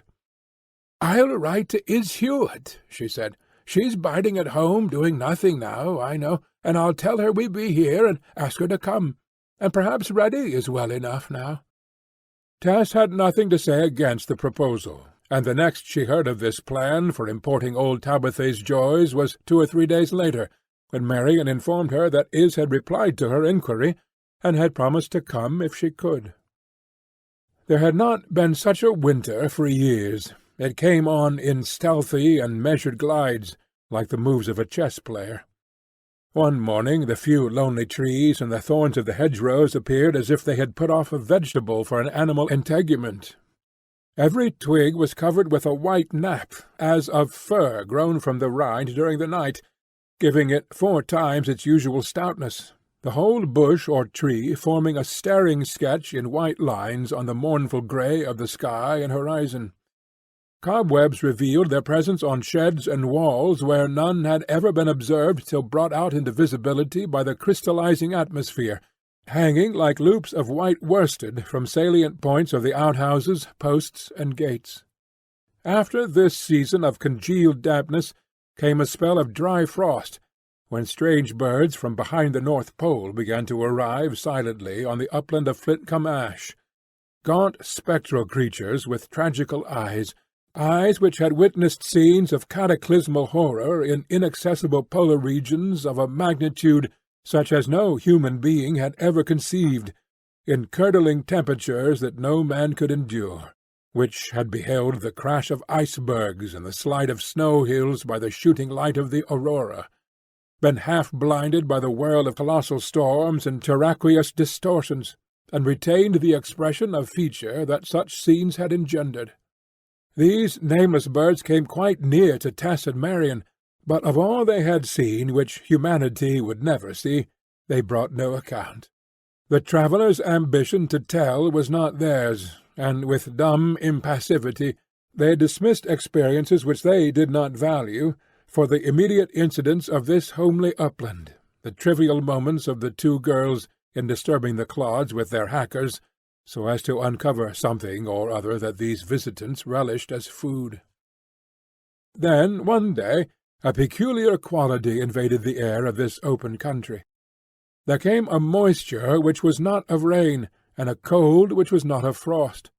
It chilled the eyeballs of the twain, made their brows ache, penetrated to their skeletons, affecting the surface of the body less than its core. They knew that it meant snow, and in the night the snow came. Tess, who continued to live at the cottage with the warm gable that cheered any lonely pedestrian who paused beside it, awoke in the night and heard above the thatch noises which seemed to signify that the roof had turned itself into a gymnasium of all the winds. When she lit her lamp to get up in the morning, she found that the snow had blown through a chink in the casement, forming a white cone of the finest powder against the inside, and had also come down the chimney, so that it lay sole-deep upon the floor, on which her shoes left tracks when she moved about. Without, the storm drove so fast as to create a snow-mist in the kitchen, but as of yet it was too dark out of doors to see anything. Tess knew that it was impossible to go on with the Swedes, and by the time she had finished breakfast beside the solitary little lamp, Marion arrived to tell her that they were to join the rest of the women at reed-drawing in the barn till the weather changed. As soon, therefore, as the uniform cloak of darkness without began to turn to a disordered medley of greys, they blew out the lamp, wrapped themselves up in their thickest pinners, tied their woollen cravats round their necks and across their chests, and started for the barn. The snow had followed the birds from their polar basin as a white pillar of a cloud, and individual flakes could not be seen. The blast smelt of icebergs, arctic seas, whales, and white bears, carrying the snow so that it licked the land but did not open on it. They trudged onwards with slanted bodies through the flossy fields, keeping as well as they could in the shelter of hedges, which, however, acted as strainers rather than screens. The air, afflicted to pallor with the hoary multitudes that infested it, twisted and spun them eccentrically, suggesting an achromatic chaos of things. But both the young women were fairly cheerful. Such weather on a dry upland is not in itself dispiriting. "Ha, ha! The cunning northern birds knew this was coming," said Marion. "Depend upon it, they keep just in front of it all the way from the North Star. Your husband, my dear, is, I make no doubt, having scorching weather all this time. Lord, if he could only see his pretty wife now! Not that this weather hurts your beauty at all. In fact, it rather does it good." "You mustn't talk about him to me, Marion," said Tess severely. "Well, but surely you care for him, do you?" Instead of answering, Tess, with tears in her eyes, impulsively faced in the direction in which she imagined South America to lie, and, putting up her lips, blew out a passionate kiss upon the snowy wind. "Well, well, I know you do. but upon my body it is a rum life for a married couple. There, I won't say another word. Well, as for the weather, it won't hurt us in the wheat barn, but reed-drawing is fearful hard work, worse than Swede-hacking. I can't stand it because I'm stout, but you be slimmer than I. I can't think why master should have set ye to it." They reached the wheat barn and entered it. On one end of the long structure was full of corn. The middle was where the reed-drawing was carried on, and there had already been placed in the reed-press the evening before as many sheaves of wheat as would be sufficient for the women to draw from during the day. "Why, here's Is," said Marion. Is it was, and she came forward. She had walked all the way from her mother's home on the previous afternoon, and, not deeming the distance so great, had been belated, arriving, however, just before the snow began, and sleeping at the alehouse. The farmer had agreed with her mother at market to take her on if she came to-day, and she had been afraid to disappoint him by delay. In addition to Tess, Marion, and Is, there were 2 women from a neighbouring village, 2 Amazonian sisters, whom Tess with a start remembered as Dark Carr, the Queen of Spades, and her junior, the Queen of Diamonds, those who had tried to fight with her in the midnight quarrel at Trentridge. They showed no recognition of her, and possibly had none, for they had been under the influence of liquor on that occasion, and were only temporary sojourners there, as here. They did all kinds of men's work by preference, including well-sinking, hedging, ditching, and excavating, without any sense of fatigue. Noted reed-drawers were they too, and looked round upon the other 3 with some superciliousness. Putting on their gloves, all set to work in a row in front of the press, an erection formed by 2 posts connected by a cross-beam, under which the sheaves to be drawn from were laid ears outward, the beam being pegged down by pins in the uprights, and lowered as the sheaves diminished. The day hardened in colour, the light coming in at the barn doors upwards from the snow instead of downwards from the sky. The girls pulled handful after handful from the press, but by reason of the presence of the strange women, who were recounting scandals, Marion and Is could not at first talk of old times as they wished to do. Presently they heard the muffled tread of a horse, and the farmer rode up to the barn door. When he had dismounted, he came close to Tess, and remained looking musingly at the side of her face. She had not turned at first, but his fixed attitude led her to look round, when she perceived that her employer was the native of Trentridge from whom she had taken flight on the high road because of his allusion to her history. He waited till she had carried the drawn bundles to the pile outside, when he said, "So you be the young woman who took my civility in such ill part. Be drowned if I didn't think you might be as soon as I heard of your being hired. Well, you thought you had got the better of me the first time at the inn with your fancy man, and the second time on the road when you bolted. But now I think I've got the better of you," he concluded with a hard laugh. Tess, between the Amazons and the farmer, like a bird caught in a clap-net, returned no answer, continuing to pull the straw. She could read character sufficiently well to know by this time that she had nothing to fear from her employer's gallantry. It was rather the tyranny induced by his mortification at Clare's treatment of him. Upon the whole, she preferred that sentiment in man, and felt brave enough to endure it. "You thought I was in love with ye, I suppose. Some women are such fools to take every look as serious earnest. But there's nothing like a winter afield for taking that nonsense out of young wenches' heads, and you've signed and agreed to Lady Day. Now, are you going to beg my pardon? I thought you ought to beg mine. Very well, as you like. But we'll see which is master here. Be they all the sheaves you've done to-day?" "Yes, sir." "'Tis a very poor show. Just see what they've done over there," pointing to the 2 stalwart women. "The rest, too, have done better than you." "They've all practised it before, and I have not. And I thought it made no difference to you, as it is task-work, and we are only paid for what we do." "Oh, but it does. I want the barn cleared. I am going to work all the afternoon instead of leaving at 2 as the others will do." He looked sullenly at her and went away. Tess felt that she could not have come to a much worse place, but anything was better than gallantry. When 2 o'clock arrived, the professional reed-drawers tossed off the last half-pint in their flagon, put down their hooks, tied their last sheaves, and went away. Marian and Iz would have done likewise, but on hearing that Tess meant to stay, to make up by longer hours for her lack of skill, they would not leave her. Looking out at the snow, which still fell, Marian exclaimed, "Now we've got it all to ourselves." And so, at last, the conversation turned to their old experiences at the dairy, and of course the incidents of their affection for Angel Clare. "Iz and Marian," said Mrs. Angel Clare, with a dignity which was extremely touching, seeing how very little of a wife she was, "I can't join in talk with you now as I used to about Mr. Clare. You will see that I cannot, because, although he has gone away from me at present, he is my husband." Iz was by nature the sauciest and most caustic of all the 4 girls who had loved Clare. "He was a very splendid lover, no doubt," she said, "but I don't think he is too fond a husband to go away from you so soon."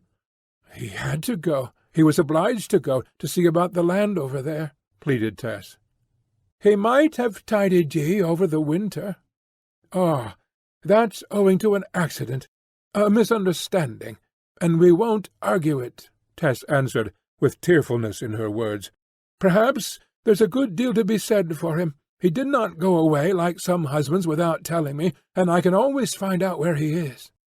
After this they continued for some long time in a reverie, as they went on seizing the ears of corn, drawing out the straw, gathering it under their arms, and cutting off the ears with their bill-hooks, nothing sounding in the barn but the swish of the straw and the crunch of the hook. Then Tess suddenly flagged, and sank down upon the heap of wheat-ears at her feet. "I knew you wouldn't be able to stand it," cried Marian. "It wants harder flesh than yours for this work." Just then the farmer entered. "Oh, that's how you get on when I'm away," he said to her. "But it is my own loss," she pleaded, "not yours." "I want it finished," he said doggedly, as he crossed the barn and went out at the other door. "Don't ye mind him, there's a dear," said Marian. "I've worked here before. Now you go and lie down there, and Iz and I will make up your number." "I don't like to let you do that. I'm taller than you, too." However, she was so overcome that she consented to lie down a while, and reclined on a heap of pull-tails, the refuse, after the straight straw had been drawn, thrown up at the further side of the barn. Her succumbing had been as largely owing to agitation at the reopening of the subject of her separation from her husband as to the hard work. She lay in a state of percipience without volition, and the rustle of the straw and the cutting of the ears by the others had the weight of bodily touches. She could hear from her corner, in addition to these noises, the murmur of their voices. She felt certain that they were continuing the subject already broached, but their voices were so low that she could not catch the words. At last Tess grew more and more anxious to know what they were saying, and persuading herself that she felt better, she got up and resumed work. Then Iz Hewitt broke down. She had walked more than 12 miles the previous evening, had gone to bed at midnight, and had risen again at 5 o'clock. Marian alone, thanks to her bottle of liquor and her stoutness of build, stood the strain upon back and arms without suffering. Tess urged Iz to leave off, agreeing, as she felt better, to finish the day without her, and make equal division of the number of sheaves. Iz accepted the offer gratefully, and disappeared through the great door into the snowy track to her lodging. Marian, as was the case every afternoon at this time on account of the bottle, began to feel in a romantic vein. "I should not have thought it of him, never," she said in a dreamy tone, "and I loved him so. I didn't mind his having you, but this about is too bad." Tess, in her start at the words, narrowly missed cutting off a finger with the bill-hook. "Is it about my husband?" she stammered. "Well, yes. Iz said, Don't you tell her, but I am sure I can't help it. It was what he wanted Iz to do. He wanted her to go off to Brazil with him." Tess's face faded as white as the scene without, and its curves straightened. "And did Iz refuse to go?" she asked. "I don't know. Anyhow, he changed his mind." "Pooh! Then he didn't mean it. 'Twas just a man's jest." "Yes, he did, for he drove her a good ways towards the station." "He didn't take her." They pulled on in silence, till Tess, without any premonitory symptoms, burst out crying.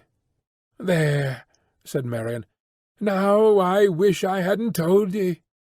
"No, it is a very good thing that you have done. I have been living on in a third-over-lackaday way, and have not seen what it might lead to. I ought to have sent him a letter oftener. He said I could not go to him, but he didn't say I was not to write as often as I liked. I won't dally like this any longer. I have been very wrong and neglectful in leaving everything to be done by him." The dim light in the barn grew dimmer, and they could see to work no longer. When Tess had reached home that evening and had entered into the privacy of her little whitewashed chamber, she began impetuously writing a letter to Claire. But, falling into doubt, she could not finish it. Afterwards she took the ring from the ribbon on which she wore it next to her heart, and retained it on her finger all night, as if to fortify herself in the sensation that she was really the wife of this elusive lover of hers, who could propose that Iz should go with him abroad so shortly after he had left her. Knowing that, how could she write entreaties to him, or show that she cared for him any more? Chapter 44. By the disclosure in the barn, her thoughts were led anew in the direction which they had taken more than once of late, to the distant Emminster vicarage. It was through her husband's parents that she had been charged to send a letter to Claire if she desired, and to write to them direct if in difficulty. But that sense of her having morally no claim upon him had always led Tess to suspend her impulse to send those notes, and to the family at the vicarage, therefore, as to her own parents since her marriage, she was virtually non-existent. This self-effacement in both directions had been quite in consonance with her independent character of desiring nothing by way of favour or pity to which she was not entitled on a fair consideration of her deserts. She had set herself to stand or fall by her qualities, and to waive such merely technical claims upon a strange family as had been established for her by the flimsy fact of a member of that family, in a season of impulse, writing his name in a church-book beside hers. But now that she was stung to a fever by Iz's tale, there was a limit to her powers of renunciation. Why had her husband not written to her? He had distinctly implied that he would at least let her know of the locality to which he had journeyed, but he had not sent a line to notify his address. Was he really indifferent? But was he ill? Was it for her to make some advance? Surely she might summon the courage of solicitude, call at the vicarage for intelligence, and express her grief at his silence. If Angel's father were the good man she had heard him represented to be, he would be able to enter into her heart-starved situation. Her social hardships she would conceal. To leave the farm on a weekday was not in her power. Sunday was the only possible opportunity. Flintcomb Ash being in the middle of the Cretaceous tableland over which no railway had claimed as yet, it would be necessary to walk. And the distance being 15 miles each way, she would have to allow herself a long day for the undertaking by rising early. A fortnight later, when the snow had gone, and had been followed by a hard black frost, she took advantage of the state of the roads to try the experiment. At 4 o'clock that Sunday morning she came downstairs and stepped out into the starlight. The weather was still favourable, the ground ringing under her feet like an anvil. Marian and Iz were much interested in her excursion, knowing that the journey concerned her husband. Their lodgings were in a cottage a little further along the lane, but they came and assisted Tess in her departure, and argued that she should dress up in her very prettiest guise to captivate the hearts of her parents-in-law. though she, knowing of the austere and Calvinistic tenets of old Mr. Clare, was indifferent and even doubtful. A year had now elapsed since her sad marriage, but she had preserved sufficient draperies from the wreck of her then full wardrobe to clothe her very charmingly as a simple country girl, with no pretensions to recent fashion. A soft grey woollen gown, with white crape quilling against the pink skin of her face and neck, and a black velvet jacket and hat. "'Tis 1,000 pities your husband can't see ye now. You do look a real beauty," said Is Hewitt, regarding Tess as she stood on the threshold between the steely starlight without and the yellow candlelight within. Is spoke with a magnanimous abandonment of herself to the situation. She could not be, no woman with a heart bigger than a hazelnut could be, antagonistic to Tess in her presence, the influence which she exercised over those of her own sex being of a warmth and strength quite unusual, curiously overpowering the less worthy feminine feelings of spite and rivalry. With a final tug and touch here and a slight brush there, they let her go, and she was absorbed into the pearly air of the fore-dawn. They heard her footsteps tap along the hard road as she stepped out to her full pace. Even Is hoped she would win, and, though without any particular respect for her own virtue, felt glad that she had been prevented wronging her friend when momentarily tempted by Clare. It was a year ago, all but a day, that Clare had married Tess, and only a few days less than a year that he had been absent from her. Still, to start on a brisk walk and on such an errand as hers on a dry, clear wintry morning, through the rarefied air of these chalky hogsbacks, was not depressing, and there is no doubt that her dream at starting was to win the heart of her mother-in-law, tell her whole history to that lady, enlist her on her side, and so gain back the truant. In time she reached the edge of a vast escarpment below which stretched the loamy vale of Blackmoor, now lying misty and still in the dawn. Instead of the colourless air of the uplands, the atmosphere down there was a deep blue. Instead of the great enclosures of 100 acres in which she was now accustomed to toil, there were little fields below her of less than 6 acres, so numerous that they looked from this height like the meshes of a net. Here the landscape was whitey brown. Down there, as in Froom Valley, it was always green. Yet it was in that vale that her sorrow had taken shape, and she did not love it as formerly. Beauty to her, as to all who have felt, lay not in the thing, but in what the thing symbolized. Keeping the vale on her right, she steered steadily westward. Passing above the Hintocks, crossing at right angles the high road from Sherton Abbas to Casterbridge, and skirting Dogberry Hill and Highstoy, with the dell between them called the Devil's Kitchen. Still following the elevated way, she reached Cross in Hand, where the stone pillar stands desolate and silent, to mark the site of a miracle, or murder, or both.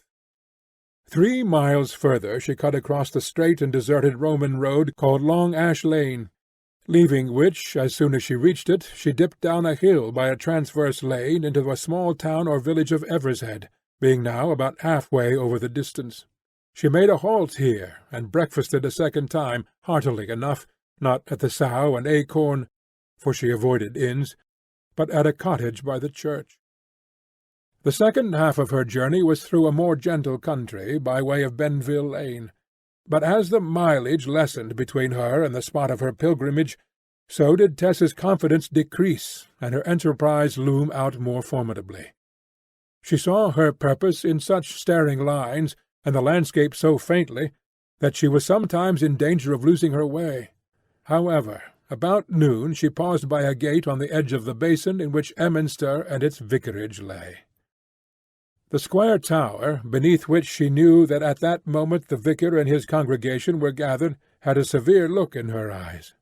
She wished that she had somehow contrived to come on a week-day. Such a good man might be prejudiced against a woman who had chosen Sunday, never realizing the necessities of her case. But it was incumbent upon her to go on now. She took off the thick boots in which she had walked thus far, put on her pretty thin ones of patent leather, and, stuffing the former into the hedge by the gate-post, where she might readily find them again, descended the hill, the freshness of the colour she had derived from the keen air thinning away in spite of her as she drew near the parsonage. Tess hoped for some accident that might favour her, but nothing favoured her. The shrubs on the vicarage lawn rustled uncomfortably in the frosty breeze. She could not feel by any stretch of imagination, dressed to her highest as she was, that the house was the residence of near relations, and yet nothing essential, in nature or emotion, divided her from them. In pains, pleasures, thoughts, birth, death, and after death, they were the same. She nerved herself by an effort, entered the swing gate, and rang the door-bell. The thing was done. There could be no retreat. No, the thing was not done. Nobody answered to her ringing. The effort had to be risen to and made again. She rang a second time, and the agitation of the act, coupled with her weariness after 15 miles' walk, led her to support herself while she waited by resting her hand on her hip and her elbow against the wall of the porch. The wind was so nipping that the ivy leaves had become wizened and grey, each tapping incessantly upon its neighbour with a disquieting stir of her nerves. A piece of blood-stained paper, caught up from some meat-buyer's dust-heap, beat up and down the road without the gate, too flimsy to rest, too heavy to fly away, and a few straws kept it company. The second peal had been louder, and still nobody came. Then she walked out of the porch, opened the gate, and passed through.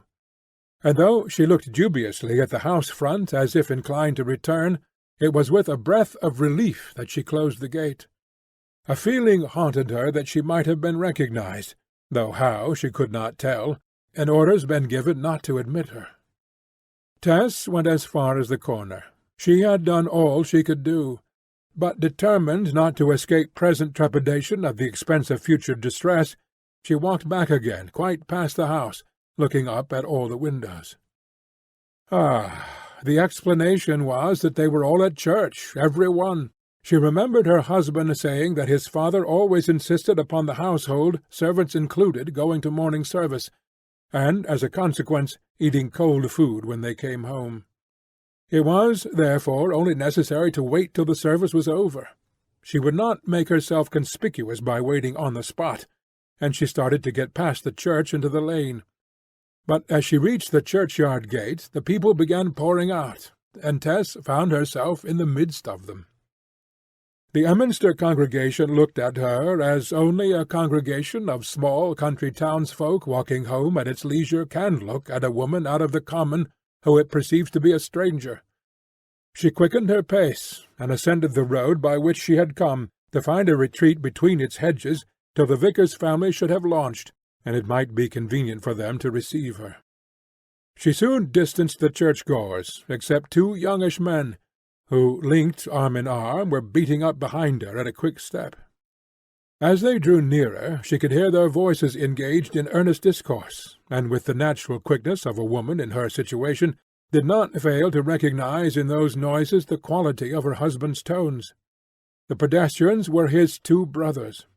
Forgetting all her plans, Tess's one dread was lest they should overtake her now, in her disorganized condition, before she was prepared to confront them.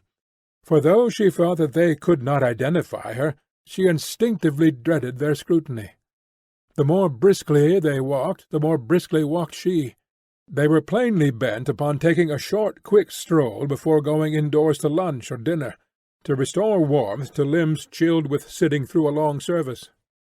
Only one person had preceded Tess up the hill, a ladylike young woman, somewhat interesting, though perhaps a trifle guindée and prudish.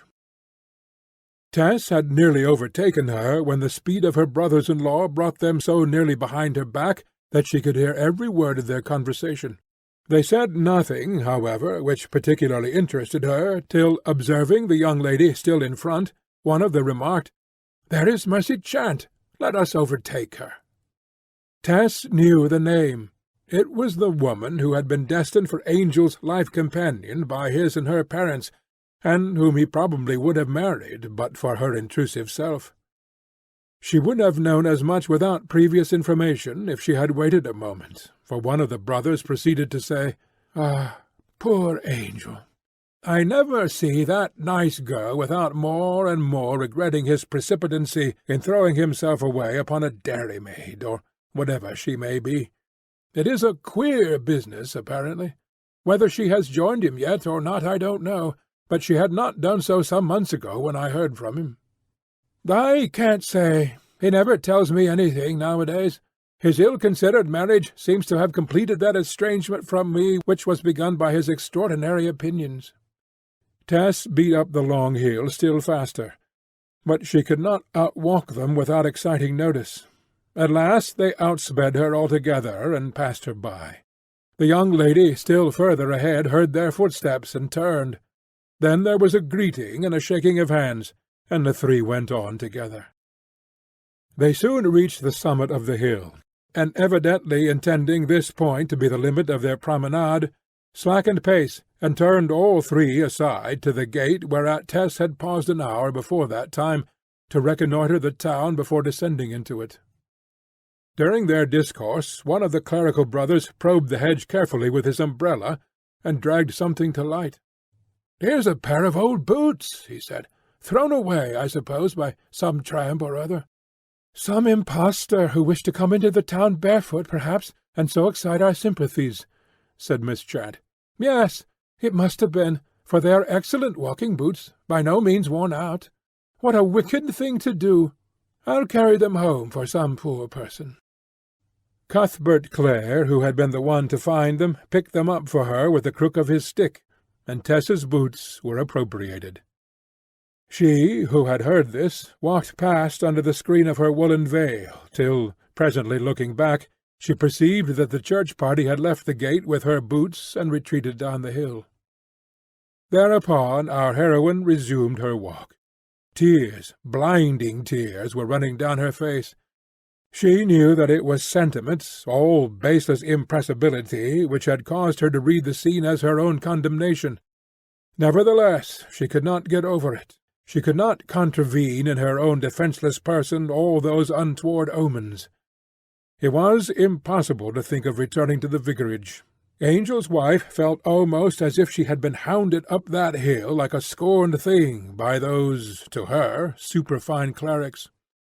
Innocently as the slight had been inflicted, it was somewhat unfortunate that she had encountered the sons and not the father, who, despite his narrowness, was far less starched and ironed than they, and had to the full the gift of charity. As she again thought of her dusty boots, she almost pitied those habiliments for the quizzing to which they had been subjected, and felt how hopeless life was for their owner. "Ah," she said, still sighing in pity of herself, "they didn't know that I wore those over the roughest part of the road to save those pretty ones he bought for me. No, they did not know it, and they didn't think that he chose the colour of my pretty frock. No, how could they?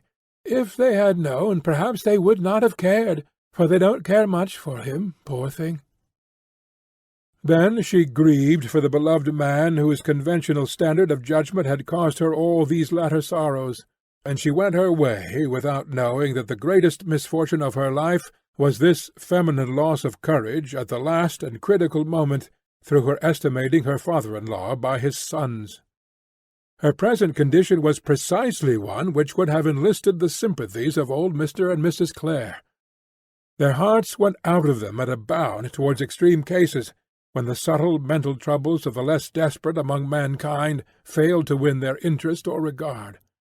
In jumping at publicans and sinners, they would forget that a word might be said for the worries of scribes and Pharisees, and this defect or limitation might have recommended their own daughter-in-law to them at this moment as a fairly choice sort of lost person for their love. Thereupon she began to plod back along the road by which she had come, not altogether full of hope, but full of a conviction that a crisis in her life was approaching. No crisis apparently had supervened, and there was nothing left for her to do but to continue upon that Starve-Acre farm till she could again summon courage to face the vicarage. She did indeed take sufficient interest in herself to throw up her veil on this return journey, as if to let the world see that she could at least exhibit a face such as Mercy Chant could not show. but it was done with a sorry shake of the head. "It is nothing," she said. "Nobody loves it. Nobody sees it. Who cares about the looks of a castaway like me?" Her journey back was rather a meander than a march. It had no sprightliness, no purpose, only a tendency. Along the tedious length of Benville Lane she began to grow tired, and she leant upon gates and paused by milestones. She did not enter any house till, at the 7th or 8th mile, she descended the steep long hill below which lay the village or townlet of Evershead, where in the morning she had breakfasted with such contrasting expectations. The cottage by the church, in which she again sat down, was almost the first at the end of the village, and while the women fetched her some milk from the pantry, Tess, looking down the street, perceived that the place seemed quite deserted. "The people are gone to the afternoon service, I suppose," she said. "No, my dear," said the old woman. "'Tis too soon for that. The bells ain't struck out yet. They be all gone to hear the preachin' in yonder barn. A ranter preaches there between the services, an excellent, fiery Christian man, they say. But, Lord, I don't go to hear him. What comes in the regular way over the pulpit is hot enough for I." Tess soon went onward into the village, her footsteps echoing against the houses as though it were a place of the dead. Nearing the central part, her echoes were intruded on by other sounds, and seeing the barn not far off the road, she guessed these to be the utterances of the preacher. His voice became so distinct in the still clear air that she could soon catch his sentences, though she was on the closed side of the barn. The sermon, as might be expected, was of the extremest antinomian type, on justification by faith, as expounded in the theology of St. Paul. This fixed idea of the rhapsodist was delivered with animated enthusiasm, in a manner entirely declamatory, for he had plainly no skill as a dialectician. Although Tess had not heard the beginning of the address, she learnt what the text had been from its constant iteration. Tess was all the more interested, as she stood listening behind, in finding that the preacher's doctrine was a vehement form of the view of Angel's father, and her interest intensified when the speaker began to detail his own spiritual experiences of how he had come by those views. He had, he said, been the greatest of sinners. He had scoffed, he had wantonly associated with the reckless and the lewd, but a day of awakening had come, and, in a human sense, it had been brought about mainly by the influence of a certain clergyman, whom he had first grossly insulted, but whose parting words had sunk into his heart, and had remained there, till by the grace of heaven they had worked this change in him, and made him what they saw him. O foolish Galatians! Who hath bewitched you, that ye should not obey the truth, before whose eyes Jesus Christ hath been evidently set forth, crucified among you? But more startling to Tess than the doctrine had been the voice, which, impossible as it seemed, was precisely that of Alec d'Urberville. Her face fixed in painful suspense, she came round to the front of the barn and passed before it. The low winter sun beamed directly upon the great double-doored entrance on this side, one of the doors being open, so that the rays stretched far in over the threshing floor to the preacher and his audience, all snugly sheltered from the northern breeze. The listeners were entirely villagers, among them being the man whom she had seen carrying the red paint-pot on a former memorable occasion. But her attention was given to the central figure, who stood upon some sacks of corn, facing the people in the door. The 3 o'clock sun shone full upon him, and the strange, enervating conviction that her seducer confronted her, which had been gaining ground in Tess ever since she had heard his words distinctly, was at last established as a fact indeed. End of Phase the 5th.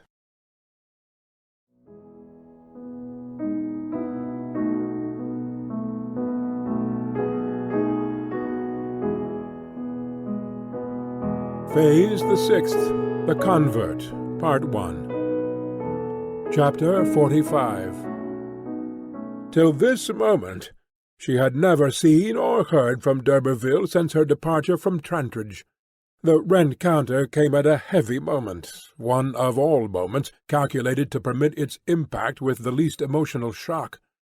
But such was unreasoning memory that, though he stood there openly and palpably a converted man who was sorrowing for his past irregularities, a fear overcame her, paralyzing her movement so that she neither retreated nor advanced.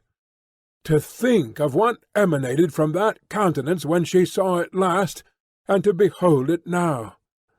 There was the same handsome unpleasantness of mien, but now he wore neatly trimmed, old-fashioned whiskers, the sable moustache having disappeared, and his dress was half clerical, a modification which had changed his expression sufficiently to abstract the dandyism from his features, and to hinder for a second her belief in his identity. To Tess's sense there was, just at first, a ghastly bizarrerie, a grim incongruity in the march of these solemn words of Scripture out of such a mouth.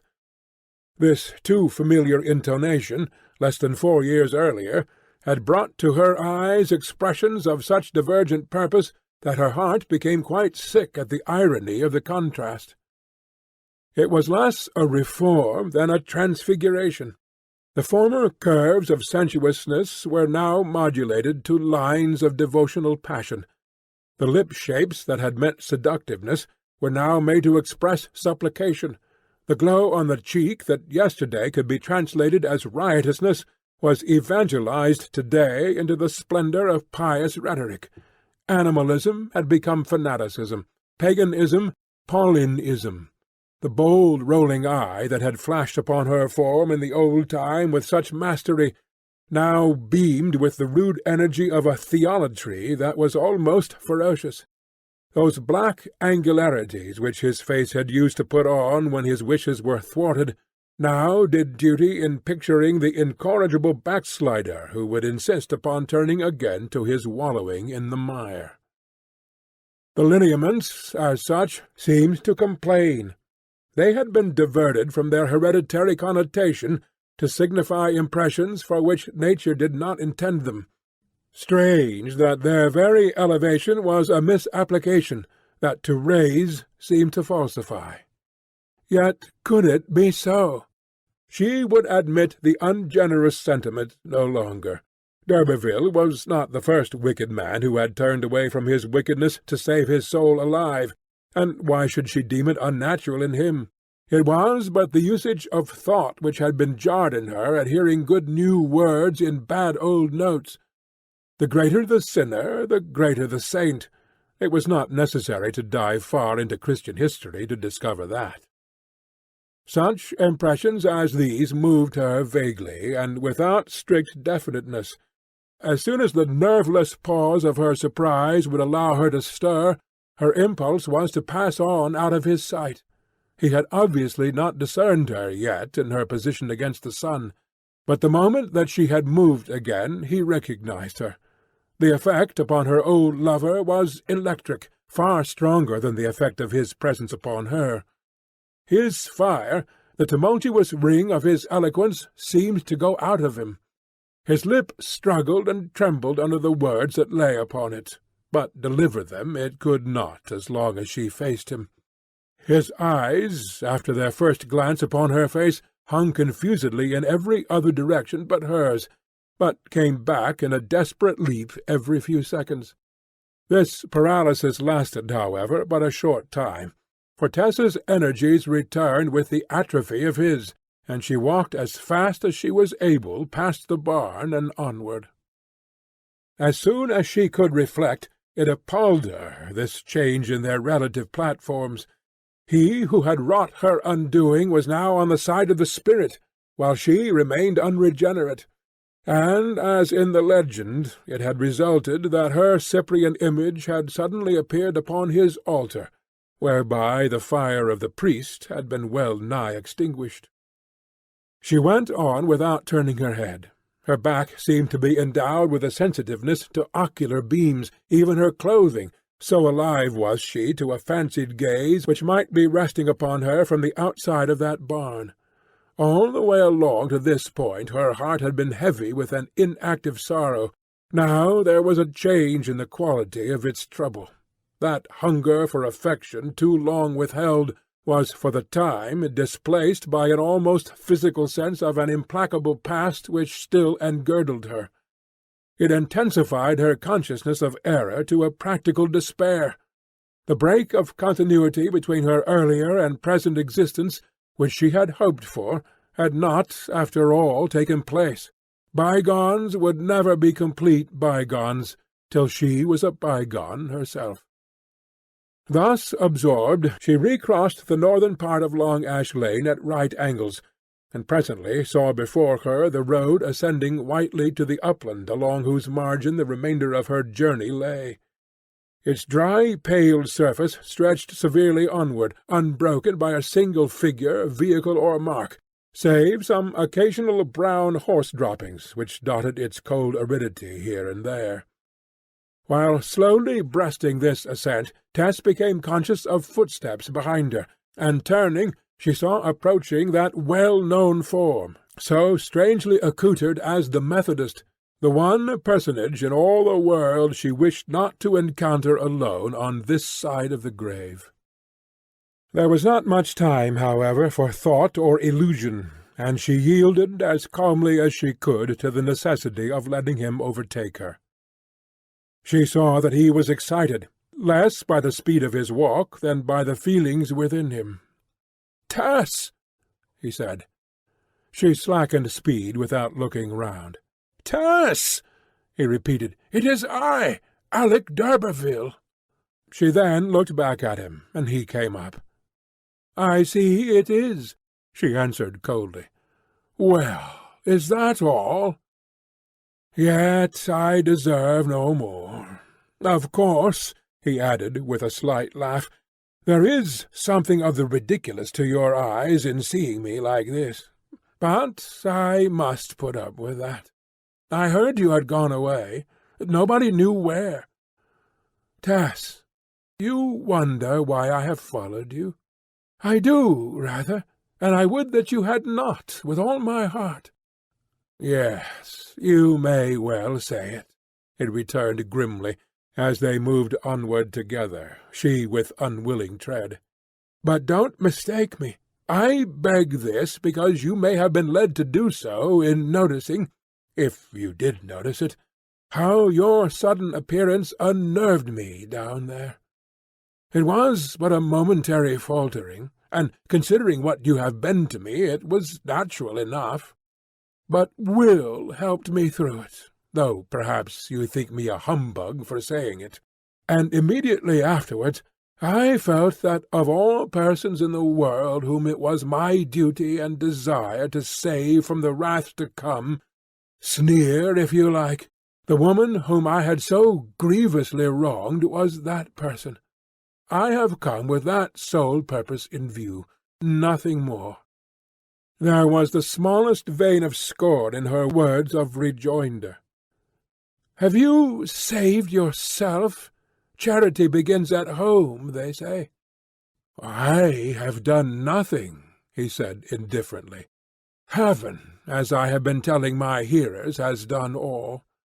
No amount of contempt that you can pour upon me, Tess, will equal what I have poured upon myself, the old Adam of my former years. Well, it is a strange story, believe it or not, but I can tell you the means by which my conversion was brought about, and I hope you will be interested enough at least to listen. Have you ever heard the name of the parson of Emminster? You must have done so. Old Mr. Clare, one of the most earnest of his school, one of the few intense men left in the church, not so intense as the extreme wing of Christian believers with which I have thrown in my lot, but quite an exception among the established clergy, the younger of whom are gradually attenuating the true doctrines by their sophistries, till they are but the shadow of what they were. I only differ from him on the question of church and state, the interpretation of the text, 'Come out from among you, and be ye separate, saith the Lord.' That's all. He is one who, I firmly believe, has been the humble means of saving more souls in this country than any other man you can name. You have heard of him?" "I have," she said. "He came to Trantridge 2 or 3 years ago to preach on behalf of some missionary society, and I, wretched fellow that I was, insulted him, when, in his disinterestedness, he tried to reason with me and show me the way. He did not resent my conduct.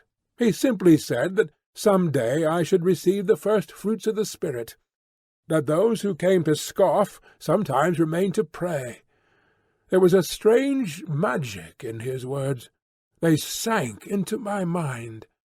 But the loss of my mother hit me most, and by degrees I was brought to see daylight. Since then my one desire has been to hand on the true view to others, and that is what I was trying to do to-day, though it is only lately that I have preached hereabout. The first months of my ministry have been spent in the north of England among strangers, where I preferred to make my earliest clumsy attempts, so as to acquire courage before undergoing that severest of all tests of one's sincerity, addressing those who have known one, and have been one's companions in the days of darkness. If you could only know, Tess, the pleasure of having a good slap at yourself, I am sure— "Don't go on with it!" she cried passionately, as she turned away from him to a stile by the wayside, on which she bent herself. "I can't believe in such sudden things. I feel indignant with you for talking to me like this, when you know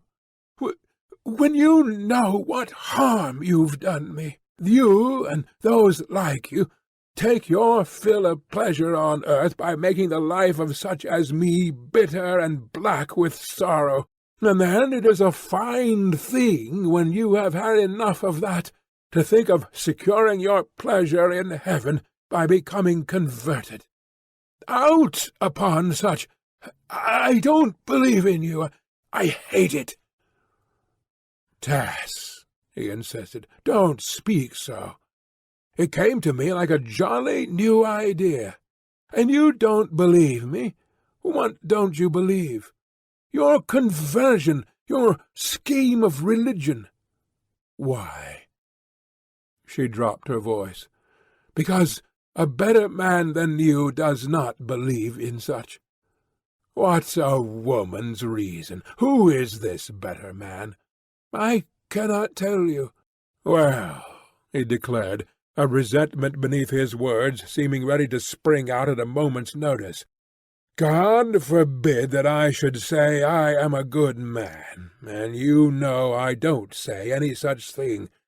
I am new to goodness, truly, but newcomers see furthest sometimes." "Yes," she replied sadly, "but I cannot believe in your conversion to a new spirit. Such flashes as you feel, Alec, I fear don't last." Thus speaking, she turned from the stile over which she had been leaning, and faced him, whereupon his eyes, falling casually upon the familiar countenance and form, remained contemplating her. The inferior man was quiet in him now, but it was surely not extracted, nor even entirely subdued. "Don't look at me like that," he said abruptly. Tess, who had been quite unconscious of her action and mien, instantly withdrew the large dark gaze of her eyes, stammering with a flush, "I beg your pardon." And there was revived in her the wretched sentiment which had often come to her before, that in inhabiting the fleshly tabernacle with which nature had endowed her, she was somehow doing wrong. "No, don't beg my pardon. But since you wear a veil to hide your good looks, why don't you keep it down?" She pulled down the veil, saying hastily, "It was mostly to keep off the wind." "It may seem harsh of me to dictate like this," he went on, "but it is better that I should not look too often on you. It might be dangerous." "Shh!" said Tess. "Well, women's faces have had too much power over me already for me not to fear them, An evangelist has nothing to do with such as they, and it reminds me of the old times that I would forget." After this their conversation dwindled to a casual remark now and then as they rambled onward, Tess inwardly wondering how far he was going with her, and not liking to send him back by positive mandate. Frequently when they came to a gate or stile they found painted thereon in red or blue letters some text of Scripture, and she asked him if he knew who had been at the pains to blazon these announcements. He told her that the man was employed by himself and others who were working with him in that district, to paint these reminders that no means might be left untried which might move the hearts of a wicked generation. At length the road touched the spot called Cross in Hand. Of all spots on the bleached and desolate upland, this was the most forlorn. It was so far removed from the charm which is sought in landscape by artists and view-lovers as to reach a new kind of beauty, a negative beauty of tragic tone. The place took its name from a stone pillar which stood there, a strange, rude monolith, from a stratum unknown in any local quarry, on which was roughly carved a human hand. Differing accounts were given of its history and purport. Some authorities stated that a devotional cross had once formed the complete erection thereon, of which the present relic was but the stump. Others that the stone as it stood was entire, and that it had been fixed there to mark a boundary or place of meeting. Anyhow, whatever the origin of the relic, there was and is something sinister or solemn according to mood in the scene amid which it stands, something tending to impress the most phlegmatic passer-by. "I think I must leave you now," he remarked as they drew near to this spot. "I have to preach at Abbott's Kernel at 6 this evening, and my way lies across to the right from here. And you upset me somewhat too, Tessie. I cannot, will not say why. I must go away and get strength. How is it that you speak so fluently now? Who has taught you such good English?" "I have learnt things in my troubles," she said evasively. "What troubles have you had?" She told him of the first one, the only one that related to him. D'Urberville was struck mute. "I knew nothing of this till now," he next murmured. "Why didn't you write to me when you felt your trouble coming on?" She did not reply, and he broke the silence by adding, "Well, you will see me again." "No," she answered, "do not again come near me." "I will think.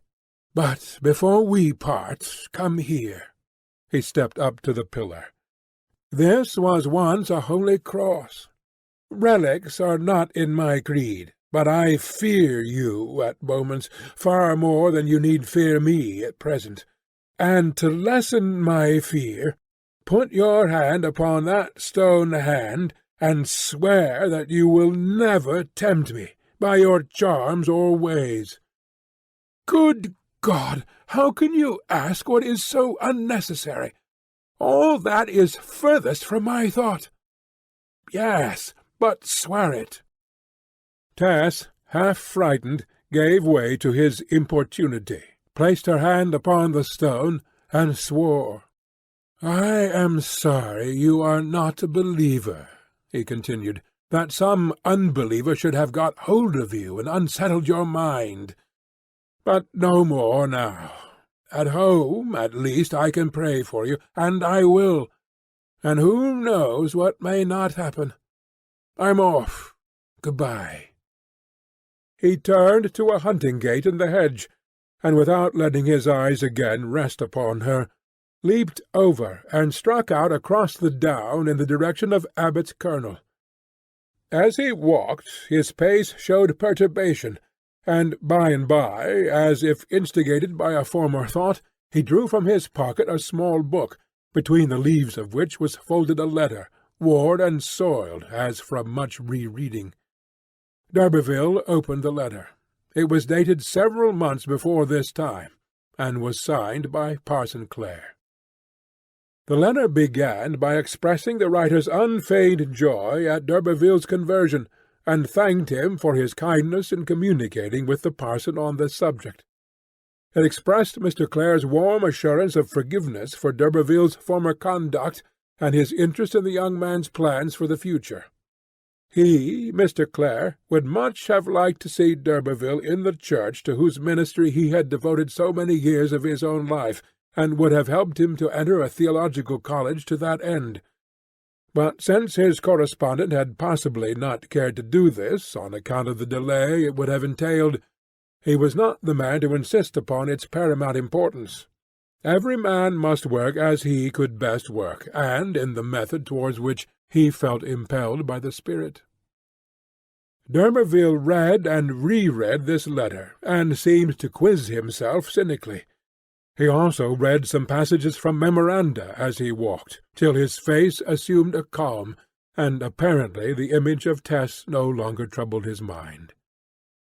She, meanwhile, had kept along the edge of the hill by which lay her nearest way home. Within the distance of a mile she met a solitary shepherd. "What is the meaning of that old stone I have passed?" she asked of him. "Was it ever a holy cross?" "A cross? No, 'twere not a cross. 'Tis a thing of ill omen, miss. It was put up in old times by the relations of a malefactor, who was tortured there by nailing his hand to a post and afterwards hung. The bones lie underneath. They say he sold his soul to the devil, and that he walks at times."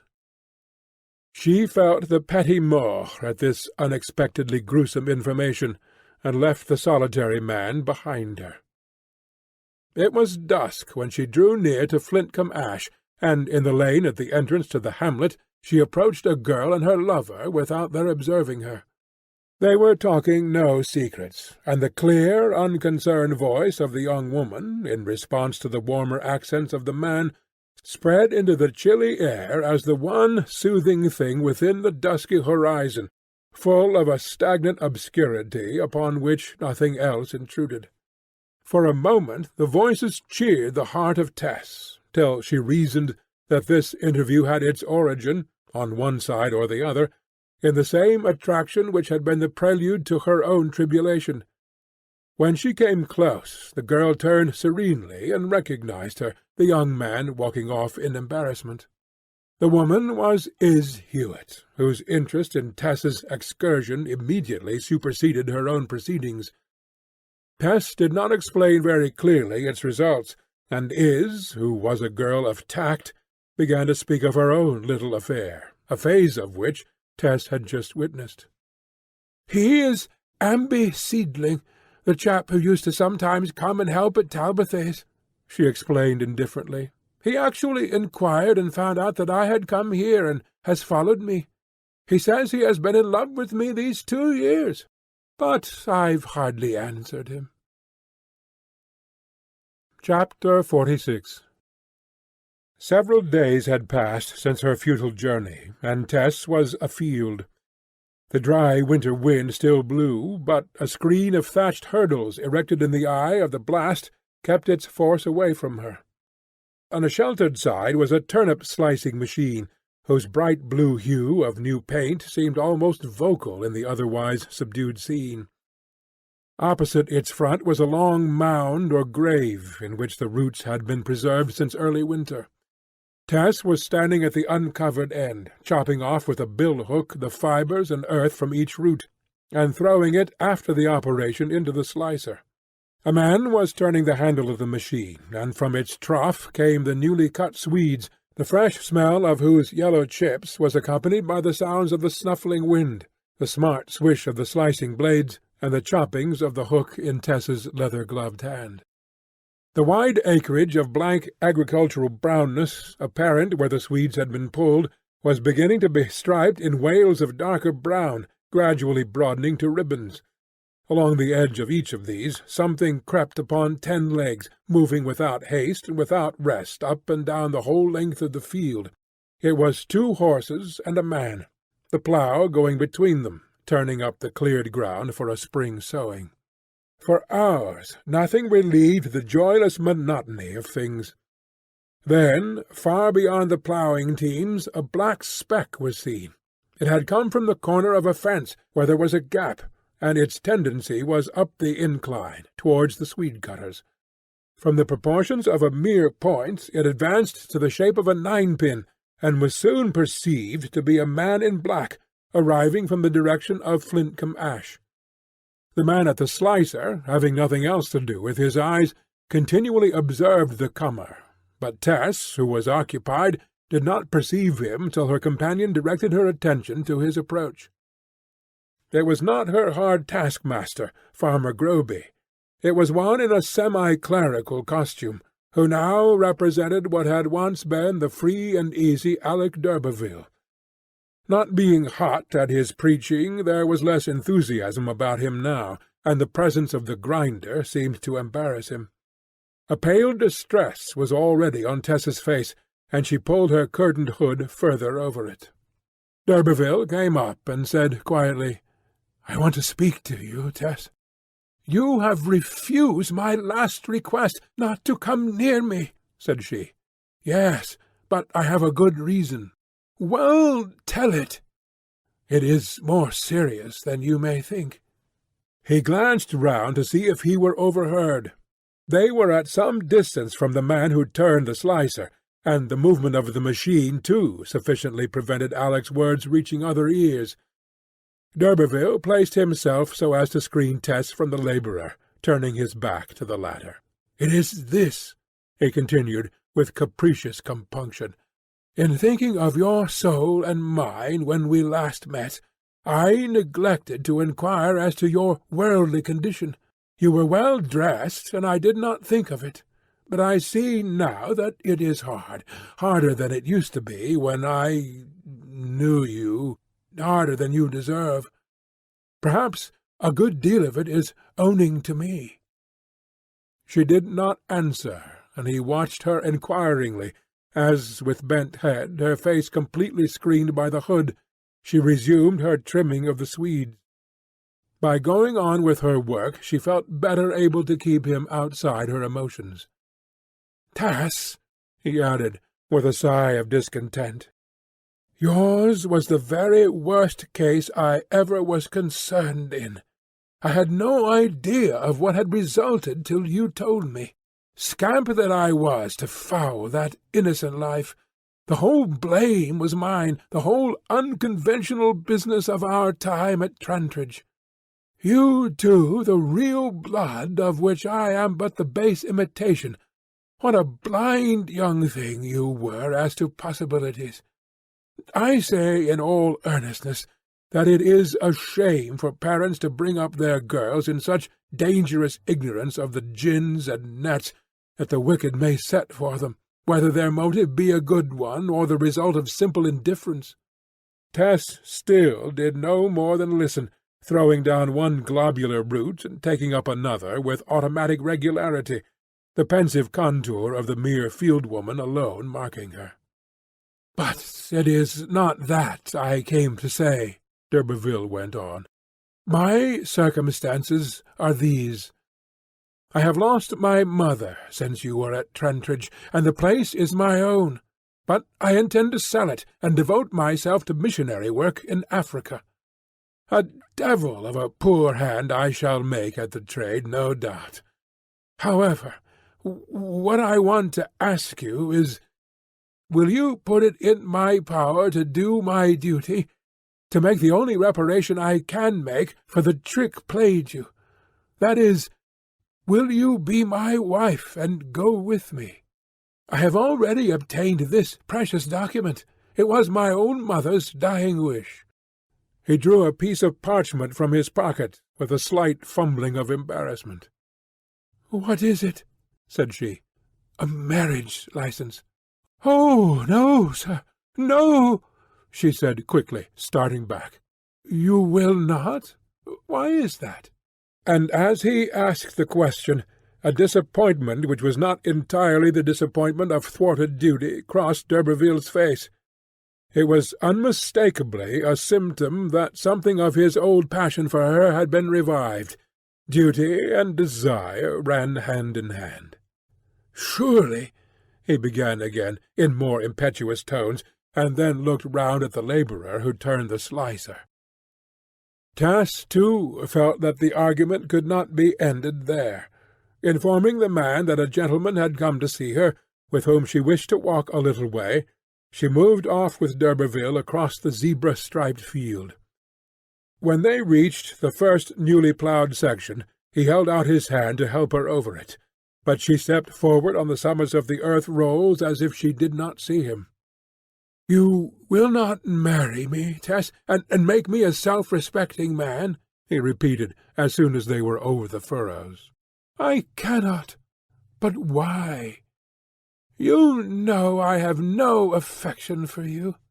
But you would get to feel that in time, perhaps, and as soon as you really could forgive me." "Never, never." "Why so positive?" "I love somebody else." The words seemed to astonish him.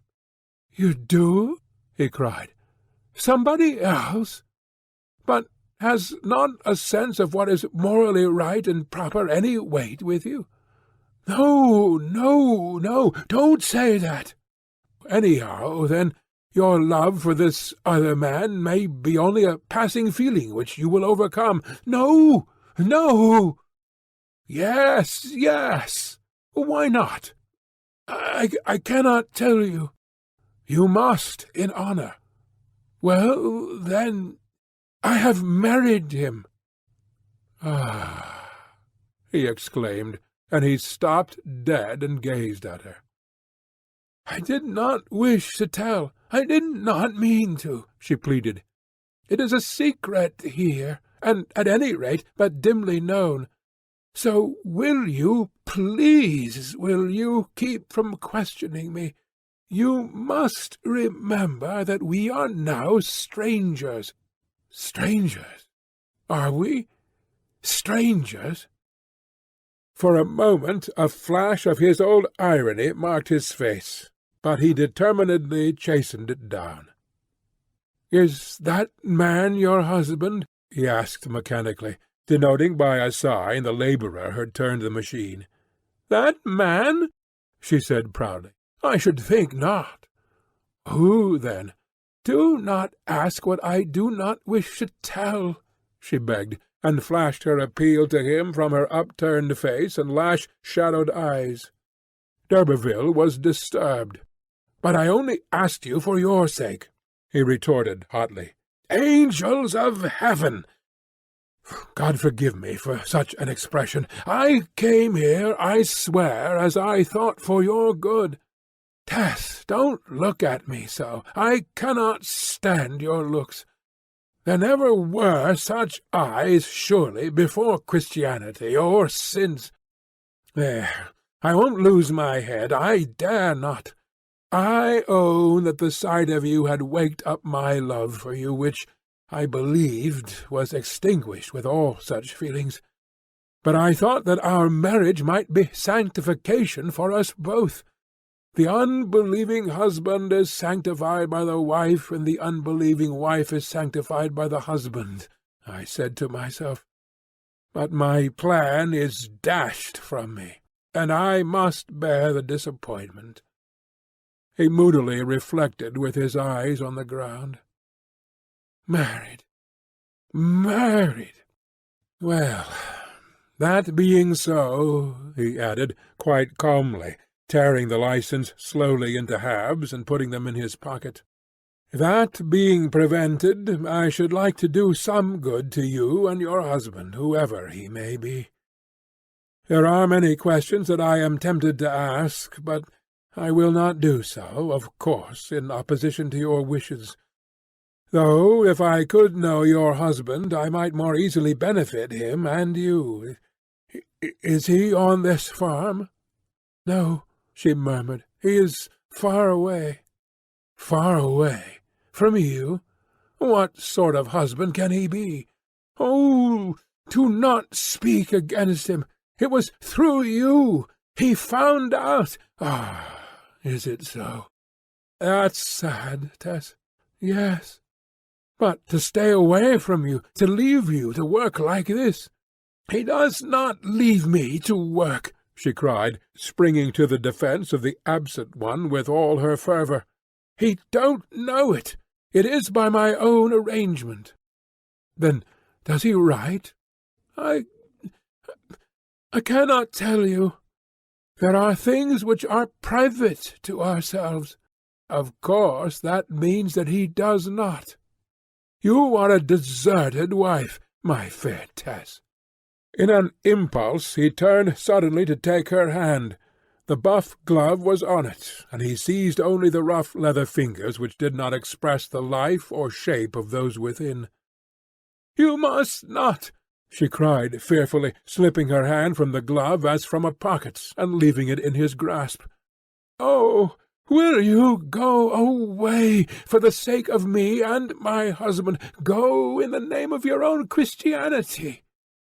"Yes, yes, I will," he said abruptly, and thrusting the glove back to her, he turned to leave. Facing round, however, he said, "Tess, as God is my judge, I meant no humbug in taking your hand." A pattering of hoofs on the soil of the field, which they had not noticed in their preoccupation, ceased close behind them, and a voice reached her ear.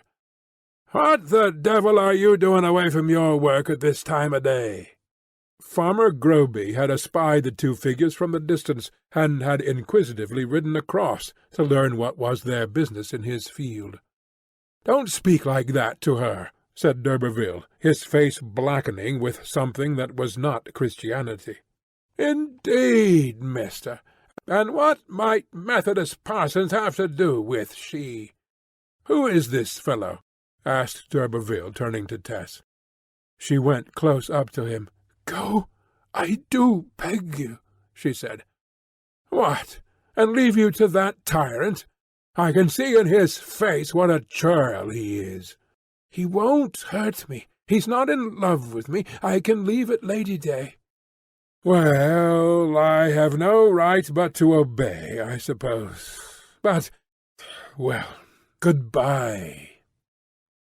Her defender, whom she dreaded more than her assailant, having reluctantly disappeared, the farmer continued his reprimand, which Tess took with the greatest coolness, that sort of attack being independent of sex. To have as a master this man of stone, who would have cuffed her if he had dared, was almost a relief after her former experiences. She silently walked back towards the summit of the field that was the scene of her labour, so absorbed in the interview which had just taken place that she was hardly aware that the nose of Groby's horse almost touched her shoulders. "If so be you make an agreement to work for me till Lady Day, I'll see that you carry it out," he growled. "Ah, drat the women! Now 'tis one thing, then 'tis another, but I'll put up with it no longer." Knowing very well that he did not harass the other women of the farm as he harassed her out of spite for the flooring he had once received, she did for one moment picture what might have been the result if she had been free to accept the offer just made her of being the moneyed Alec's wife. It would have lifted her completely out of subjection, not only to her present oppressive employer, but to a whole world who seemed to despise her. "But no, no," she said breathlessly. "I could not have married him now. He is so unpleasant to me." That very night she began an appealing letter to Clare, concealing from him her hardships, and assuring him of her undying affection. Any one who had been in a position to read between the lines would have seen that at the back of her great love was some monstrous fear, almost a desperation as to some secret contingencies which were not disclosed. But again she did not finish her effusion. He had asked Is to go with him, and perhaps he did not care for her at all. She put the letter in her box, and wondered if it would ever reach Angel's hands. After this her daily tasks were gone through heavily enough, and brought on the day which was of great import to agriculturalists, the day of the Candlemas Fair. It was at this fair that new engagements were entered into for the 12 months following the ensuing Lady Day, and those of the farming population who thought of changing their places duly attended at the county town where the fair was held. Nearly all the labourers on Flintcomb Ash Farm intended flight, and early in the morning there was a general exodus in the direction of the town, which lay at a distance of from 10 to a dozen miles over hilly country. Though Tess also meant to leave at the quarter-day, she was one of the few who did not go to the fair, having a vaguely shaped hope that something would happen to render another outdoor engagement unnecessary. It was a peaceful February day, of wonderful softness for the time, and one would almost have thought that winter was over. She had hardly finished her dinner when d'Urberville's figure darkened the window of the cottage wherein she was a lodger, which she had all to herself to-day. Tess jumped up, but her visitor had knocked at the door, and she could hardly in reason run away. D'Urberville's knock, his walk up to the door, had some indescribable quality of difference from his air when she last saw him. They seemed to be acts of which the doer was ashamed. She thought that she would not open the door, but, as there was no sense in that either, she arose, and, having lifted the latch, stepped back quickly. He came in, saw her, and flung himself down into a chair before speaking. "Tess, I couldn't help it," he began desperately, as he wiped his heated face, which had also a superimposed flush of excitement. "I felt that I must call at least to ask how you are. I assure you I had not been thinking of you at all till I saw you that Sunday. Now I cannot get rid of your image, try how I may. It is hard that a good woman should do harm to a bad man, yet so it is. If you would only pray for me, Tess." The suppressed discontent of his manner was almost pitiable, and yet Tess did not pity him. "How can I pray for you," she said, "when I am forbidden to believe that the great power who moves the world would alter his plans on my account? You really think that?" "Yes, I have been cured of the presumption of thinking otherwise." "Cured? By whom?" "By my husband, if I must tell." "Ah, your husband! How strange it seems! I remember you hinted something of the sort the other day. What do you really believe in these matters, Tess?" he asked. "You seem to have no religion, perhaps owing to me. But I have, though I don't believe in anything supernatural." D'Urberville looked at her with misgiving. "Then do you think that the line I take is all wrong?" "A good deal of it." "And yet I've felt so sure about it," he said uneasily. "I believe in the spirit of the Sermon on the Mount, and so did my dear husband. But I don't believe—" Here she gave her negations. "The fact is," said d'Urberville dryly, "whatever your dear husband believed you accept, and whatever he rejected you reject, without the least inquiry or reasoning on your own part. That's just like you women. Your mind is enslaved to his."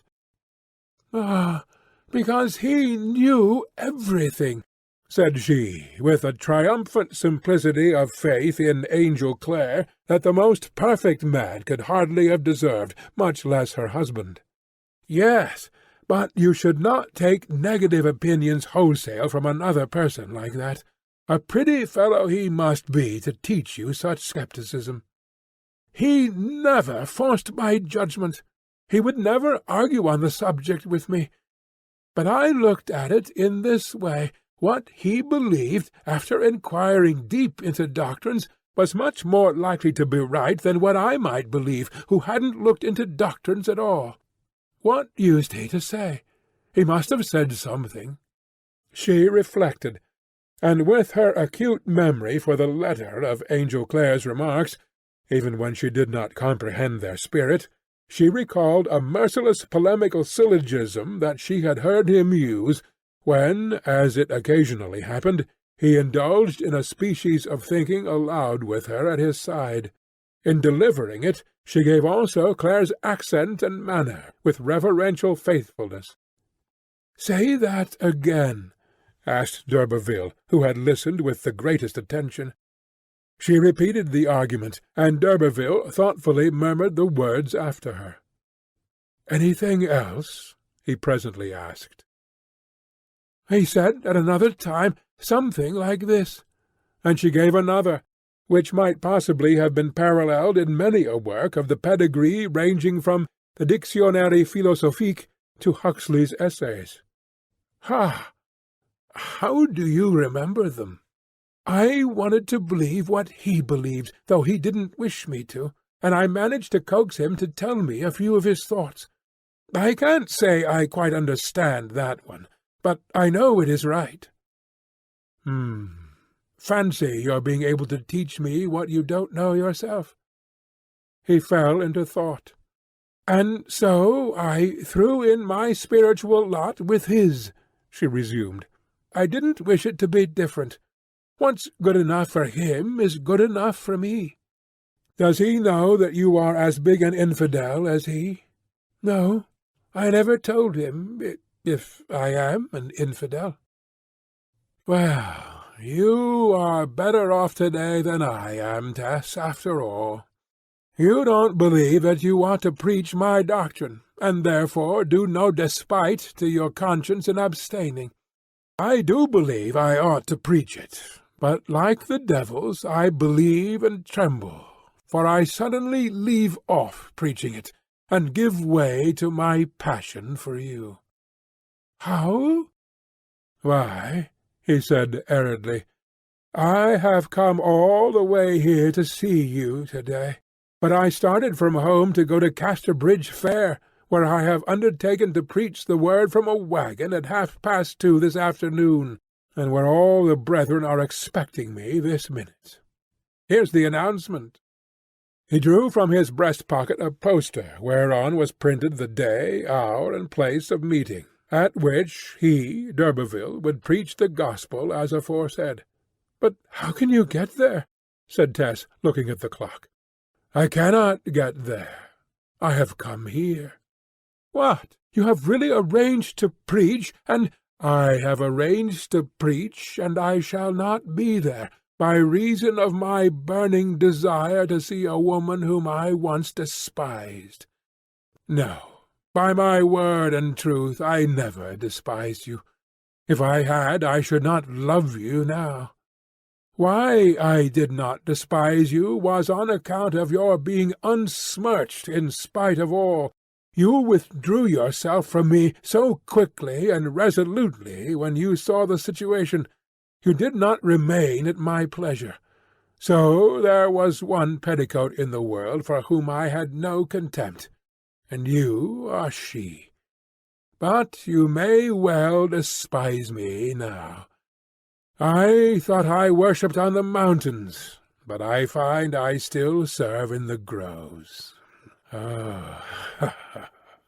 Oh, Alec d'Aberville, what does this mean? What have I done?" "Done?" he said, with a soulless sneer in the word.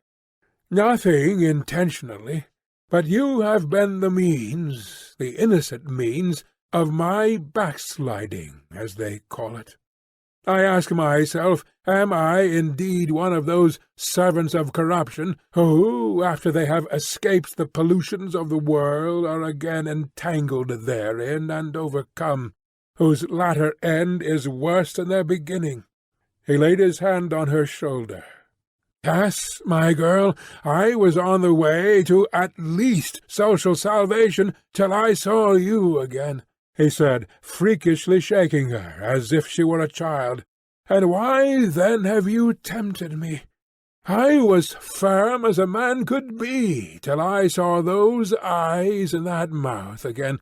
Surely there never was such a maddening mouth since Eve's." His voice sank, and a hot archness shot from his own black eyes. "You temptress, Tess! You dear damned witch of Babylon! I could not resist you as soon as I met you again. "I couldn't help your seeing me again," said Tess, recoiling.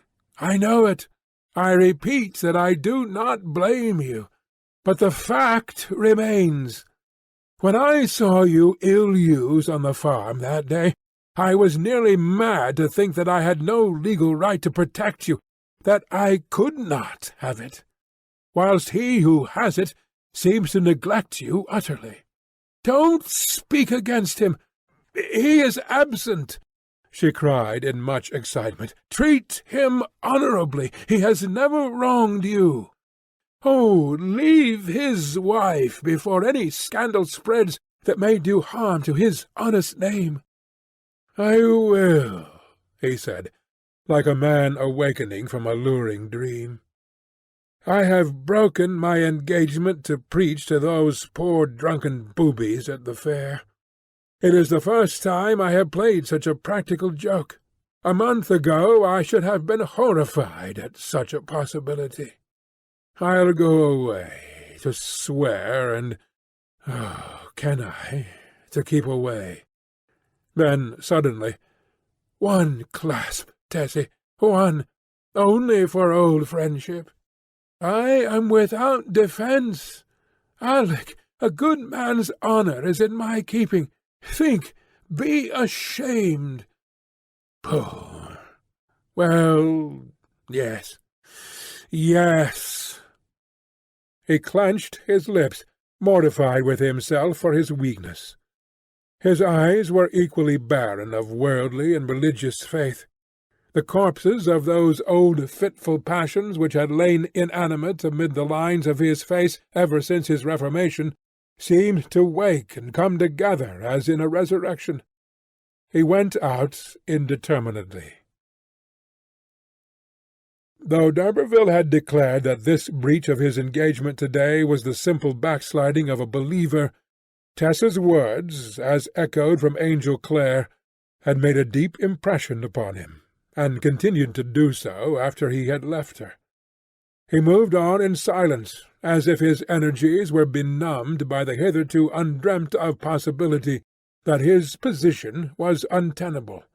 Reason had had nothing to do with his whimsical conversion, which was perhaps the mere freak of a careless man in search of a new sensation, and temporarily impressed by his mother's death. The drops of logic Tess had let fall into the sea of his enthusiasm served to chill its effervescence to stagnation. He said to himself, as he pondered again and again over the crystallized phrases that she had handed on to him, "That clever fellow little thought that, by telling her those things, he might be paving my way back to her." End of Part 1.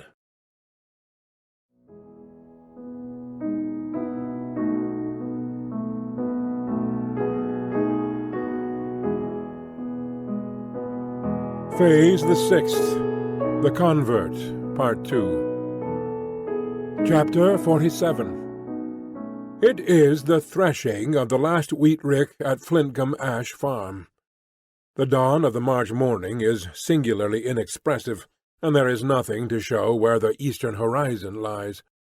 Against the twilight rises the trapezoidal top of the stack, which has stood forlornly here through the washing and bleaching of the wintry weather. When Is Hewitt and Tess arrived at the scene of operations, only a rustling denoted that others had preceded them, to which, as the light increased, there were presently added the silhouettes of two men on the summit. They were busily unhaling the rick, that is, stripping off the thatch before beginning to throw down the sheaves. And while this was in progress, Is and Tess, with the other women workers, in their whitey-brown pinners, stood waiting and shivering, Farmer Groby having insisted upon their being on the spot thus early to get the job over, if possible, by the end of the day. Close under the eaves of the stack, and as yet barely visible, was the red tyrant that the women had come to serve, a timber-framed construction, with straps and wheels appertaining, the threshing machine, which, whilst it was going, kept up a despotic demand upon the endurance of their muscles and nerves. A little way off there was another indistinct figure, this one black, with a sustained hiss that spoke of strength very much in reserve. The long chimney running up beside an ash-tree, and the warmth which radiated from the spot, explained without the necessity of much daylight that here was the engine which was to act as the primum mobile of this little world. By the engine stood a dark, motionless being, a sooty and grimy embodiment of tallness, in a sort of trance, with a heap of coals by his side. It was the engine-man. The isolation of his manner and colour lent him the appearance of a creature from Tophet, who had strayed into the pellucid smokelessness of this region of yellow grain and pale soil, with which he had nothing in common, to amaze and discompose its aborigines. What he looked he felt. He was in the agricultural world, but not of it. He served fire and smoke. These denizens of the fields served vegetation, weather, frost, and sun. He travelled with his engine from farm to farm, from county to county, for as yet the steam threshing machine was itinerant in this part of Wessex. He spoke in a strange northern accent, his thoughts being turned inwards upon himself, his eye on his iron charge, hardly perceiving the scenes around him, and caring for them not at all. Holding only strictly necessary intercourse with the natives, as if some ancient doom compelled him to wander here against his will in the service of his plutonic master.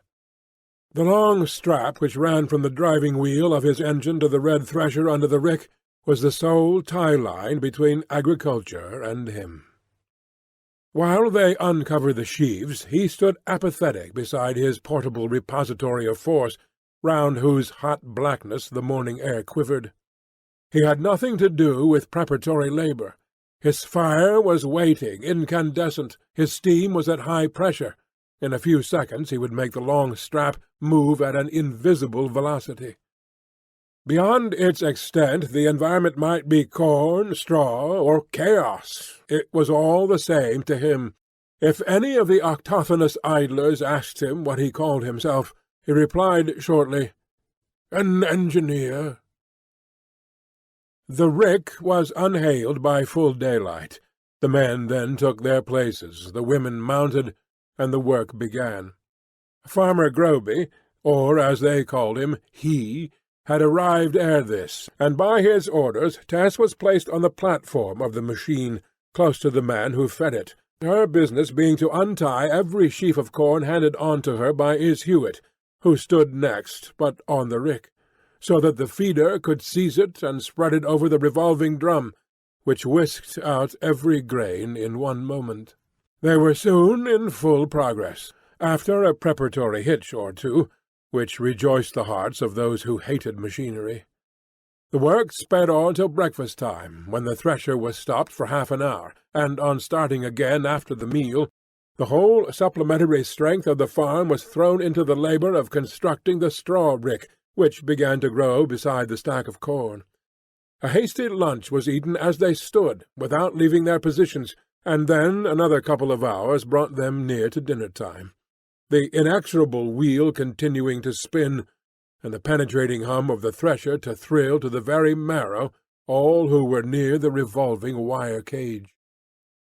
The old man on the rising straw-rick talked of the past days when they had been accustomed to thresh with flails on the oaken barn floor, when everything, even to winnowing, was effected by hand labour, which, to their thinking, though slow, produced better results. Those, too, on the corn-rick talked a little, but the perspiring ones at the machine, including Tess, could not lighten their duties by the exchange of many words. It was the ceaselessness of the work which tried her so severely, and began to make her wish that she had never come to Flitcombe Ash. The women on the corn-rick, Marion, who was one of them in particular, could stop to drink ale or cold tea from the flagon now and then, or to exchange a few gossiping remarks while they wiped their faces, or cleared the fragments of straw and husk from their clothing. But for Tess there was no respite, for as the drum never stopped, the man who fed it could not stop, and she, who had to supply the man with untied sheaves, could not stop either, unless Marion changed places with her, which she sometimes did for half an hour, in spite of Groby's objections that she was too slow-handed for a feeder. For some probably economical reason it was usually a woman who was chosen for this particular duty, and Groby gave as his motive in selecting Tess that she was one of those who best combined strength with quickness in untying, and both with staying power, and this may have been true. The hum of the thrasher, which prevented speech, increased to a raving whenever the supply of corn fell short of the regular quantity. As Tess and the man who fed could never turn their heads, she did not know that just before the dinner hour a person had come silently into the field by the gate, and had been standing under a second rick, watching the scene and Tess in particular. He was dressed in a tweed suit of fashionable pattern, and he twirled a gay walking-cane. "Who is that?" said Is Hewitt to Marion. She had at first addressed the inquiry to Tess, but the latter could not hear it. "Somebody's fancy man, I suppose," said Marion laconically. "I'll lay a guinea he's after Tess." "Oh, no, 'tis a ranter parson who's been sniffing about her lately, not a dandy like this." "Well, this is the same man." "The same man as the preacher? But he's quite different. He have left off his black coat and white neckerchief, and have cut off his whiskers, but he's the same man for all that." "Do you really think so? Then I'll tell her," said Marion. "Don't. She'll see him soon enough, good now." "Well, I don't think it at all right for him to join his preaching to courting a married woman, even though her husband might be abroad, and she, in a sense, a widow." "Oh, he can do her no harm," said Is dryly. "Her mind can no more be heaved from that one place where it do bide than a studded waggon from the hole he's in. Lord love ye, never court paying nor preaching, nor the seven thunders themselves can wean a woman when 'twould be better for her that she should be weaned." Dinner-time came, and the whirling ceased, whereupon Tess left her post, her knees trembling so wretchedly with the shaking of the machine that she could scarcely walk. "You ought to have a quart of drink into ye, as I've done," said Marion. "You wouldn't look so white then. Why, souls above us, your face is as if you'd been hag-rode."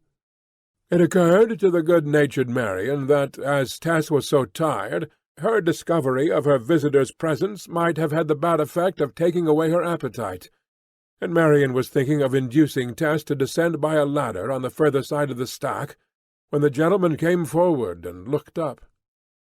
Tess uttered a short little "Oh!" and a moment after she said quickly, "I shall eat my dinner here, right on the rick." Sometimes, when they were so far from their cottages, they all did this, but as there was rather a keen wind going to-day, Marion and the rest descended, and sat under the straw stack. The newcomer was indeed Alec d'Urberville, the late evangelist, despite his changed attire and aspect. It was obvious at a glance that the original Weltlust had come back, that he had restored himself, as nearly as a man could do who had grown 3 or 4 years older, to the old jaunty slapdash guise under which Tess had first known her admirer, and cousin so-called. Having decided to remain where she was, Tess sat down among the bundles out of sight of the ground, and began her meal, till by and by she heard footsteps on the ladder, and immediately after Alec appeared upon the stack, now an oblong and level platform of sheaves. He strode across them, and sat down opposite of her without a word. Tess continued to eat her modest dinner, a slice of thick pancake which she had brought with her. The other workfolk were by this time all gathered under the rick, where the loose straw formed a comfortable retreat. "I am here again, as you see," said d'Urberville. "Why do you trouble me so?" she cried, reproach flashing from her very finger-ends. "I trouble you? I think I may ask, why do you trouble me? Sure, I don't trouble you anywhen. You say you don't, but you do. You haunt me. Those very eyes that you turned upon me with such a bitter flash a moment ago They come to me just as you showed them then, in the night and in the day. Tess, ever since you told me of that child of yours, it is just as if my feelings, which have been flowing in a strong puritanical stream, had suddenly found a way open in the direction of you, and had all at once gushed through. The religious channel is left dry forthwith, and it is you who have done it." She gazed in silence. "What? You have given up your preaching entirely?" she asked. She had gathered from Angel sufficient of the incredulity of modern thought to despise flash enthusiasm, but as a woman she was somewhat appalled. In affected severity d'Urberville continued, "Entirely. I have broken every engagement since that afternoon I was to address the drunkards at Casterbridge Fair. The deuce only knows what I am thought of by the brethren. The brethren! No doubt they pray for me, weep for me, for they are kind people in their way. But what do I care? How could I go on with the thing when I had lost my faith in it? It would have been hypocrisy of the basest kind. Among them I should have stood like Hymenaeus and Alexander, who were delivered over to Satan that they might learn not to blaspheme. What a grand revenge you have taken! I saw you innocent, and I deceived you. 4 years later you find me a Christian enthusiast. You then work upon me, perhaps to my complete perdition. But, Tess, my coz, as I used to call you, this is only my way of talking, and you must not look so horribly concerned. Of course you have done nothing except retain your pretty face and shapely figure. I saw it on the rick before you saw me. That tight pinafore thing sets it off, and the wing bonnets. You field girls should never wear those bonnets if you wish to keep out of danger." He regarded her silently for a few moments, and with a short, cynical laugh resumed.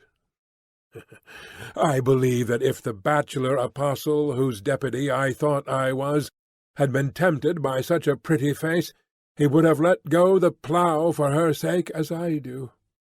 Tess attempted to expostulate, but at this juncture all her fluency failed her, and without heeding, he added, "Well, this paradise that you supply is perhaps as good as any other, after all. But to speak seriously, Tess—" D'Urberville rose and came nearer, reclining sideways amid the sheaves and resting upon his elbow. "Since I last saw you, I have been thinking of what you said that he said. I have come to the conclusion that there does seem rather a want of common sense in these threadbare old propositions. How I could have been so fired by poor Parson Clare's enthusiasm, and have gone so madly to work, transcending even him, I cannot make out. As for what you said last time, on the strength of your wonderful husband's intelligence, whose name you have never told me, about having what they call an ethical system without any dogma, I don't see my way to that at all. Why, you can have the religion of loving-kindness and purity, at least, if you can't have—what do you call it—dogma? Oh, no, I'm a different sort of fellow from that. If there's nobody to say, do this, and it will be a good thing for you after you are dead, do that, and it will be a bad thing for you, I can't warm up. Hang it, I am not going to feel responsible for my deeds and passions, if there's nobody to be responsible to, and if I were you, my dear, I wouldn't either." She tried to argue and tell him that he had mixed in his dull brain two matters, theology and morals, which in the primitive days of mankind had been quite distinct. But owing to Angel Clare's reticence, to her absolute want of training, and to her being a vessel of emotions rather than reasons, she could not go on. "Well, never mind," he resumed. "Here I am, my love, as in the old times. "Not as then, never as then. 'Tis different," she entreated, "and there was never warmth with me. Oh, why didn't you keep your faith if the loss of it has brought you to speak to me like this? Because you've knocked it out of me, so the evil be upon your sweet head. Your husband little thought how his teaching would recoil upon him. I'm awfully glad you have made an apostate of me all the same. Tess, I am more taken with you than ever, and I pity you too. For all your closeness, I see you are in a bad way, neglected by one who ought to cherish you." She could not get her morsels of food down her throat. Her lips were dry, and she was ready to choke. The voices and laughs of the work-folk eating and drinking under the rick came to her as if they were a quarter of a mile off. "It is cruelty to me," she said. How can you treat me to this talk if you care ever so little for me?" "True," he said, wincing a little. "I did not come to reproach you for my deeds. I came, Tess, to say that I don't like you to be working like this, and I have come on purpose for you. You say you have a husband who is not I. Well, perhaps you have, but I've never seen him, and you've not told me his name, and altogether he seems rather a mythological personage. However, even if you have one, I think I am nearer to you than he is. I, at any rate, try to help you out of trouble, but he does not, bless his invisible face. The words of the stern prophet Hosea that I used to read come back to me. Don't you know them, Tess? And she shall follow after her lover, but she shall not overtake him. And she shall seek him, but shall not find him. Then shall she say, I will go and return to my first husband, for then was it better with me than now. Tess, my trap is waiting just under the hill, and, darling mine, not his, you know the rest." Her face had been rising to a dull crimson fire while he spoke, but she did not answer. "You have been the cause of my backsliding," he continued, stretching his arm towards her waist. "You should be willing to share it, and leave that mule you call husband forever." One of her leather gloves, which she had taken off to eat her skimmer cake, lay in her lap, and without the slightest warning she passionately swung the glove by the gauntlet directly in his face. It was heavy and thick as a warrior's, and it struck him flat on the mouth. Fancy might have regarded the act as the recrudescence of a trick in which her armed progenitors were not unpractised. Alec fiercely started up from his reclining position.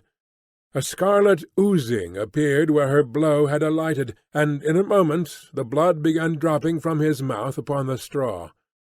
But he soon controlled himself, calmly drew his handkerchief from his pocket, and mopped his bleeding lips. She too had sprung up, but she sank down again. "Now punish me," she said, turning up her eyes to him with the hopeless defiance of the sparrow's gaze before its captor twists its neck. "Whip me, crush me. You need not mind those people under the rick. I shall not cry out. Once victim, always victim. That's the law." "Oh, no, no, Tess," he said blandly. "I can make full allowance for this. Yet you most unjustly forget one thing, that I would have married you if you had not put it out of my power to do so. Did I not ask you flatly to be my wife, eh? Answer me. You did. And you cannot be. But remember one thing." His voice hardened as his temper got the better of him with the recollection of his sincerity in asking her, and her present ingratitude, and he stepped across to her side and held her by the shoulders, so that she shook under his grasp. "Remember, my lady, I was your master once. I will be your master again. If you are any man's wife, you are mine." The threshers now began to stir below. "So much for our quarrel," he said, letting her go. "Now I shall leave you, and shall come again for your answer during the afternoon. You don't know me yet, but I know you." She had not spoken again, remaining as if stunned.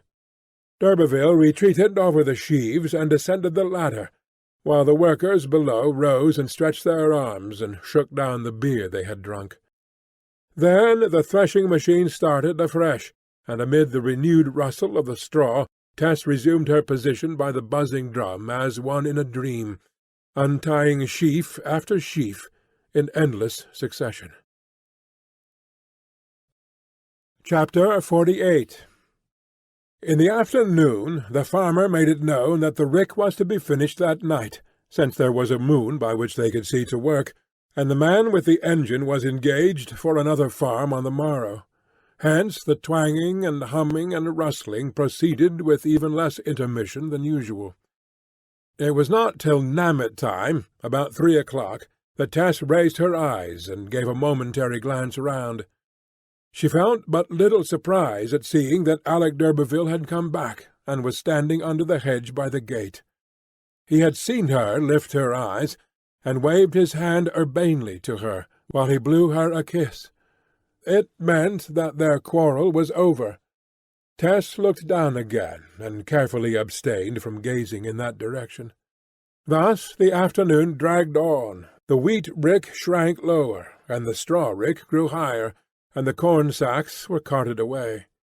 At 6 o'clock the wheat rick was about shoulder-high from the ground, but the unthreshed sheaves remaining untouched seemed countless still, notwithstanding the enormous numbers that had been gulped down by the insatiable swallower, fed by the man and Tess, through whose 2 young hands the greater part of them had passed.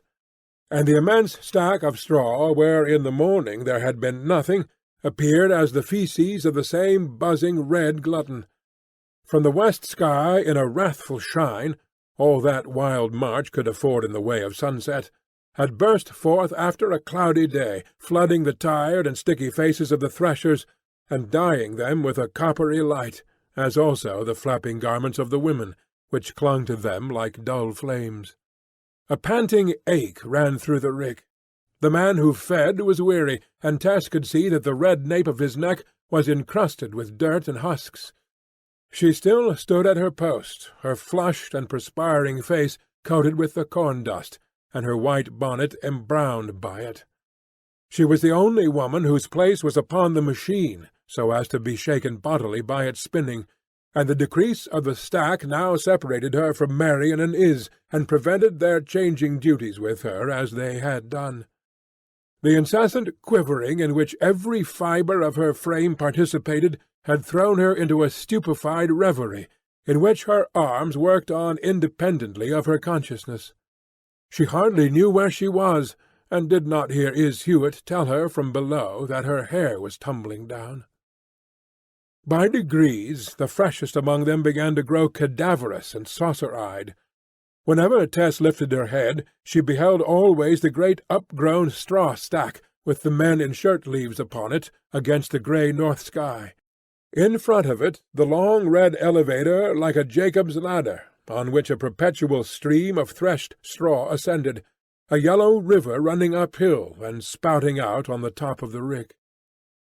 She knew that Alec d'Urberville was still on the scene, observing her from some point or other, though she could not say where. There was an excuse for his remaining, for when the threshed rick drew near its final sheaves, a little ratting was always done, and men unconnected with the threshing sometimes dropped in for that performance, sporting characters of all descriptions, gents with terriers and facetious pipes, roughs with sticks and stones. But there was another hour's work before the layer of live rats at the base of the stack would be reached, and as the evening light in the direction of the Giant's Hill by Abbott's Kernel dissolved away, the white-faced moon of the season arose from the horizon that lay towards Middleton Abbey and Shottsford on the other side. For the last hour or two Marion had felt uneasy about Tess, whom she could not get near enough to speak to, the other women having kept up their strength by drinking ale, and Tess having done without it through traditionary dread, owing to its results at her home in childhood. But Tess still kept going. If she could not fill her part, she would have to leave, and this contingency, which she would have regarded with equanimity and even with relief a month or two earlier, had become a terror since d'Urberville had begun to hover round her. The sheaf-pitchers and feeders had now worked the rick so low that people on the ground could talk to them. To Tessa's surprise, Farmer Groby came up on the machine to her, and said that if she desired to join her friend, he did not wish to keep her any longer, and would send somebody else to take her place. The friend was d'Urberville, she knew, and also that this concession had been granted in obedience to the request of that friend, or enemy. She shook her head, and toiled on. The time for the rat-catching arrived at last, and the hunt began. The creatures had crept downwards with the subsidence of the rick, till they were all together at the bottom, and being now uncovered from their last refuge, they ran across the open ground in all directions, a loud shriek from the by this time half-tipsy Marion informing her companions that one of the rats had invaded her person, a terror which the rest of the women had guarded against by various schemes of skirt-tucking and self-elevation. The rat was at last dislodged, and, amid the barking of dogs, masculine shouts, feminine screams, oaths, stampings, and the confusion as of pandemonium, Tess untied her last sheaf. The drum slowed, the whizzing ceased, and she stepped from the machine to the ground. Her lover, who had only looked on at the rat-catching, was promptly at her side. "What, after all, my insulting slap, too!" said she in an underbreath.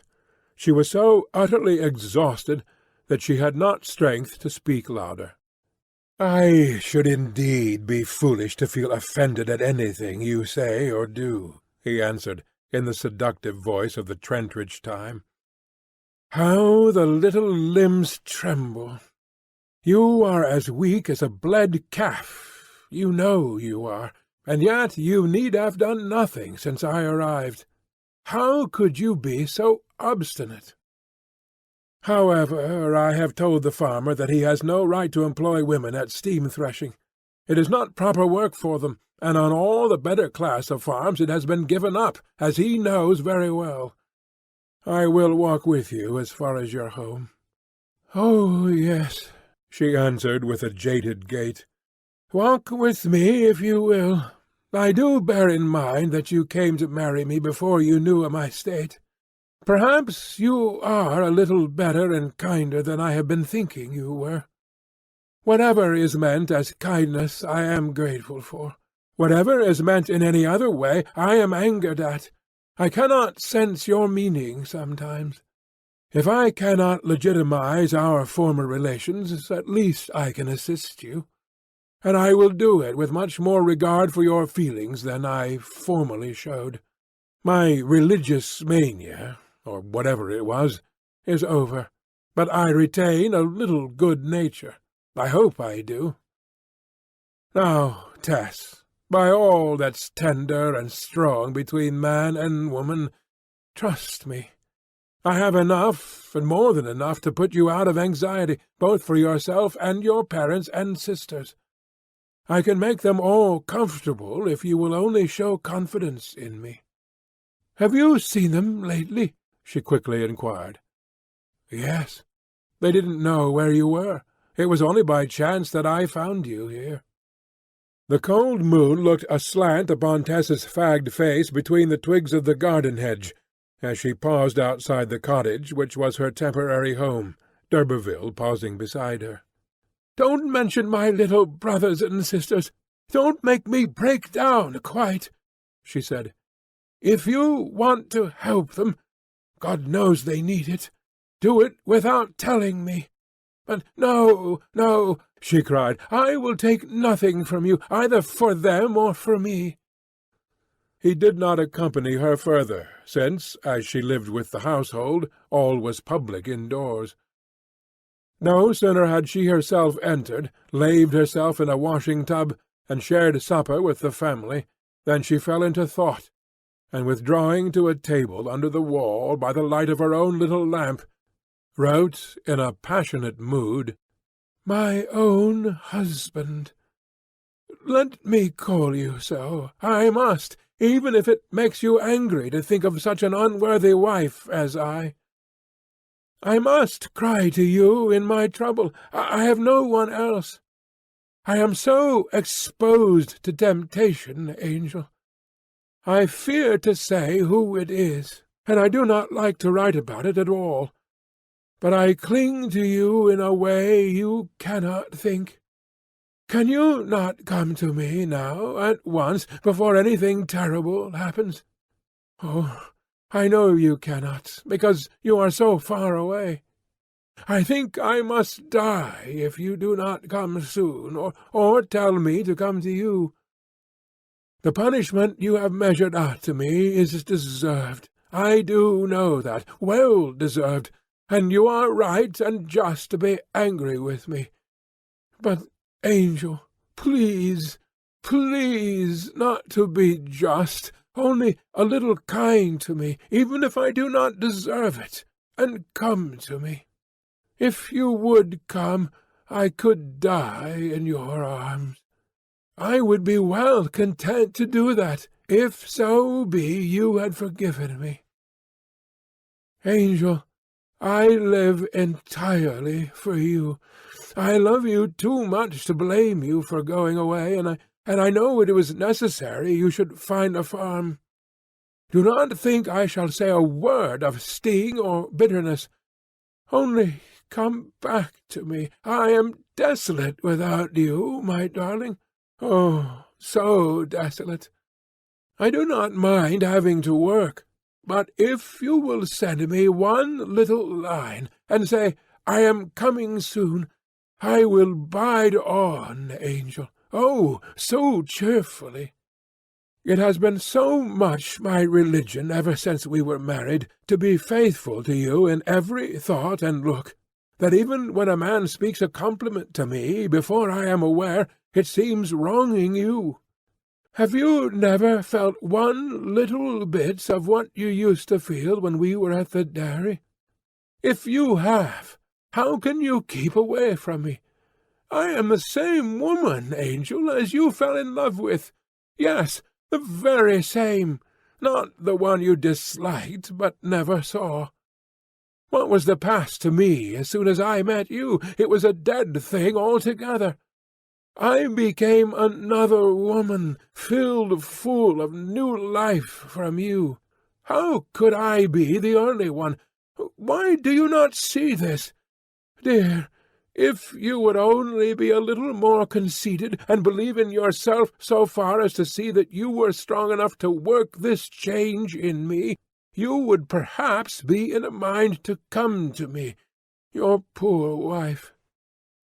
How silly I was in my happiness, when I thought I could trust you always to love me. I ought to have known that such as that was not for poor me. But I am sick at heart, not only for old times, but for the present. Think how it do hurt my heart not to see you ever, ever. Oh, if I could only make your dear heart ache one little minute of each day, as mine does every day and all day long, it might lead you to show pity to your poor lonely one. People still say that I am rather pretty, Angel. Handsome is the word they use, since I wish to be truthful. Perhaps I am what they say, but I do not value my good looks. I only like to have them because they belong to you, my dear, and that there may be at least one thing about me worth your having. So much have I felt this, that when I met with annoyance on account of the same, I tied up my face in a bandage as long as people would believe in it. Oh, Angel, I tell you all this not from vanity, you will certainly know I do not, but only that you may come to me. If you really cannot come to me, will you let me come to you? I am, as I say, worried, pressed to do what I will not do.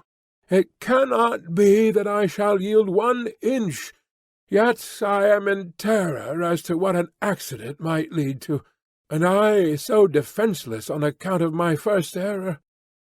I cannot say more about this. It makes me too miserable.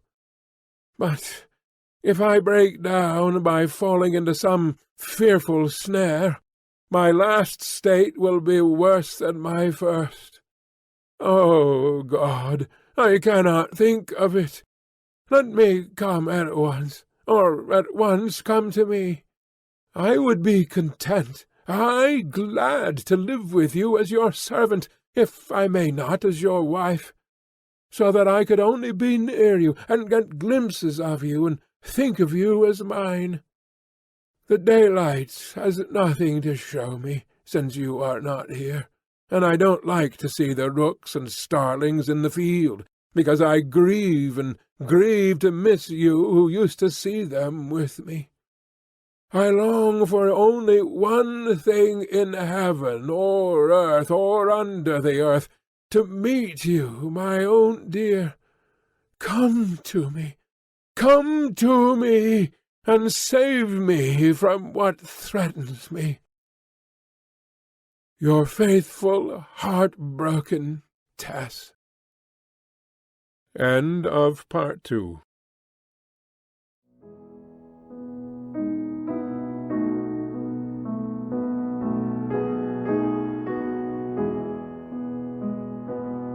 Phase the Sixth, The Convert, Part 3.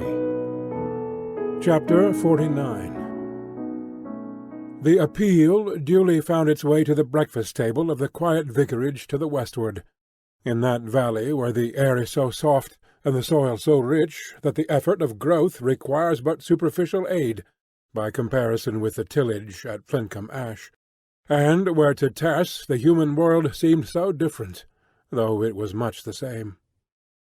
It was purely for security that she had been requested by Angel to send her communications through his father, whom he kept pretty well informed of his changing addresses in the country he had gone to exploit for himself with a heavy heart.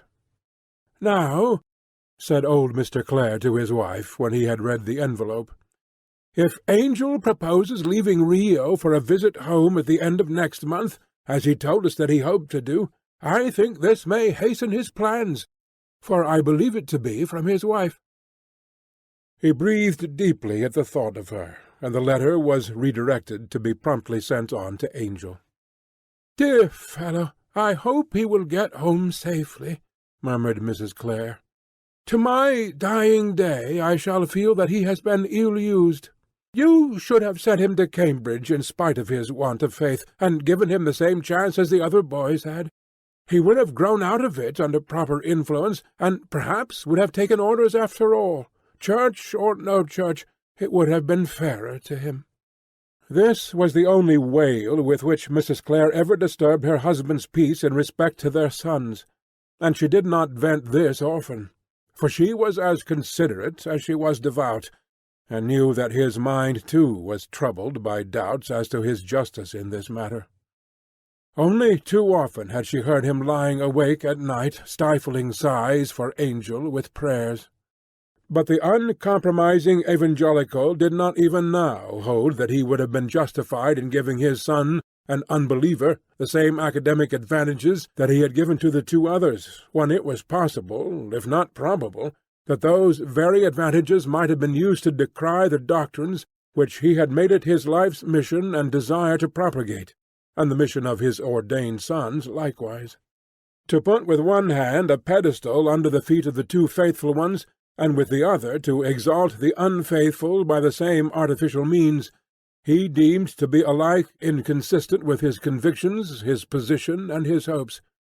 Nevertheless, he loved his misnamed Angel, and in secret mourned over this treatment of him as Abraham might have mourned over the doomed Isaac, while they went up the hill together. His silent, self-generated regrets were far bitterer than the reproaches which his wife rendered audible. They blamed themselves for this unlucky marriage. If Angel had never been destined for a farmer, he would never have been thrown with agricultural girls. They did not distinctly know what had separated him and his wife, nor the date on which the separation had taken place. At first they had supposed it must be something of the nature of a serious aversion, but in his later letters he occasionally alluded to the intention of coming home to fetch her, from which expressions they hoped the division might not owe its origin to anything so hopelessly permanent as that. He had told them that she was with her relatives, and in their doubts they had decided not to intrude into a situation which they knew no way of bettering. The eyes for which Tess's letter was intended were gazing at this time on a limitless expanse of country from the back of a mule, which was bearing him from the interior of the South American continent towards the coast. His experiences of this strange land had been sad. The severe illness from which he had suffered shortly after his arrival had never wholly left him, and he had by degrees almost decided to relinquish his hope of farming here, though, as long as the bare possibility existed of his remaining, he kept this change of view a secret from his parents. The crowds of agricultural labourers who had come out to the country in his wake, dazzled by the representations of easy independence, had suffered, died, and wasted away. He would see mothers from English farms trudging along with their infants in their arms, when the child would be stricken with fever and would die. The mother would pause to dig a hole in the loose earth with her bare hands, would bury the babe therein with the same natural grave tools, shed one tear, and again trudge on. Angel's original intention had not been emigration to Brazil, but a northern or eastern farm in his own country. He had come to this place in a fit of desperation, the Brazil movement among the English agriculturalists having by chance coincided with his desire to escape from his past existence. During this time of absence he had mentally aged a dozen years. What arrested him now as of value in life was less its beauty than its pathos. Having long discredited the old systems of mysticism, he now began to discredit the old appraisements of morality. He thought they wanted readjusting. Who was the moral man? Still more pertinently, who was the moral woman? The beauty or ugliness of a character lay not only in its achievements, but in its aims and impulses. Its true history lay not among things done, but among things willed. How, then, about Tess? Viewing her in these lights, a regret for his hasty judgment began to oppress him. Did he reject her eternally, or did he not? He could no longer say that he would always reject her, and not to say that was in spirit to accept her now. This growing fondness for her memory coincided in point of time with her residence at Flintcomb Ash, but it was before she had felt herself at liberty to trouble him with a word about her circumstances or her feelings. He was greatly perplexed, and in his perplexity as to her motives in withholding intelligence, he did not inquire. Thus her silence of docility was misinterpreted. How much it really said if he had understood!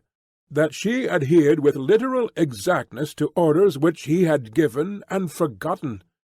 That despite her natural fearlessness she asserted no rights, admitted his judgment to be in every respect the true one, and bent her head dumbly thereto. In the before-mentioned journey by mules through the interior of the country, another man rode beside him. Angel's companion was also an Englishman, bent on the same errand, though he came from another part of the island. They were both in a state of mental depression, and they spoke of home affairs. Confidence begat confidence. With that curious tendency evinced by men, more especially when in distant lands, to entrust to strangers details of their lives which they would on no account mention to friends, Angel admitted to this man, as they rode along, the sorrowful facts of his marriage. The stranger had sojourned in many more lands and among many more peoples than Angel. To his cosmopolitan mind such deviations from the social norm, so immense to domesticity, were no more than are the irregularities of vale and mountain chain to the whole terrestrial curve. He viewed the matter in quite a different light from Angel, thought that what Tess had been was of no importance beside what she would be, and plainly told Claire that he was wrong in coming away from her. The next day they were drenched in a thunderstorm. Angel's companion was struck down with fever, and died by the week's end. Claire waited a few hours to bury him, and then went on his way. The cursory remarks of the large-minded stranger, of whom he knew absolutely nothing beyond a commonplace name, were sublimed by his death, and influenced Claire more than all the reasoned ethics of the philosophers. His own parochialism made him ashamed by its contrast. His inconsistencies rushed upon him in a flood.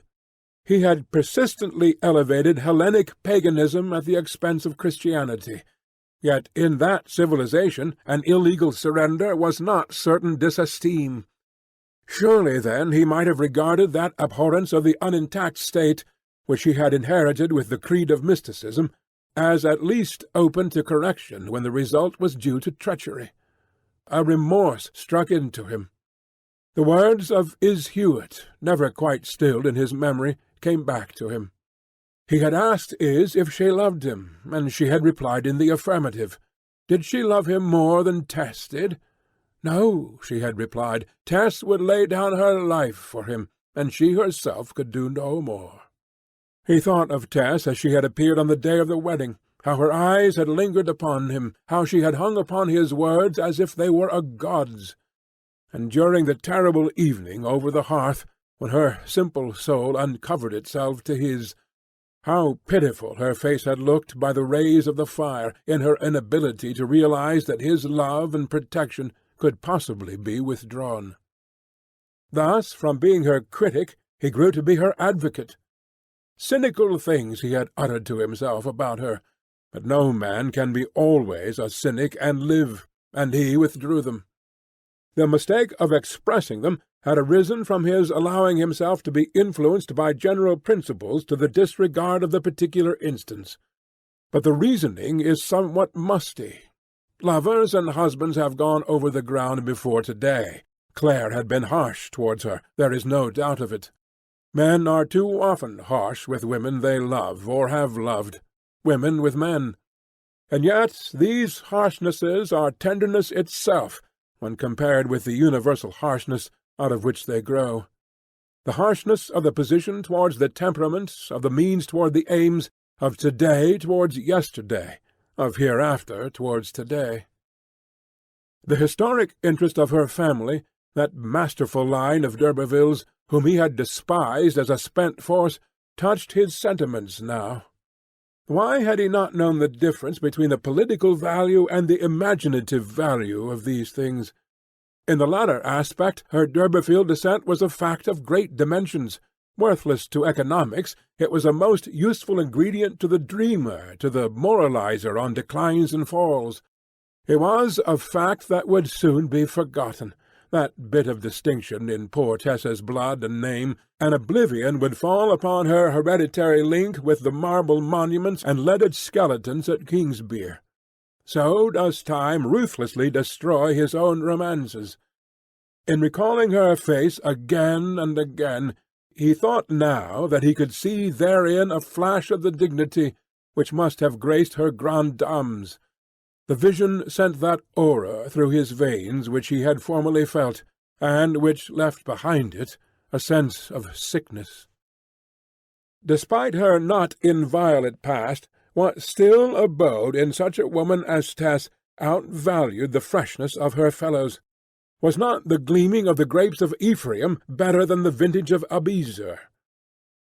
So spoke love renascent, preparing the way for Tess's devoted outpouring, which was then just being forwarded to him by his father, though owing to his distance inland it was to be a long time in reaching him. Meanwhile, the writer's expectation that Angel would come in response to the entreaty was alternately great and small. What lessened it was that the facts of her life which had led to the parting had not changed, could never change, and that if her presence had not attenuated them, her absence could not. Nevertheless, she addressed her mind to the tender question of what she could do to please him best if he should arrive. Sighs were expended on the wish that she had taken more notice of the tunes he played on his harp, that she had inquired more curiously of him which were his favourite ballads among those the country girls sang. She indirectly inquired of Amby Seedling, who had followed Is from Talbothays, and by chance Amby remembered that, amongst the snatches of melody in which they had indulged at the dairyman's to induce the cows to let down their milk, Clare had seemed to like Cupid's Gardens, I Have Parks, I Have Hounds, and The Break of the Day, and had seemed not to care for The Tailor's Breeches and Such a Beauty I Did Grow, excellent ditties as they were. To perfect the ballads was now her whimsical desire. She practised them privately at odd moments, especially The Break of the Day. Arise, arise, arise, and pick your love a posy, all of the sweetest flowers that in the garden grow, the turtle-doves and small birds in every bough a-building, so early in the May-time, at the break of the day. It would have melted the heart of a stone to hear her singing those ditties whenever she worked apart from the rest of the girls in this cold, dry time, the tears running down her cheeks all the while at the thought that perhaps he would not, after all, come to hear her, and the simple, silly words of the songs resounding in painful mockery of the aching heart of the singer. Tess was so wrapped up in this fanciful dream that she seemed not to know how the season was advancing, that the days had lengthened, that Lady Day was at hand, and would soon be followed by old Lady Day, the end of her term there. But before the quarter-day had quite come, something happened which made Tess think of far different matters. She was at her lodging as usual one evening, sitting in the downstairs room with the rest of the family, when somebody knocked at the door and inquired for Tess. Through the doorway she saw against the declining light a figure with the height of a woman and the breadth of a child, a tall, thin, girlish creature, whom she did not recognize in the twilight, till the girl said, "Tess!" "What? Is it Liza Lou?" asked Tess, in startled accents. Her sister, whom a little over a year ago she had left at home as a child, had sprung up by a sudden shoot to a form of this presentation, of which as yet Lou seemed herself scarce able to understand the meaning. Her thin legs, visible below her once long frock, now short by her growing, and her uncomfortable hands and arms, revealed her youth and inexperience. "Yes, I've been traipsing about all day, Tess," said Lou, with unemotional gravity, "a-trying to find ye, and I'm very tired. What is the matter at home?" "Mother is took very bad, and the doctor says she's dying, and as father is not very well neither, and says 'tis wrong for a man of such a high family as his to slave and drave at common labour and work. We don't know what to do." Tess stood in reverie a long time before she thought of asking Liza Lou to come in and sit down. When she did so, and Liza Lou was having some tea, she came to a decision. It was imperative that she should go home. Her agreement did not end till Old Lady Day, the 6th of April, but as the interval thereto was not a long one, she resolved to run the risk of starting at once. To go that night would be a gain of 12 hours, but her sister was too tired to undertake such a distance till the morrow. Tess ran down to where Marian and Is lived, informed them of what had happened, and begged them to make the best of her case to the farmer. Returning, she got Lou a supper, and after that, having tucked the younger into her own bed, packed up as many of her belongings as would go into a withy basket, and started, directing Lou to follow her next morning. Chapter 50. She plunged into the chilly equinoctial darkness as the clock struck 10, for her 15 miles' walk under the steely stars. In lonely districts night is a protection rather than a danger to a noiseless pedestrian, and knowing this, Tess pursued the nearest course along by-lanes that she would almost have feared in the daytime. But marauders were wanting now, and spectral fears were driven out of her mind by thoughts of her mother. Thus she proceeded mile after mile, ascending and descending till she came to Bullbarrow, and about midnight looked from that height into the abyss of chaotic shade which was all that revealed itself of the vale on whose further side she was born. Having already traversed about 5 miles on the upland, she had now some 10 or 11 in the lowland before her journey would be finished. The winding road downwards became just visible to her under the wan starlight as she followed it, and soon she paced a soil so contrasting with that above it that the difference was perceptible to the tread and to the smell. It was the heavy clay land of Blackmoor Vale, and a part of the vale to which turnpike roads had never penetrated. Superstitions linger longest on these heavy soils. Having once been forest, at this shadowy time it seemed to assert something of its old character, the far and the near being blended, and every tree and tall hedge making the most of its presence. The harts that had been hunted here, the witches that had been pricked and ducked, the green-spangled fairies that whickered at you as you passed. The place teemed with beliefs in them still, and they formed an impish multitude now. At Nuttlebury she passed the village inn, whose sign creaked in response to the greeting of her footsteps, which not a human soul heard but herself. Under the thatched roofs her mind's eye beheld relaxed tendons and flaccid muscles spread out in the darkness beneath coverlets made of little purple patchwork squares, and undergoing a bracing process at the hands of sleep for renewed labour on the morrow, as soon as a hint of pink nebulosity appeared on the Hambledon hill. At 3 she turned the last corner of the maze of lanes she had threaded, and entered Marlott, passing the field in which, as a club-girl, she had first seen Angel Clare, when he had not danced with her. The sense of disappointment remained with her yet. In the direction of her mother's house she saw a light. It came from a bedroom window, and a branch waved in front of it and made a wink at her. As soon as she could discern the outline of the house, newly thatched with her money, it had all its old effect upon Tess's imagination. Part of her body and life it ever seemed to be. The slope of its dormers, the finish of its gables, the broken courses of brick which topped the chimney, all had something in common with her personal character. A stupefaction had come into these features to her regard. It meant the illness of her mother. She opened the door so softly as to disturb nobody. The lower room was vacant, but the neighbour who was sitting up with her mother came to the top of the stairs and whispered that Mrs. Durbeyfield was no better, though she was sleeping just then. Tess prepared herself a breakfast, and then took her place as nurse in her mother's chamber. In the morning, when she contemplated the children, they had all a curiously elongated look. Although she had been away little more than a year, their growth was astounding, and the necessity of applying herself heart and soul to their needs took her out of her own cares.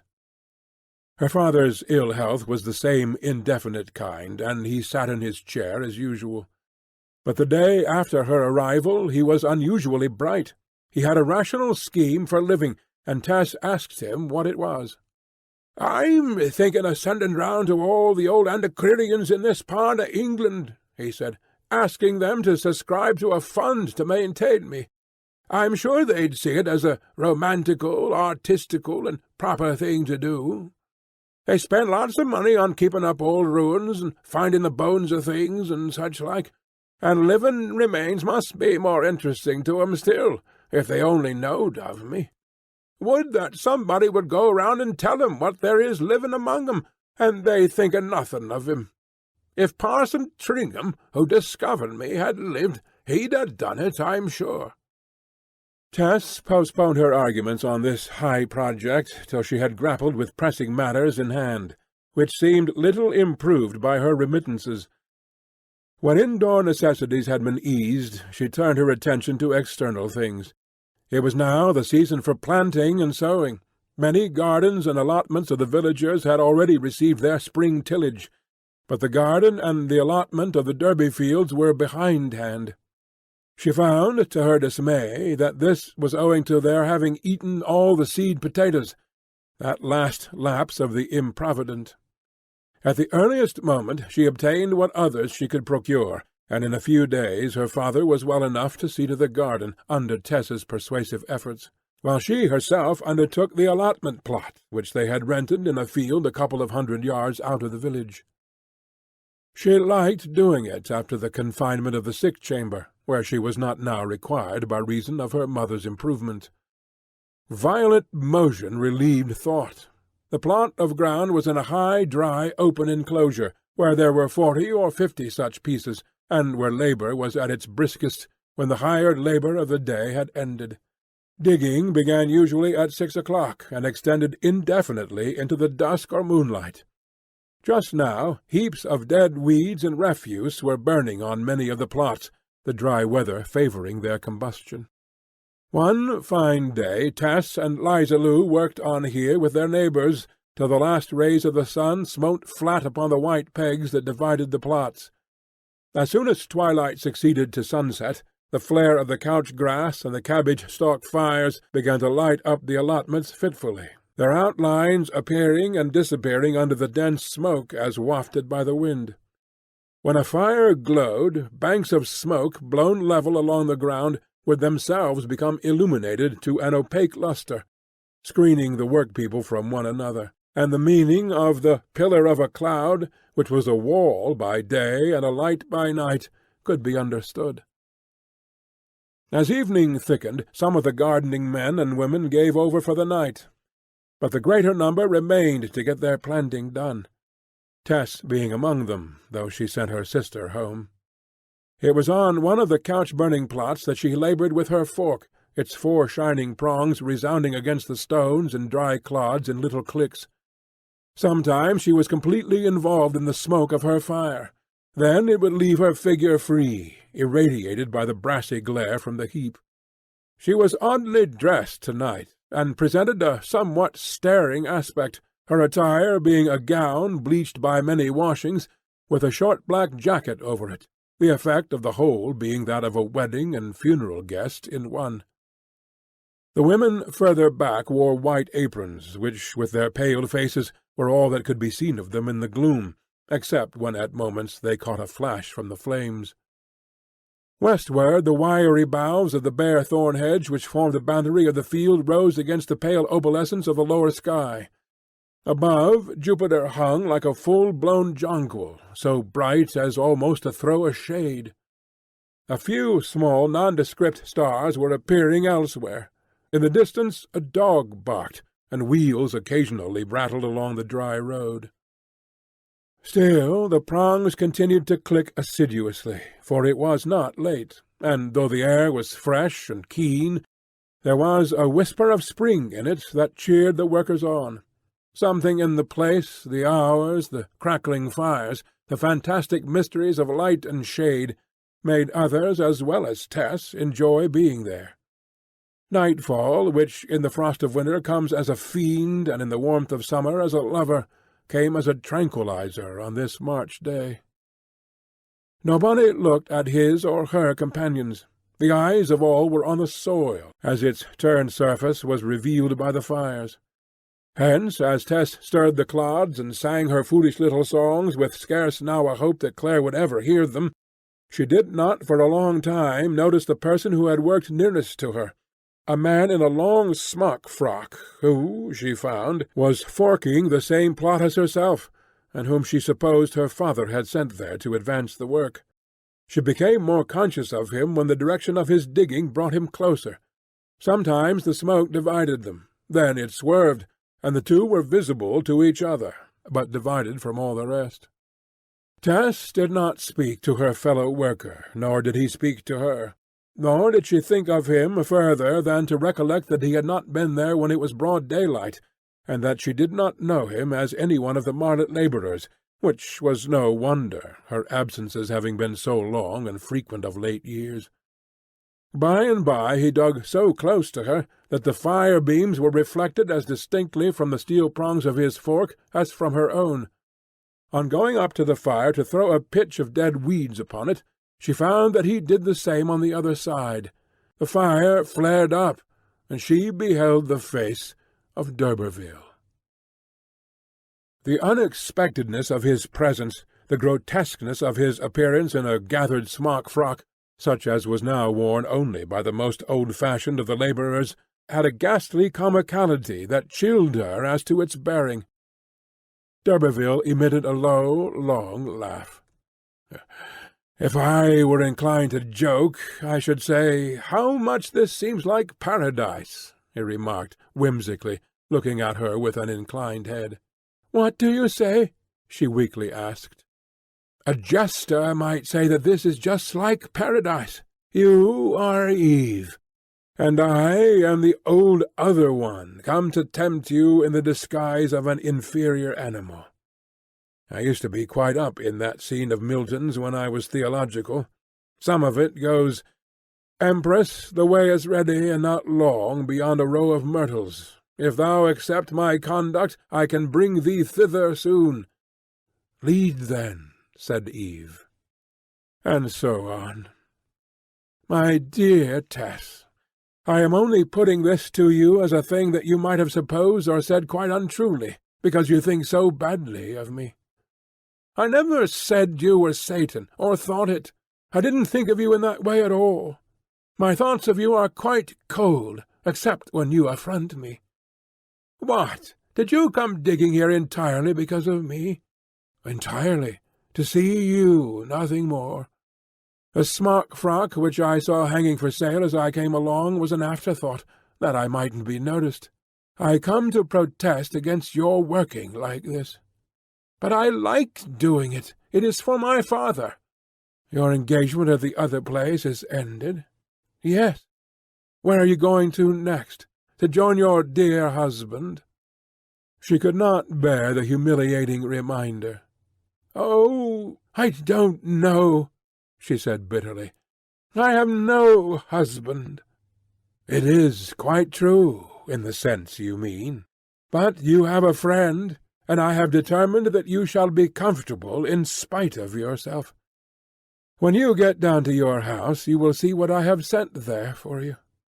Oh, Alec, I wish you wouldn't give me anything at all. I cannot take it from you. I don't like it. It is not right. It is right, he cried lightly. I am not going to see a woman whom I feel so tenderly for as I do for you in trouble without trying to help her. But I am very well off. I am only in trouble about not about living at all. She turned and desperately resumed her digging, tears dripping upon the fork-handle and upon the clods. "About the children, your brothers and sisters," he resumed. "I've been thinking of them." Tess's heart quivered. He was touching her in a weak place. He had divined her chief anxiety. Since returning home, her soul had gone out to those children with an affection that was passionate. If your mother does not recover, somebody ought to do something for them, since your father will not be able to do much, I suppose. He can with my assistance. He must. And with mine. No, sir. How damned foolish this is, burst out d'Urberville. Why, he thinks we are the same family, and will be quite satisfied. He don't. I've undeceived him. The more fool you. D'Urberville in anger retreated from her to the hedge, where he pulled off the long smock frock which had disguised him, and rolling it up and pushing it into the couch-fire, went away. Tess could not get on with her digging after this. She felt restless. She wondered if he had gone back to her father's house, and taking the fork in her hand, proceeded homewards. Some 20 yards from the house she was met by one of her sisters. "Oh, Tessie, what do you think? Liza Lou is a-crying, and there's a lot of folk in the house, and mother is doing a great deal better. But they think father is dead."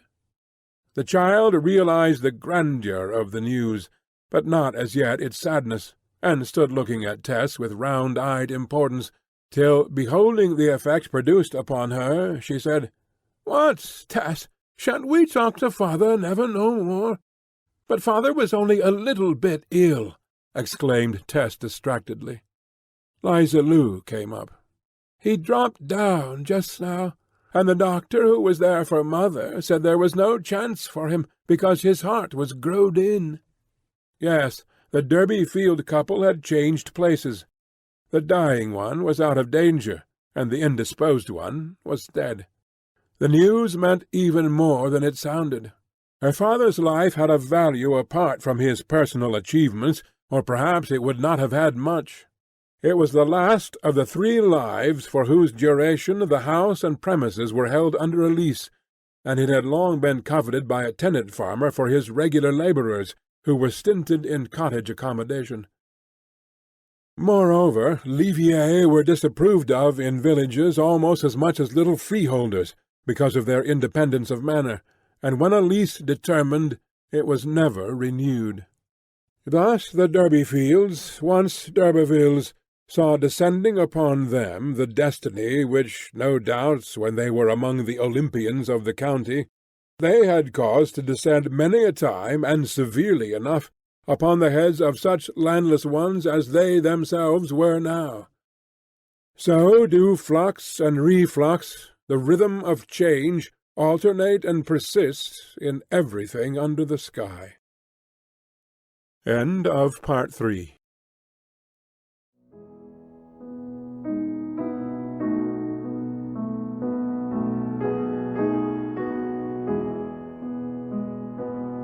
Phase the Sixth, The Convert, Part 4. Chapter 51. At length it was the eve of Old Lady Day, and the agricultural world was in a fever of mobility such as only occurs at that particular date of the year. It is a day of fulfilment. Agreements for outdoor service during the ensuing year, entered into at Candlemas, are to be now carried out. The labourers, or work-folk, as they used to call themselves immemorially till the other word was introduced from without, who wished to remain no longer in old places were removing to the new farms.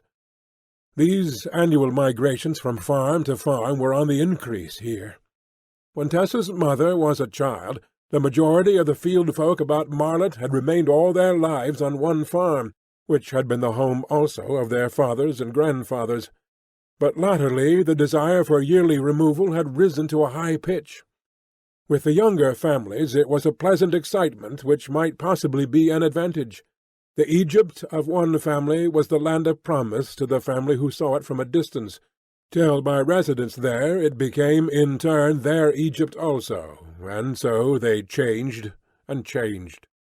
However, all the mutations so increasingly discernible in village life did not originate entirely in the agricultural unrest. A depopulation was also going on.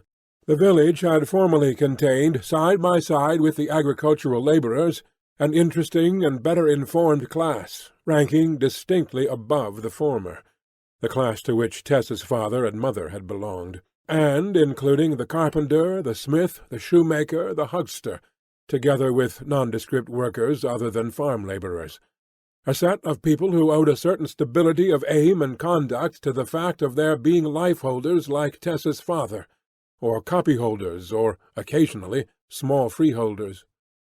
But as the long holdings fell in, they were seldom again let to similar tenants, and were mostly pulled down, if not absolutely required by the farmer for his hands. Cottagers who were not directly employed on the land were looked upon with disfavour, and the banishment of some starved the trade of others, who were thus obliged to follow.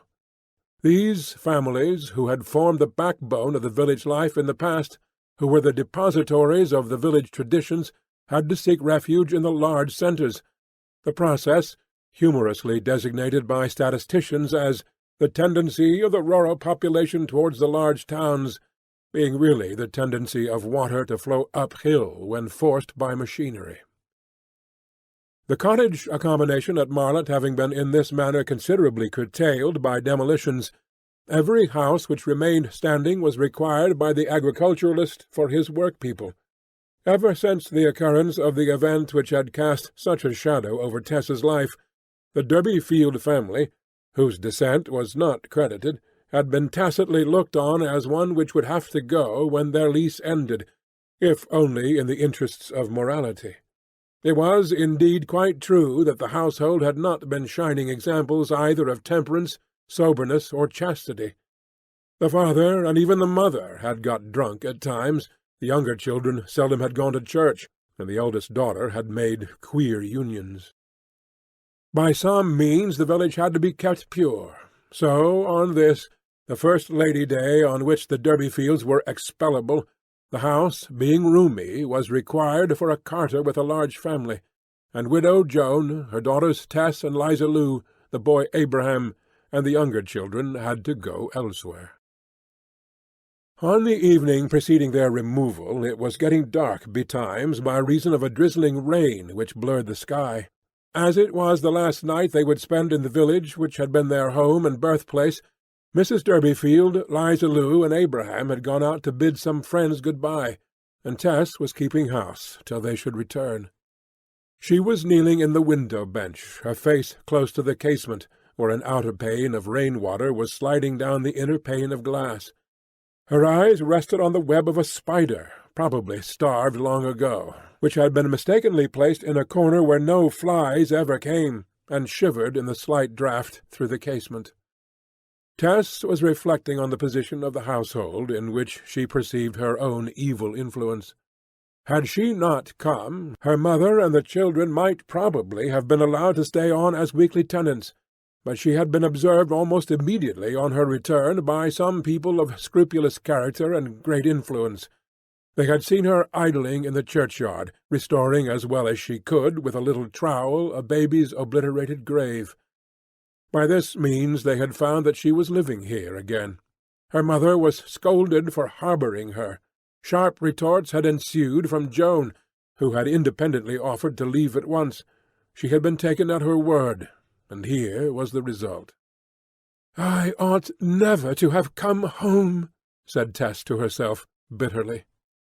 She was so intent upon these thoughts that she hardly at first took note of a man in a white mackintosh whom she saw riding down the street. Possibly it was owing to her face being near to the pane that he saw her so quickly, and directed his horse so close to the cottage front that his hoofs were almost upon the narrow border for plants growing under the wall. It was not till he touched the window with his riding-crop that she observed him. The rain had nearly ceased, and she opened the casement in obedience to his gesture. "Didn't you see me?" asked d'Urberville. "I was not attending," she said. "I heard you, I believe, though I fancied it was a carriage and horses. I was in a sort of dream." "Ah, you heard the d'Urberville coach, perhaps. You know the legend, I suppose?" "No, somebody was going to tell me at once, but didn't." "If you are a genuine d'Urberville, I ought not to tell you either, I suppose. As for me, I'm a sham one, so it doesn't matter. It is rather dismal. It is that this sound of a non-existent coach can only be heard by one of d'Urberville blood, and it is held to be of ill omen to the one who hears it. It has to do with murder committed by one of the family centuries ago. Now you have begun it, finish it." "Very well. One of the family is said to have abducted some beautiful woman who tried to escape from the coach in which he was carrying her off, and in the struggle he killed her, or she killed him, I forget which. Such is one version of the tale. I see that your tubs and buckets are packed. Going away, aren't you?" "Yes, tomorrow, Old Lady Day." "I heard you were, but could hardly believe it. It seems so sudden. Why is it?" "Father's was the last life on the property, and when that dropped we had no further right to stay, though we might, perhaps, have stayed as weekly tenants, if it had not been for me. What about you?" "I am not a proper woman." D'Urberville's face flushed. "What a blasted shame! Miserable snobs! May their dirty souls be burnt to cinders!" he exclaimed, in tones of ironic resentment. "That's why you are going, is it? Turned out?" "We are not turned out exactly, but as they said we should have to go soon, It was best to go now everybody was moving, because there are better chances.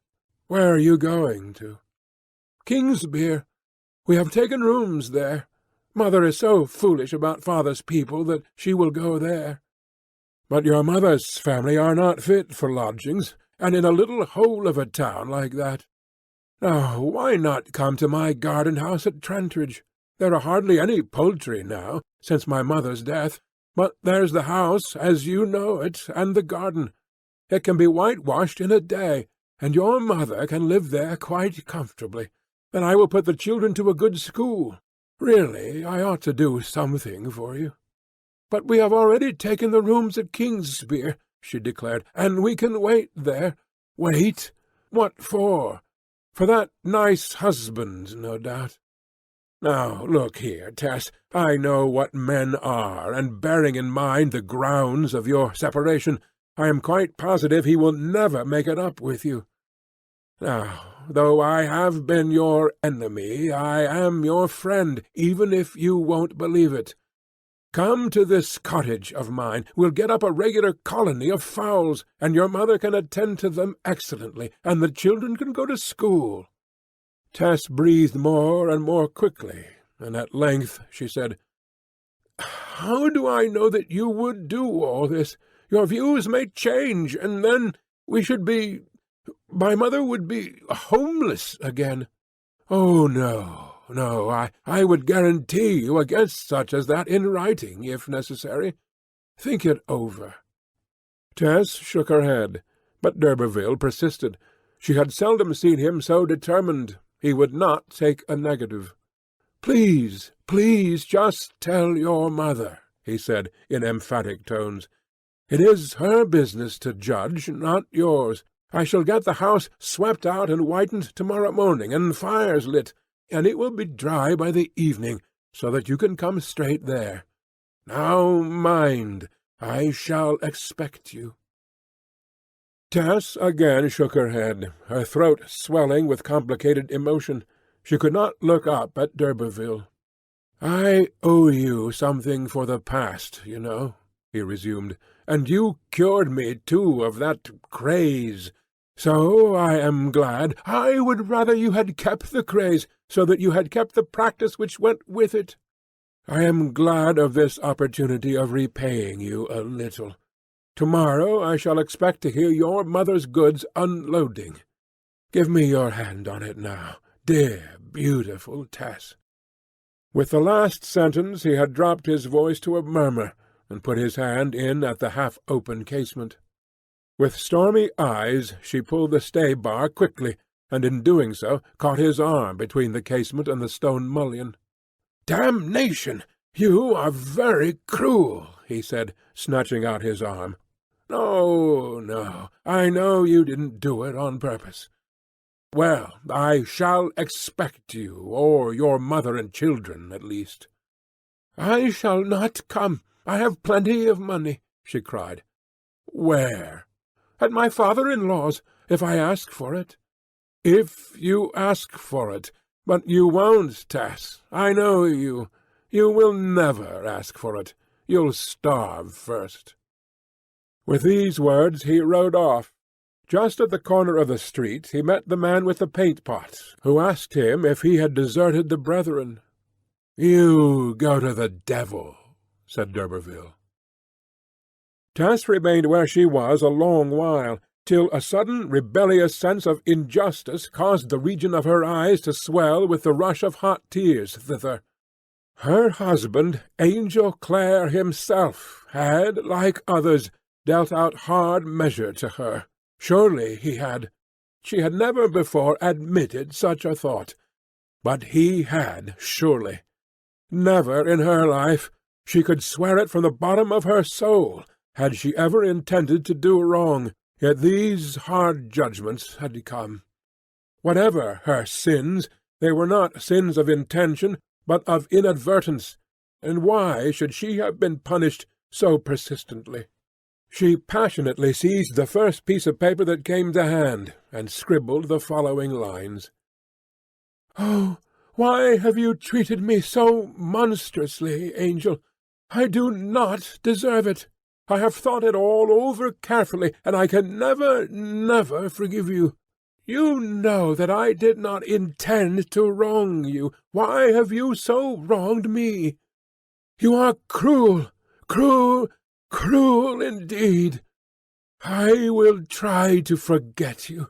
It is all injustice I have received at your hands. T. She watched till the postman passed by, ran out to him with her epistle, and then again took her listless place inside the window-panes. It was just as well to write like that as to write tenderly. How could he give way to entreaty? The facts had not changed. There was no new event to alter his opinion. It grew darker, the firelight shining over the room. The two biggest of the younger children had gone out with their mother. The four smallest, their ages ranging from 3½ years to 11, all in black frocks, were gathered round the hearth, babbling their own little subjects. Tess at length joined them, without lighting a candle. "This is the last night that we shall sleep here, dears, in the house where we were born," she said quickly. "We ought to think of it, oughtn't we?" They all became silent. With the impressibility of their age, they were ready to burst into tears at the picture of finality she had conjured up, though all the day hitherto they had been rejoicing in the idea of a new place. Tess changed the subject. "Sing to me, dears," she said. "What shall we sing? Anything you know. I don't mind." There was a momentary pause. It was broken, first in one little tentative note. Then a second voice strengthened it, and a third and a fourth chimed in unison, with words they had learnt at the Sunday school. "Here we suffer grief and pain, here we meet to part again. In heaven we part no more." The four sang on with the phlegmatic passivity of persons who had long ago settled the question, and there being no mistake about it, felt that further thought was not required. With features strained hard to enunciate the syllables, they continued to regard the centre of the flickering fire, the notes of the youngest straying over into the pauses of the rest. Tess turned from them and went to the window again. Darkness had now fallen without, but she put her face to the pane as though to peer into the gloom. It was really to hide her tears. If she could only believe what the children were singing, if she were only sure, how different all would now be, how confidently she would leave them to Providence and their future kingdom. But in default of that, it behoved her to do something, to be their Providence, for to Tess, as to not a few millions of others, there was ghastly satire in the poet's lines. "Not in utter nakedness, but trailing clouds of glory do we come." To her and her like, birth itself was an ordeal of degrading personal compulsion, whose gratuitousness nothing in the result seemed to justify, and at best could only palliate. In the shades of the wet road she soon discerned her mother with tall Liza Lu and Abraham. Mrs. Durbeyfield's pattens clicked up to the door, and Tess opened it. "I see the tracks of a horse outside the window," said Joan. "Have somebody called?" "No," said Tess. The children by the fire looked gravely at her, and one murmured, "Why, Tess, the gentleman a horseback." "He didn't call," said Tess. "He spoke to me in passing." "Who was the gentleman?" asked the mother. "Your husband?" "No, he'll never, never come," answered Tess in stony helplessness. "Then who was it?"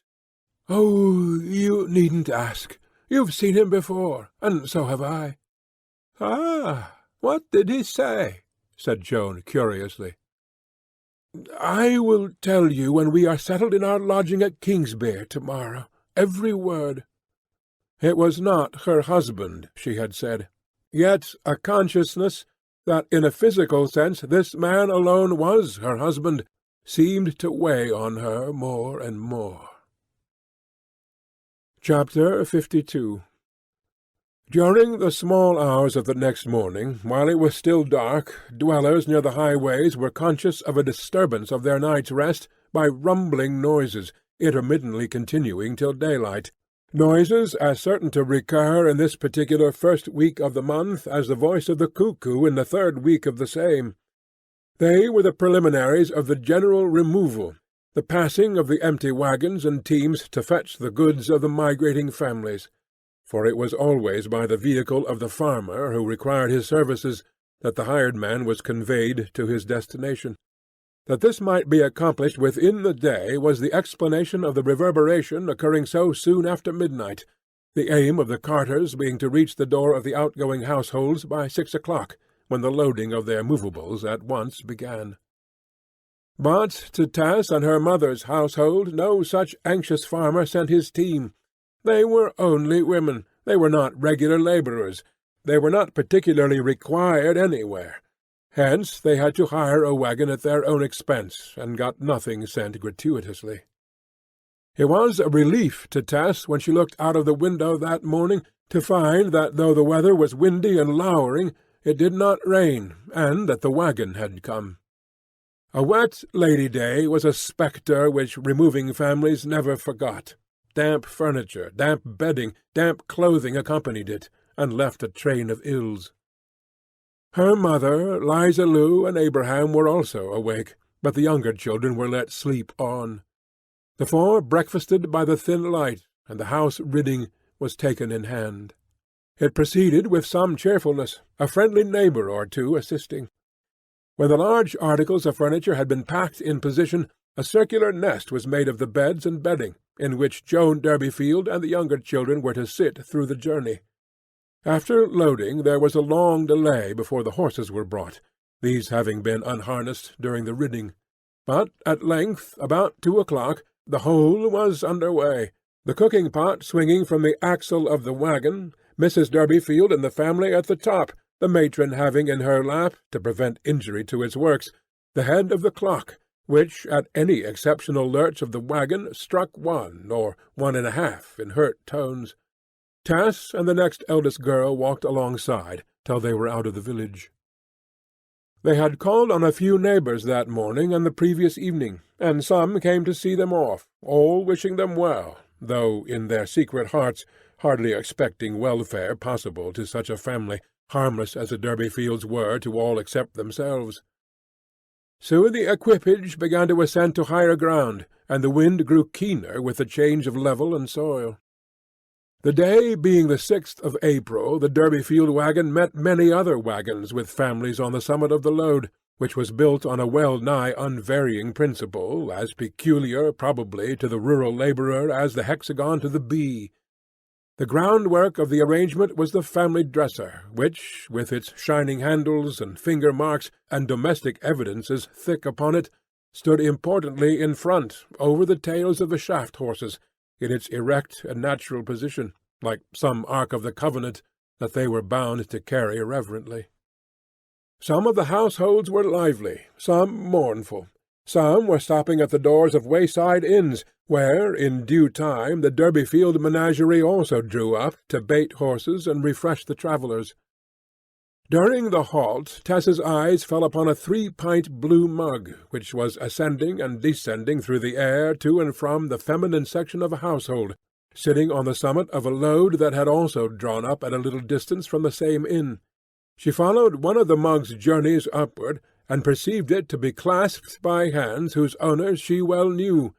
Tess went towards the wagon. "Marian and Is!"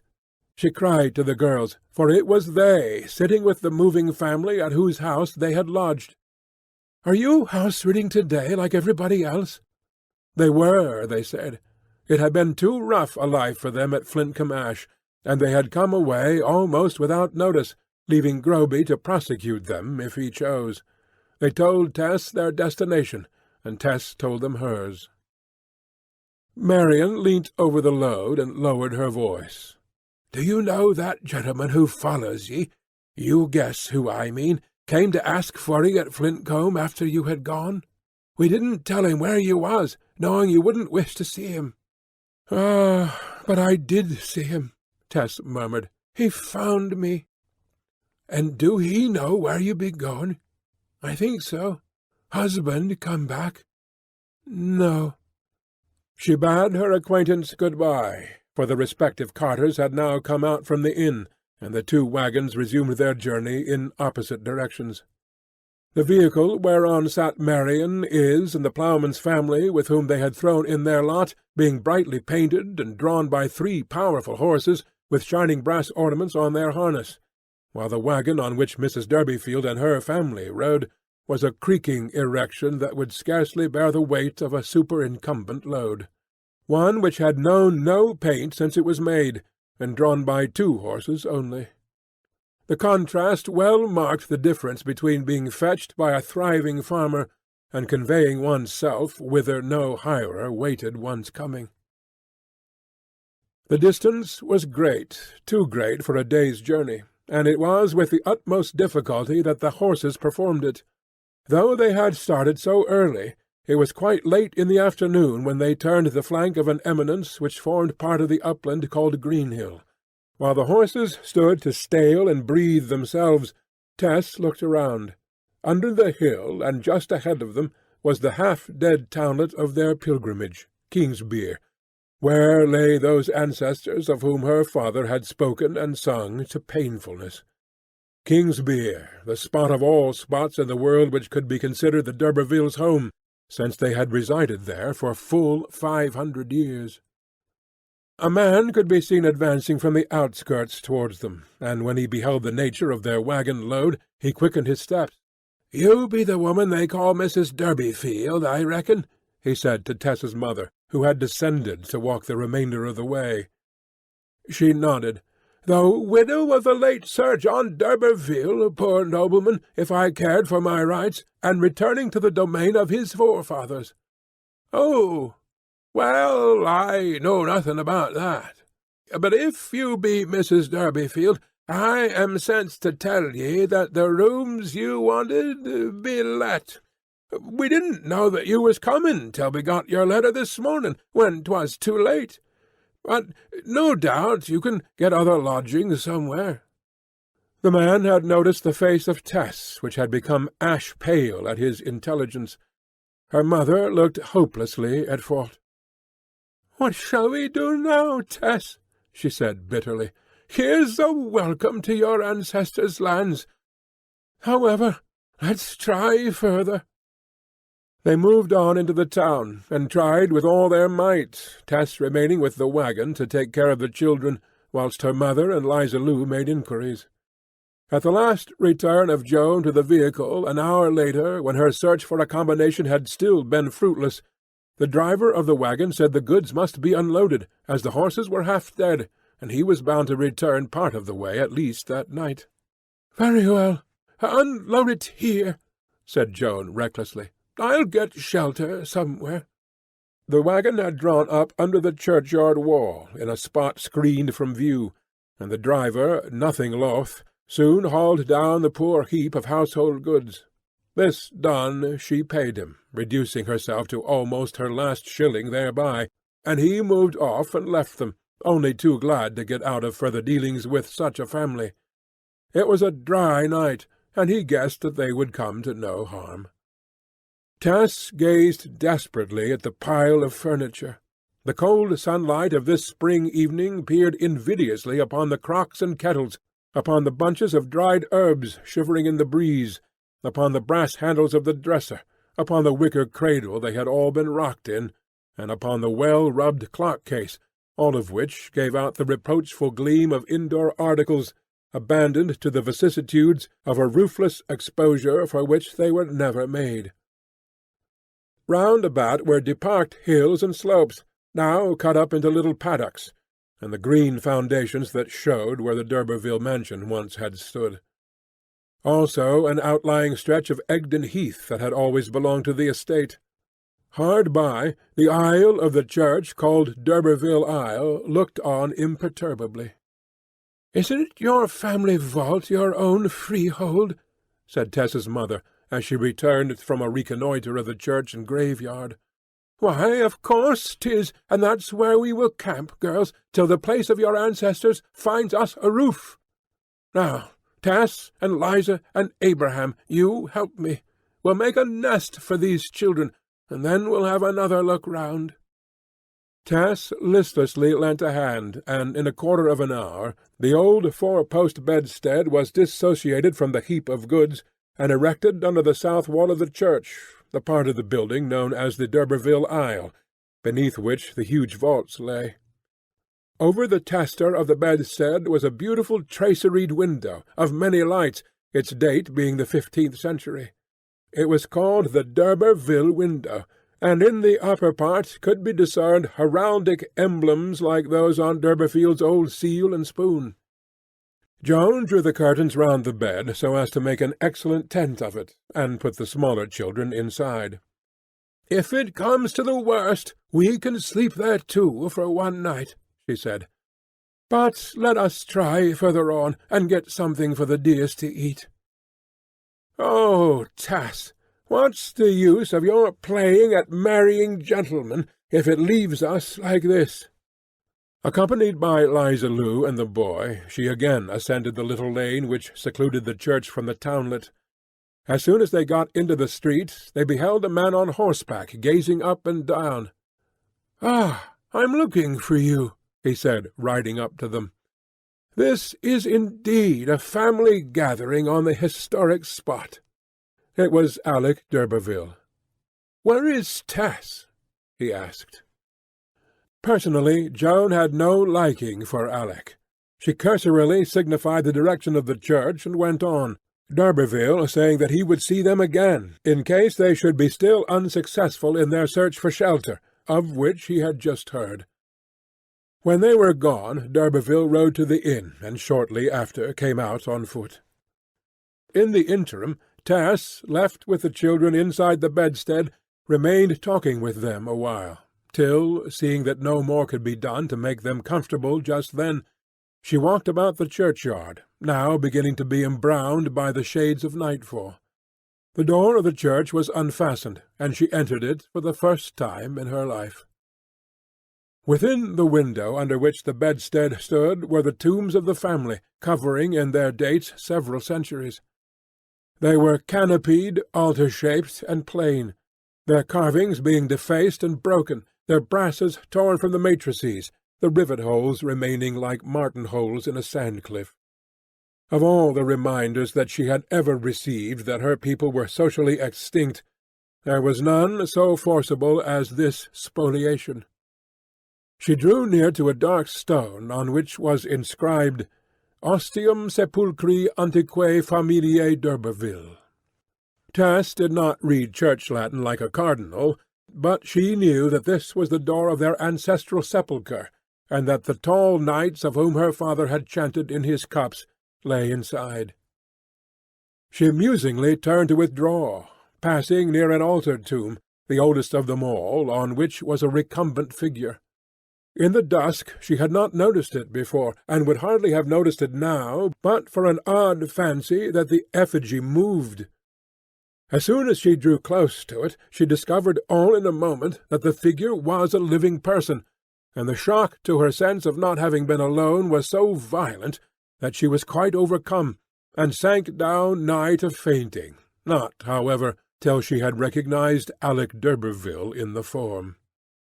He leapt off the slab and supported her. "I saw you come in," he said, smiling, "and got up there not to interrupt your meditations. A family gathering, is it not, with these old fellows under us here? Listen." He stamped with his heel heavily on the floor, whereupon there arose a hollow echo from below. "That shook them a bit, I'll warrant," he continued, "and you thought I was the mere stone reproduction of one of them.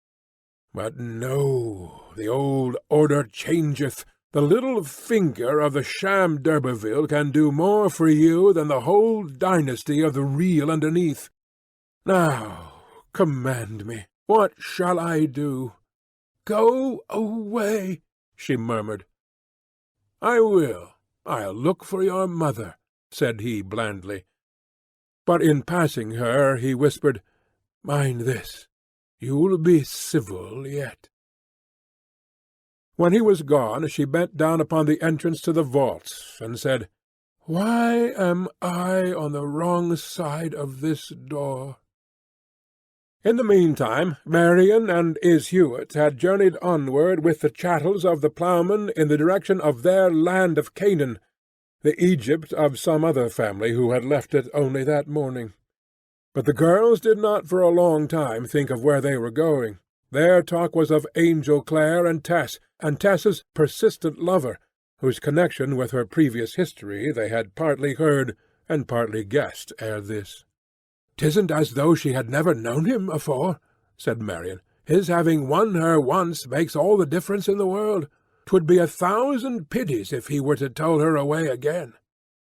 Mr. Clare can never be anything to us, and why should we grudge him to her and not try to mend this quarrel? If he could only know what straits she's put to, and what's hovering round, he might come to take care of his own. Could we let him know?" They thought of this all the way to their destination, but the bustle of re-establishment in their new place took up all their attention then. But when they were settled, a month later, they heard of Clare's approaching return, though they had learnt nothing more of Tess.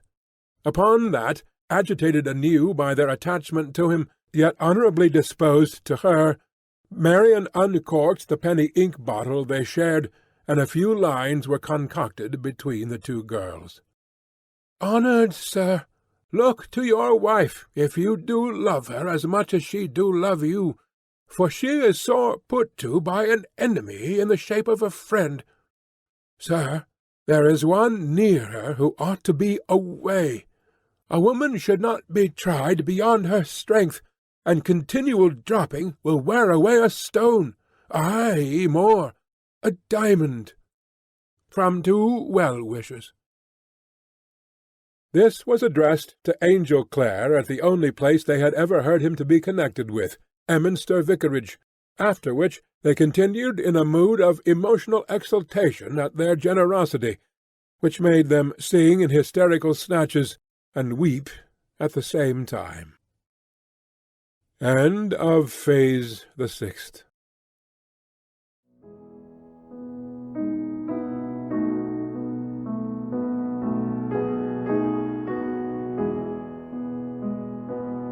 Phase the 7th. Fulfillment. Part 1. Chapter 53. It was evening at Emminster Vicarage. The two customary candles were burning under their green shades in the vicar's study, but he had not been sitting there. Occasionally he came in, stirred the small fire which sufficed for the increasing mildness of the spring, and went out again, sometimes pausing at the front door, going on to the drawing-room, then returning again to the front door. It faced westward, and though gloom prevailed inside, there was still light enough without to see with distinctness. Mrs. Clare, who had been sitting in the drawing-room, followed him hither. "Plenty of time yet," said the vicar. "He doesn't reach Chalk Newton till 6, even if the train should be punctual, and 10 miles of country road, 5 of them in Crimmercrock Lane, are not jogged over in a hurry by our old horse." "But he has done it in an hour with us, my dear." "Years ago." Thus they passed the minutes, each well knowing that this was only waste of breath, the one essential being simply to wait. At length there was a slight noise in the lane, and the old pony-chaise appeared indeed outside the railings.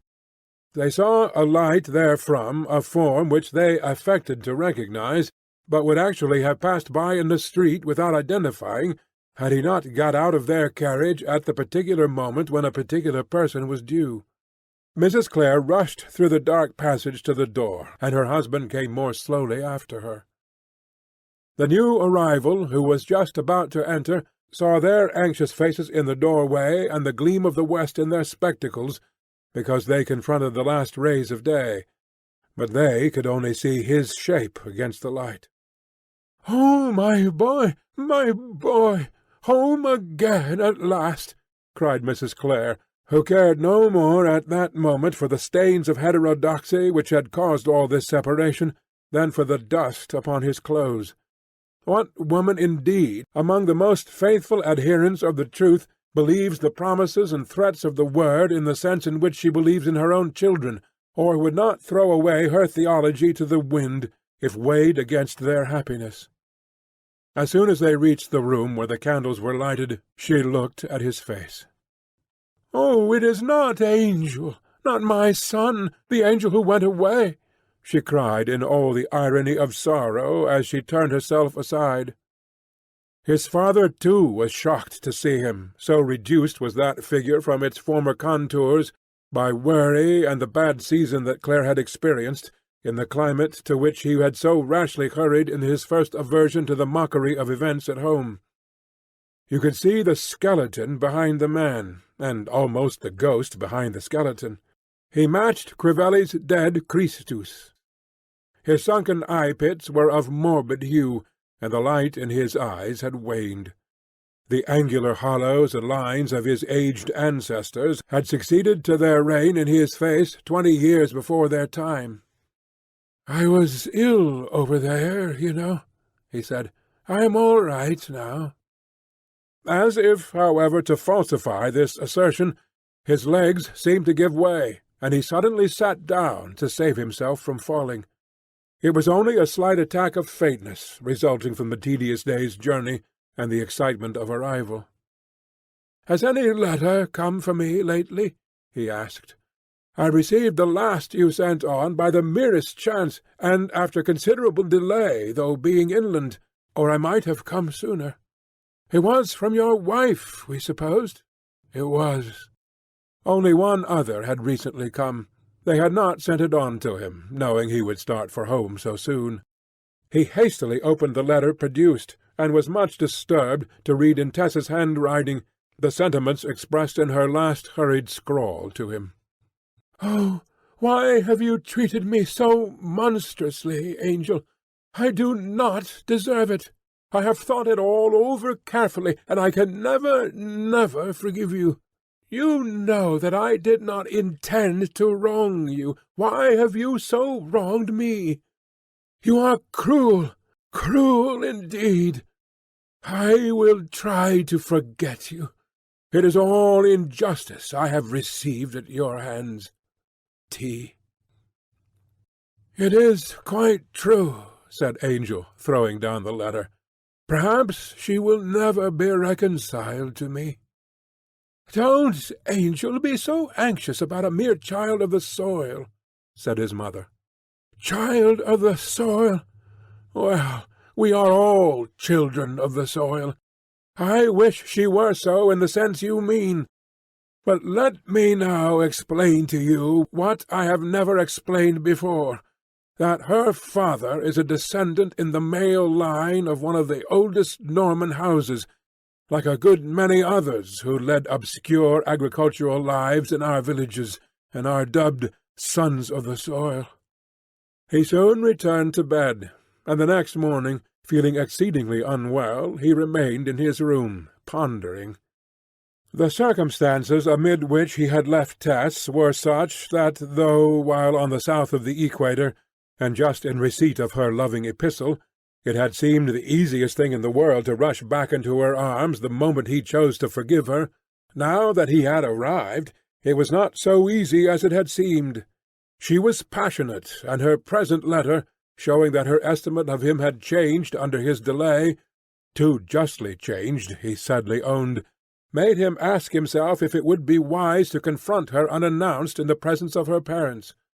Supposing that her love had indeed turned to dislike during the last days of separation, a sudden meeting might lead to bitter words.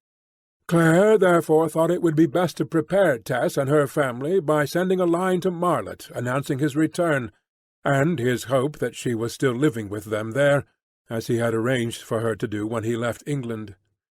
He dispatched the inquiry that very day, and before the week was out there came a short reply from Mrs. Durbeyfield, which did not remove his embarrassment, for it bore no address, though to his surprise it was not written from Marlett. "Sir, I write these few lines to say that my daughter is away from me at present, and I am not sure when she will return, but I will let you know as soon as she do. I do not feel at liberty to tell you where she is temporarily biding. I should say that me and my family have left Marlett for some time. Yours, J. Derbyfield. It was such a relief to Claire to learn that Tess was at least apparently well, that her mother's stiff reticence as to her whereabouts did not long distress him. They were all angry with him, evidently. He would wait till Mrs. Derbyfield could inform him of Tess's return, which her letter implied to be soon. He deserved no more. His had been a love which alters when it alteration finds. He had undergone some strange experiences in his absence. He had seen virtual Faustina in the literal Cornelia, a spiritual Lucretia in a corporeal Phryne. He had thought of the woman taken and set in the midst as one deserving to be stoned, and of the wife of Uriah being made a queen, and he had asked himself why he had not judged Tess constructively rather than biographically, by the will rather than by the deed. A day or two passed while he waited at his father's house for the promised second note from Joan Derbyfield, and indirectly to recover a little more strength. The strength showed signs of coming back, but there was no sign of Joan's letter. Then he hunted up the old letter sent on to him in Brazil, which Tess had written from Flintcomb Ash, and re-read it. The sentences touched him now as much as when he had first perused them. "I must cry to you in my trouble. I have no one else. I think I must die if you do not come soon, or tell me to come to you. Please, please, not to be just, only a little kind to me. If you would come, I could die in your arms. I would be well content to do that, if so be you had forgiven me. If you will send me one little line, and say, 'I am coming soon,' I will bide on, Angel, oh, so cheerfully. I ought to have known that such as that was not for poor me. Think how it do hurt my heart not to see you ever, ever.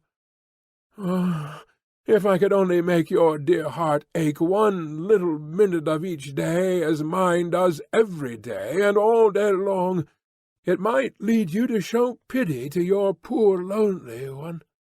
I would be content, aye, glad to live with you as your servant, if I may not as your wife, so that I could only be near you, and get glimpses of you, and think of you as mine. I long for only one thing in heaven, or earth, or under the earth, to meet you, my own dear. Come to me, and save me from what threatens me." Claire determined that he would no longer believe in her more recent and severer regard of him, but would go and find her immediately. He asked his father if she had applied for any money during his absence.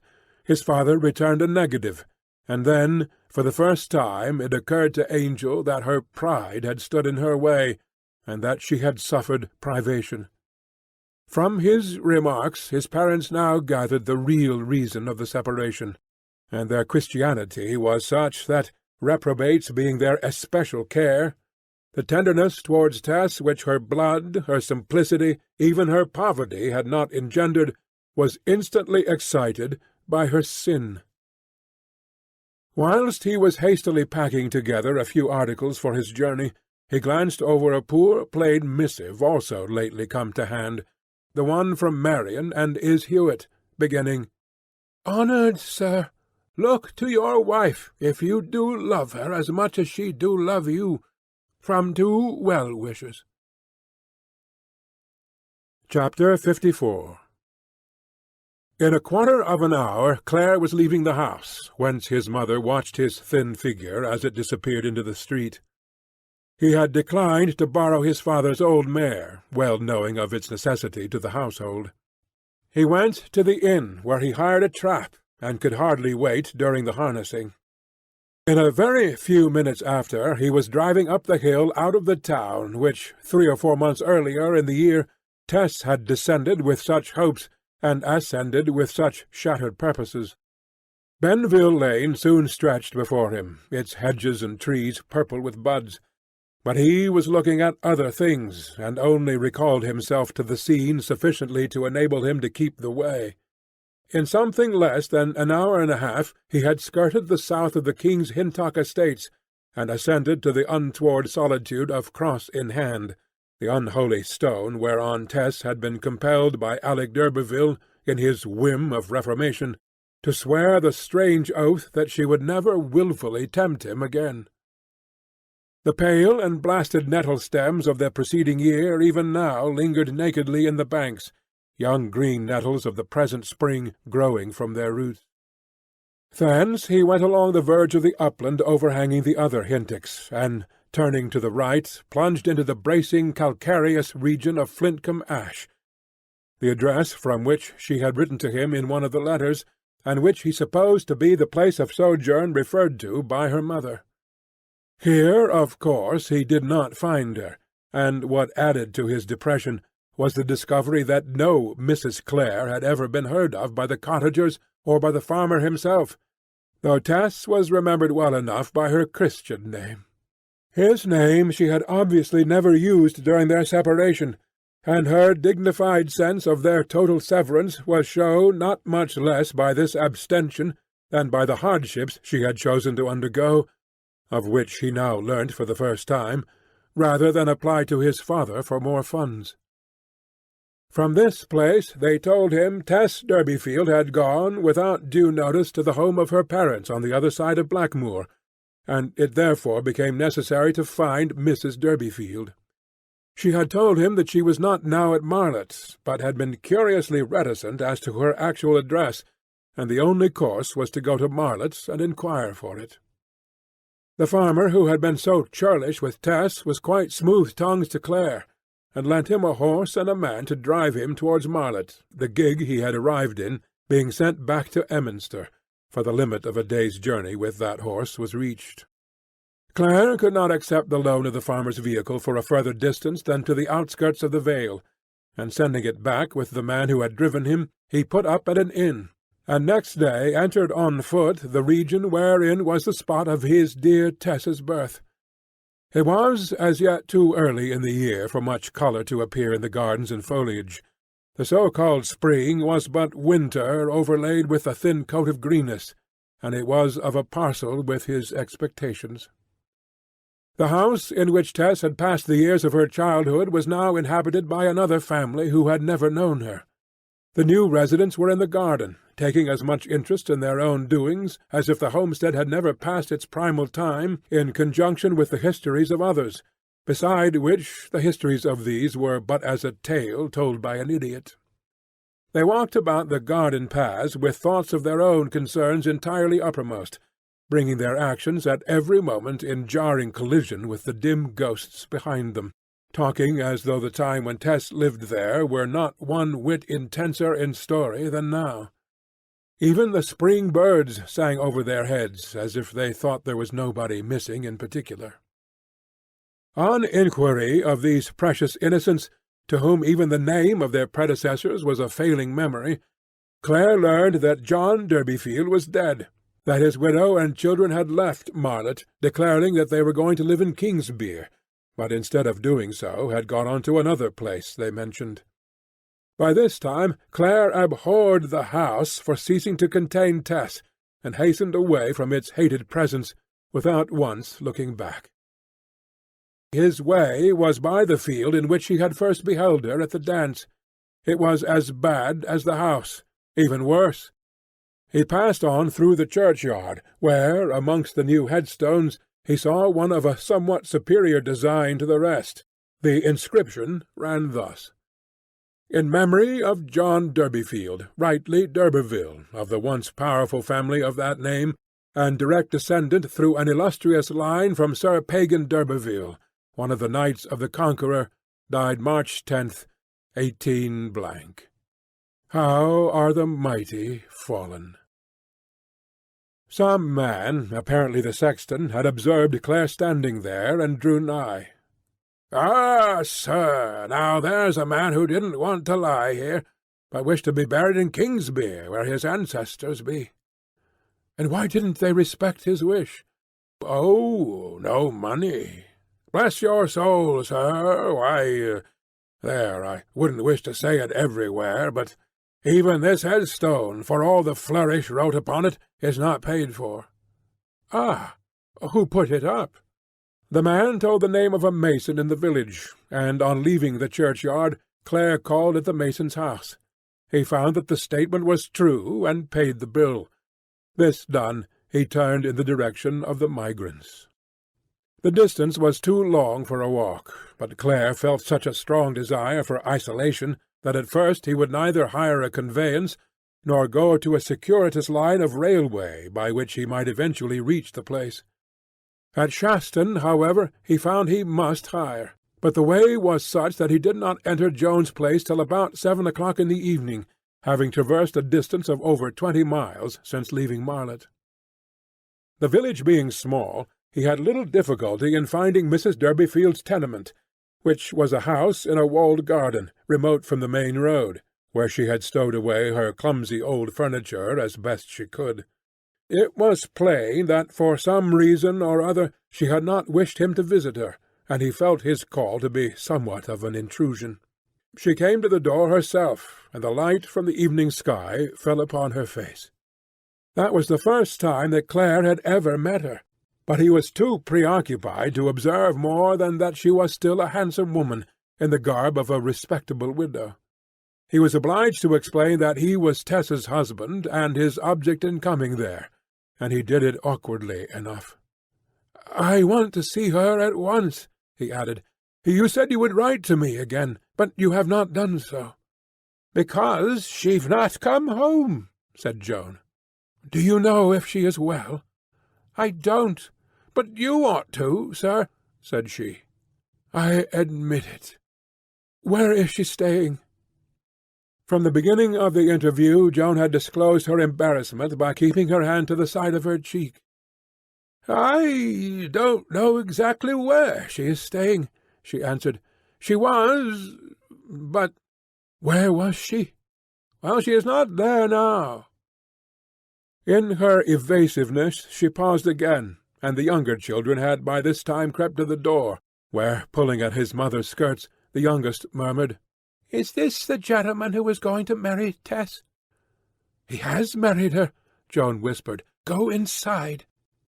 Clare saw her efforts for reticence, and asked, "Do you think Tess would wish me to try and find her? If not, of course—" "I don't think she would." "Are you sure?" "I am sure she wouldn't." He was turning away, and then he thought of Tess's tender letter. "I am sure she would," he retorted passionately. "I know her better than you do." "That's very likely, sir, for I have never really known her." "Please tell me her address, Mrs. Durbeyfield, in kindness to a lonely, wretched man." Tess's mother again restlessly swept her cheek with her vertical hand, and seeing that he suffered, she at last said, in a low voice, "She is at Sandbourne." "Ah, where there? Sandbourne has become a large place, they say." "I don't know more particularly than I have said. Sandbourne. For myself, I was never there."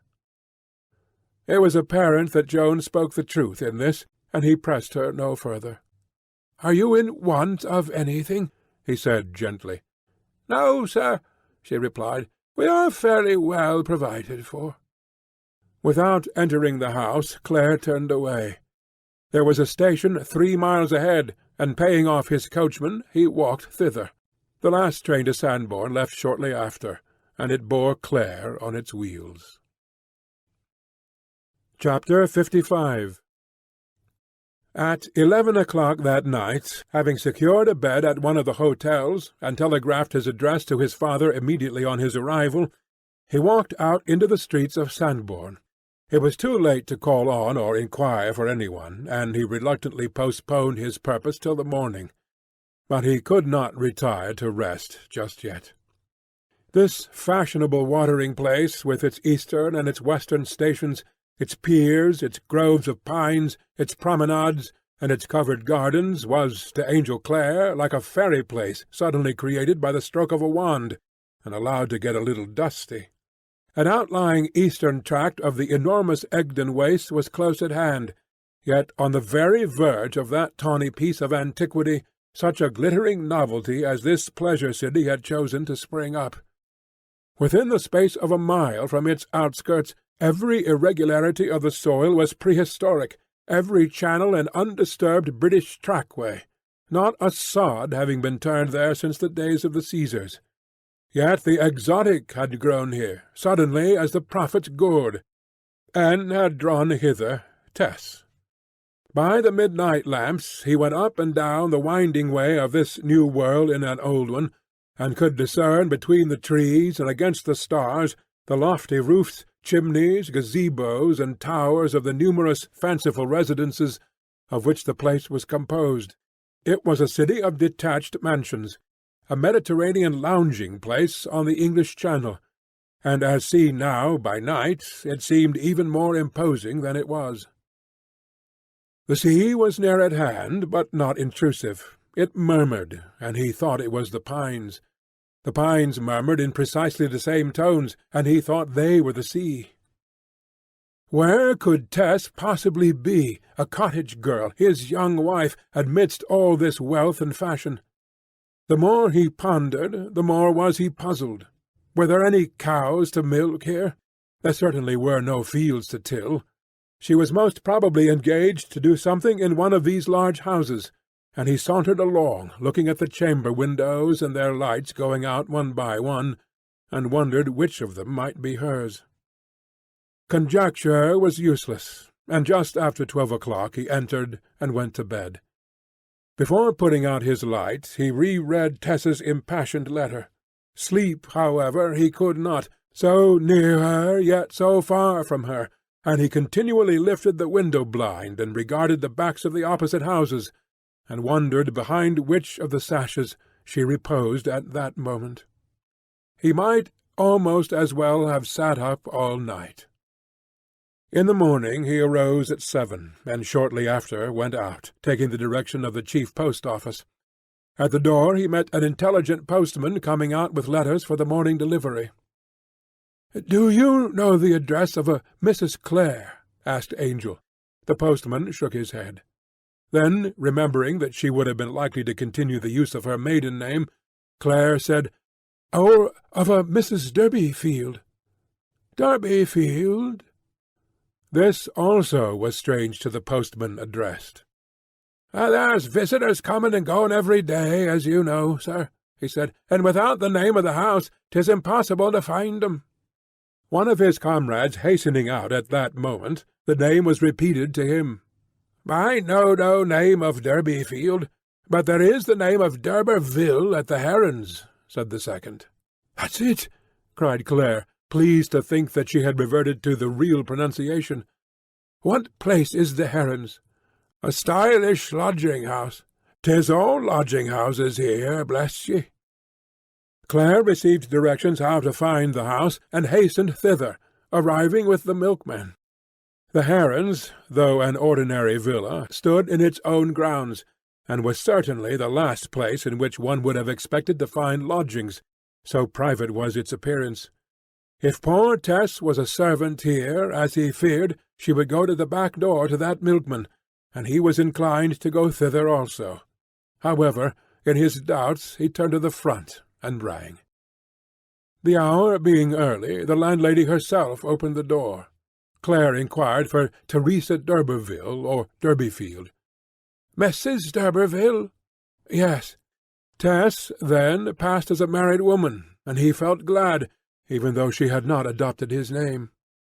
"Will you kindly tell her that a relative is anxious to see her?" "It is rather early. What name shall I give her, sir?" "Angel." "Mr. Angel?" "No, Angel. It is my Christian name. She'll understand." "I'll see if she is awake." He was shown into the front room, the dining-room, and looked out through the spring curtains at the little lawn and the rhododendrons and other shrubs behind it. Obviously her position was by no means so bad as he had feared, and it crossed his mind that she must somehow have claimed and sold the jewels to attain it. He did not blame her for one moment. Soon his sharpened ear detected footsteps upon the stairs, at which his heart thumped so painfully that he could hardly stand firm. "Dear me, what will she think of me, so altered as I am?" he said to himself, and the door opened. Tess appeared on the threshold, not at all as he had expected to see her, bewilderingly otherwise indeed. Her great natural beauty was, if not heightened, rendered more obvious by her attire. She was loosely wrapped in a cashmere dressing-gown of grey-white, embroidered in half-mourning tints, and she wore slippers of the same hue. Her neck rose out of a frill of down, and her well-remembered cable of dark brown hair was partially coiled up in a mass at the back of her head, and partly hanging on her shoulder, the evident result of haste. He had held out his arms, but they had fallen again to his side, for she had not come forward, remaining still in the opening of the doorway. Mere yellow skeleton that he was now, he felt the contrast between them, and thought his appearance distasteful to her. "Tess," he said huskily, "can you forgive me for going away? Can't you come to me? How do you get to be like this?" "It is too late," said she, her voice sounding hard through the room, her eyes shining unnaturally. "I did not think rightly of you. I did not see you as you were," he continued to plead. "I have learnt, too, since, dearest Tessie mine." "Too late, too late," she said, waving her hand in the impatience of a person whose tortures cause every instant to seem an hour. "Don't come close to me, Angel. No, you must not. Keep away. But don't you love me, my dear wife, because I have been so pulled down by illness? You are not so fickle. I am come on purpose for you. My father and mother will welcome you now." "Yes, oh, yes, yes, but I say it is too late." She seemed to feel like a fugitive in a dream, who tries to move away but cannot. "Don't you know all? Don't you know it? Yet how do you come here if you do not know? I inquired here and there, and I found the way. I waited and waited for you," she went on, her tones suddenly resuming their old fluty pathos. "But you did not come, and I wrote to you, and you did not come. He kept on saying you would never come any more, and that I was a foolish woman. He was very kind to me, and to my mother, and to all of us after father's death. I don't understand. He has won me back to him." Claire looked at her keenly, then, gathering her meaning, flagged like one plague-stricken, and his glance sank. It fell on her hands, which, once rosy, were now white and more delicate. She continued, "He is upstairs. I hate him now, because he told me a lie, that you would not come again, and you have come. These clothes are what he's put upon me. I didn't care what he did with me, but will you go away, Angel, please, and never come any more?" They stood fixed, their baffled hearts looking out of their eyes with a joylessness pitiful to see. Both seemed to implore something to shelter them from reality. "Ah, it is my fault," said Claire. But he could not get on. Speech was as inexpressive as silence. But he had a vague consciousness of one thing, though it was not clear to him till later, that his original Tess had spiritually ceased to recognize the body before him as hers, allowing it to drift, like a corpse upon the current, in a direction dissociated from its living will. A few instants passed, and he found that Tess was gone.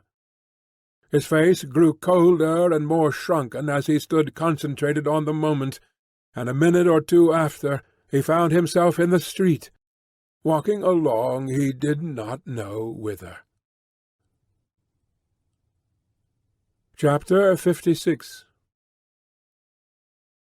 Mrs. Brooks, the lady who was the householder at the Herons and owner of all the handsome furniture, was not a person of an unusually curious turn of mind.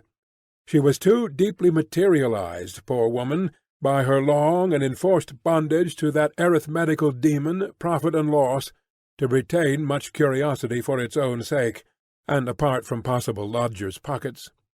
Nevertheless, the visit of Angel Clare to her well-paying tenants, Mr. and Mrs. d'Urberville, as she deemed them, was sufficiently exceptional in point of time and manner to reinvigorate the feminine proclivity which had been stifled down as useless save in its bearings to the letting trade. Tess had spoken to her husband from the doorway, without entering the dining-room, and Mrs. Brooks, who stood within the partly closed door of her own sitting-room at the back of the passage, could hear fragments of the conversation, if conversation it could be called, between those two wretched souls. She heard Tess reascend the stairs to the first floor, and the departure of Clare, and the closing of the front door behind him. Then the door of the room above was shut, and Mrs. Brooks knew that Tess had re-entered her apartment. As the young lady was not fully dressed, Mrs. Brooks knew that she would not emerge again for some time. She accordingly ascended the stairs softly, and stood at the door of the front room, a drawing-room, connected with the room immediately behind it, which was a bedroom, by folding doors in the common manner. This first floor, containing Mrs. Brooks's best apartments, had been taken by the week by the d'Urbervilles. The back room was now in silence, but from the drawing-room there came sounds. All that she could at first distinguish of them was one syllable, continually repeated in a low note of moaning, as if it came from a soul bound to some Ixionian wheel. "Oh, oh, oh!" Then a silence, then a heavy sigh, and again, "Oh, oh, oh!" The lady looked through the keyhole.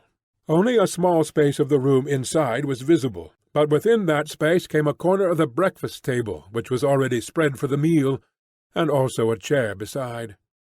Over the seat of the chair Tess's face was bowed, her posture being a kneeling one in front of it. Her hands were clasped over her head. The skirts of her dressing-gown and the embroidery of her nightgown flowed upon the floor behind her, and her stockingless feet, from which the slippers had fallen, protruded upon the carpet. It was from her lips that came the murmur of unspeakable despair. Then a man's voice from the adjoining bedroom. "What's the matter?" She did not answer, but went on, in a tone which was a soliloquy rather than an exclamation, and a dirge rather than a soliloquy. Mrs. Brooks could only catch a portion. "And then my dear, dear husband came home to me, and I did not know it. And you had used your cruel persuasion upon me. You did not stop using it. No, you did not stop. My little sisters and brothers and my mother's needs, they were the things you moved me by. And you said my husband would never come back, never, and you taunted me and said what a simpleton I was to expect him. And at last I believed you and gave way. And then he came back. Now he is gone a second time, and I have lost him now forever. And he will not love me the littlest bit ever any more, only hate me.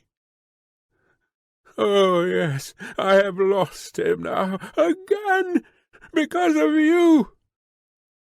In writhing, with her head on the chair, she turned her face towards the door, and Mrs. Brooks could see the pain upon it, and that her lips were bleeding from the clench of her teeth upon them, and that the long lashes of her closed eyes stuck in wet tags to her cheeks. She continued, And he is dying. He looks as if he is dying. And my sin will kill him, and not kill me. Oh, you have torn my life all to pieces, made me be what I prayed you in pity not to make me be again. My own true husband will never. Oh, God, I can't bear this. I cannot. There were more and sharper words from the man, then a sudden rustle. She had sprung to her feet. Mrs. Brooks, thinking that the speaker was coming to rush out of the door, hastily retreated down the stairs. She need not have done so, however, for the door of the sitting-room was not opened. But Mrs. Brooks felt it unsafe to watch on the landing again, and entered her own parlour below. She could hear nothing through the floor, although she listened intently, and thereupon went to the kitchen to finish her interrupted breakfast. Coming up presently to the front room on the ground floor, she took up some sewing, waiting for her lodgers to ring, that she might take away the breakfast, which she meant to do herself, to discover what was the matter, if possible. Overhead, as she sat, she could now hear the floor-boards slightly creak, as if some one were walking about, and presently the movement was explained by the rustle of garments against the banisters, the opening and closing of the front door, and the form of Tess passing to the gate on her way into the street. She was fully dressed now, in the walking costume of a well-to-do young lady in which she had arrived, with the sole addition that over her hat and black feathers a veil was drawn. Mrs. Brooks had not been able to catch any word of farewell, temporary or otherwise, between her tenants at the door above. They might have quarrelled, or Mr. d'Urberville might still be asleep, for he was not an early riser. She went into the back room, which was more especially her own apartment, and continued her sewing there. The lady lodger did not return, nor did the gentleman ring his bell. Mrs. Brooks pondered on the delay, and on what probable relation the visitor who had called so early bore to the couple upstairs. In reflecting, she leant back in her chair. As she did so, her eyes glanced casually over the ceiling, till they were arrested by a spot in the middle of its white surface which she had never noticed there before. It was about the size of a wafer when she first observed it, but it speedily grew as large as the palm of her hand, and then she could perceive that it was red. The oblong white ceiling, with this scarlet blot in the midst, had the appearance of a gigantic ace of hearts. Mrs. Brooks had strange qualms of misgiving. She got upon the table and touched the spot in the ceiling with her fingers. It was damp, and she fancied that it was a blood-stain. Descending from the table, she left the parlour and went upstairs, intending to enter the room overhead, which was the bedchamber at the back of the drawing-room. But, nerveless woman as she had now become, she could not bring herself to attempt the handle. She listened. The dead silence within was broken only by a regular beat. Drip, drip, drip.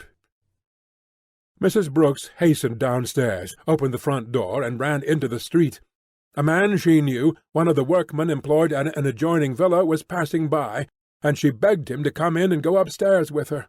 She feared something had happened to one of her lodgers. The workman assented, and followed her to the landing.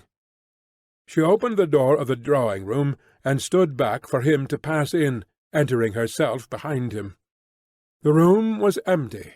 The breakfast, a substantial repast of coffee, eggs, and a cold ham, lay spread upon the table untouched, as when she had taken it up, excepting that the carving-knife was missing. She asked the man to go through the folding doors into the adjoining room.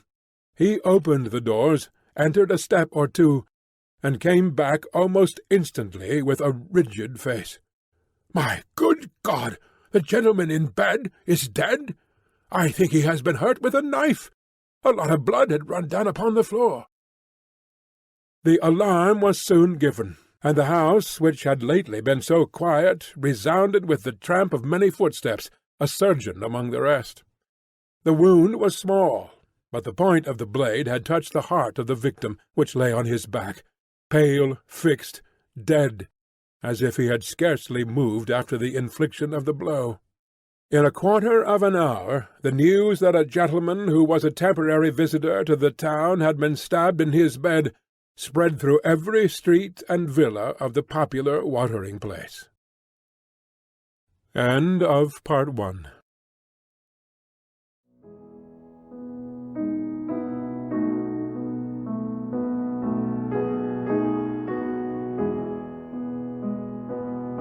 Phase the Seventh, Fulfillment, Part 2. Chapter 57. Meanwhile, Angel Clare had walked automatically along the way by which he had come, and, entering his hotel, sat down over the breakfast, staring at nothingness. He went on eating and drinking unconsciously, till, on a sudden, he demanded his bill. Having paid which, he took his dressing-bag in his hand, the only luggage he had brought with him, and went out. At the moment of his departure a telegram was handed to him, a few words from his mother, stating that they were glad to know his address, and informing him that his brother Cuthbert had proposed to and been accepted by Mercy Chant. Clare crumpled up the paper and followed the route to the station. Reaching it, he found that there would be no train leaving for an hour and more. He sat down to wait, and having waited a quarter of an hour, felt that he could wait there no longer. Broken in heart and numbed, he had nothing to hurry for, but he wished to get out of a town which had been the scene of such an experience, and turned to walk to the first station onward and let the train pick him up there. The highway that he followed was open, and at a little distance dipped into a valley, across which it could be seen running from edge to edge. He had traversed the greater part of this depression, and was climbing the western acclivity, when, pausing for a breath, he unconsciously looked back. Why he did so he could not say, but something seemed to impel him to the act. The tape-like surface of the road diminished in his rear as far as he could see, and as he gazed, a moving spot intruded on the white vacuity of its perspective. It was a human figure running. Clare waited, with a dim sense that somebody was trying to overtake him. The form descending the incline was a woman's, yet so entirely was his mind blinded to the idea of his wife's following him, that even when she came nearer he did not recognize her under the totally changed attire in which he now beheld her. It was not until she was quite close that he could believe her to be Tess. "I saw you turn away from the station just before I got there, and I have been following you all the way."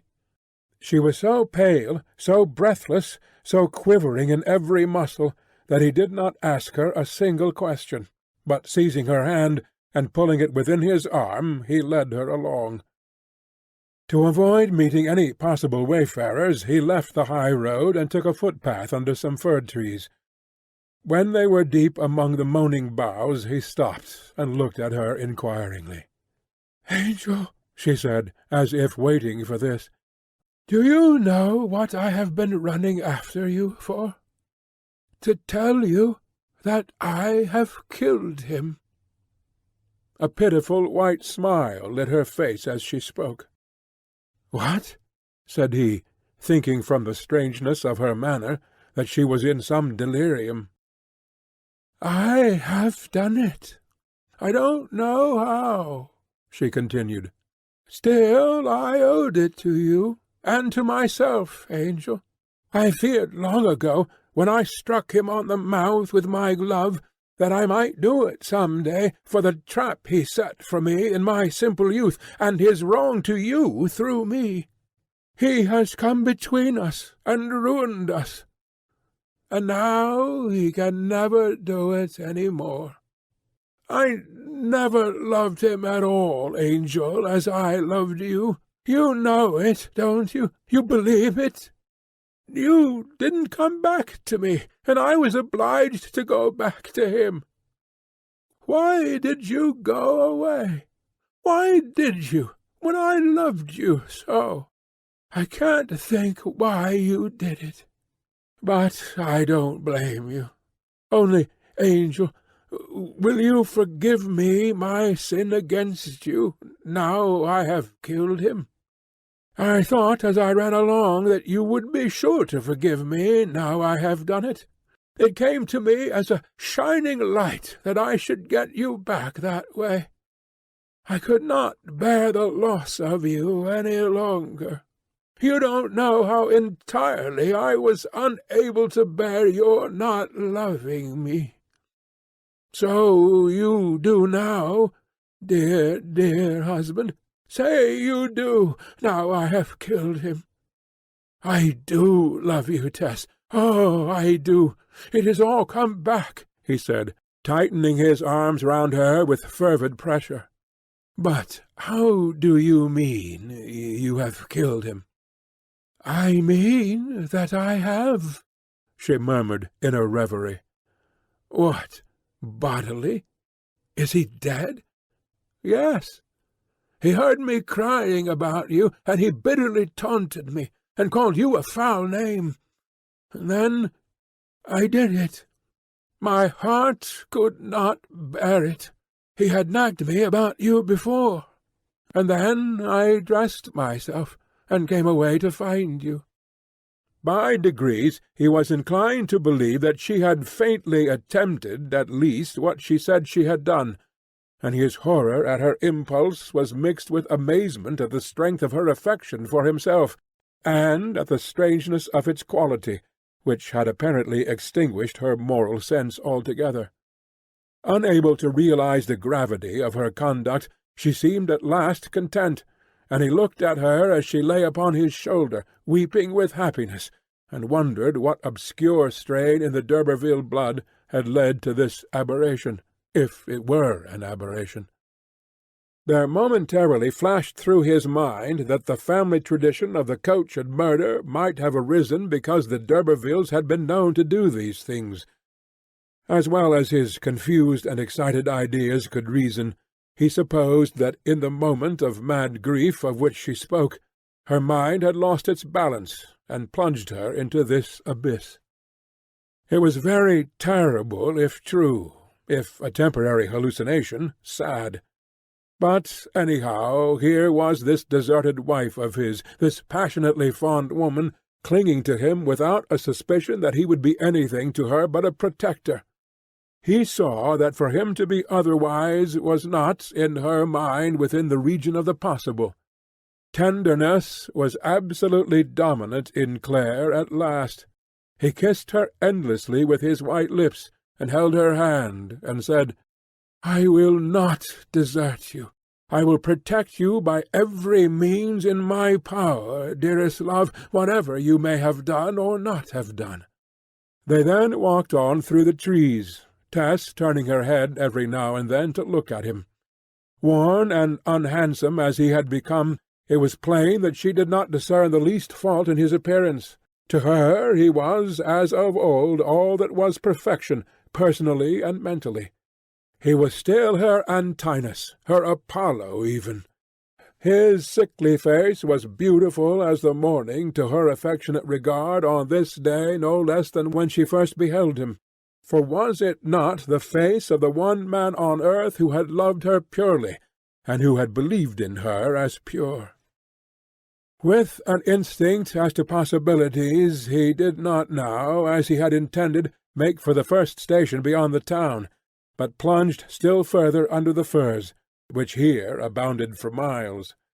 Each clasping the other round the waist, they promenaded over the dry bed of fir-needles, thrown into a vague, intoxicating atmosphere at the consciousness of being together at last, with no living soul between them, ignoring that there was a corpse.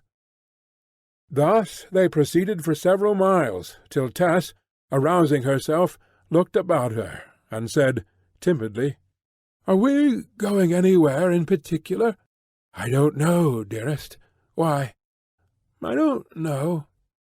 "Well, we might walk a few miles further, and when it is evening find lodgings somewhere or other, in a lonely cottage, perhaps.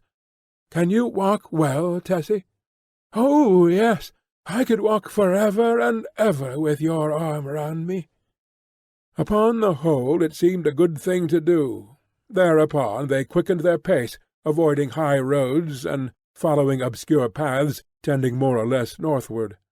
But there was an unpractical vagueness in their movements throughout the day. Neither one of them seemed to consider any question of effectual escape, disguise, or long concealment. Their every idea was temporary and unforefending, like the plans of two children. At midday they drew near to a roadside inn, and Tess would have entered it with him to get something to eat, but he persuaded her to remain among the trees and bushes of this half-woodland, half-moorland part of the country till he should come back. Her clothes were of recent fashion. Even the ivory-handled parasol that she carried was of a shape unknown in the retired spot to which they had now wandered, and the cut of such articles would have attracted attention in the settle of a tavern. He soon returned, with food enough for 6 people, and 2 bottles of wine, enough to last them for a day or more, should any emergency arise. They sat down upon some dead boughs and shared their meal. Between 1 and 2 o'clock they packed up the remainder and went on again. "I feel strong enough to walk any distance," said she. "I think we may as well steer in a general way towards the interior of the country, where we can hide for a time, and are less likely to be looked for than anywhere near the coast," Claire remarked. "Later on, when they have forgotten us, we can make for some port." She made no reply to this beyond that of grasping him more tightly, and straight inland they went. Though the season was an English May, the weather was serenely bright, and during the afternoon it was quite warm.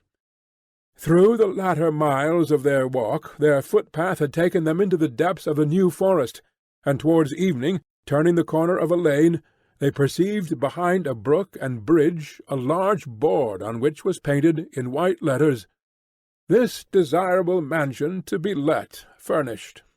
Particulars following, with directions to apply to some London agents. Passing through the gate they could see the house, an old brick building of regular design and large accommodation. "I know it," said Claire. "It's Bramshurst Court. You can see that it is shut up, and grass is growing on the drive. Some of the windows are open," said Tess. "Just to air the rooms, I suppose. All these rooms empty, and we without a roof to our heads." "You are getting tired, my Tess," he said. "We'll stop soon." And kissing her sad mouth, he again led her onwards. He was growing weary likewise, for they had wandered 12 or 15 miles, and it became necessary to consider what they should do for rest. They looked from afar at isolated cottages and little inns, and were inclined to approach one of the latter, when their hearts failed them, and they sheered off. At length their gait dragged, and they stood still. "Could we sleep under the trees?" she asked. He thought the season insufficiently advanced. "I have been thinking of that empty mansion we passed," he said. "Let us go back towards it again." They retraced their steps, but it was half an hour before they stood without the entrance gate as earlier. He then requested her to stay where she was, whilst he went to see who was within. She sat down among the bushes within the gate, and Claire crept towards the house. His absence lasted some considerable time, and when he returned Tess was wildly anxious, not for herself, but for him.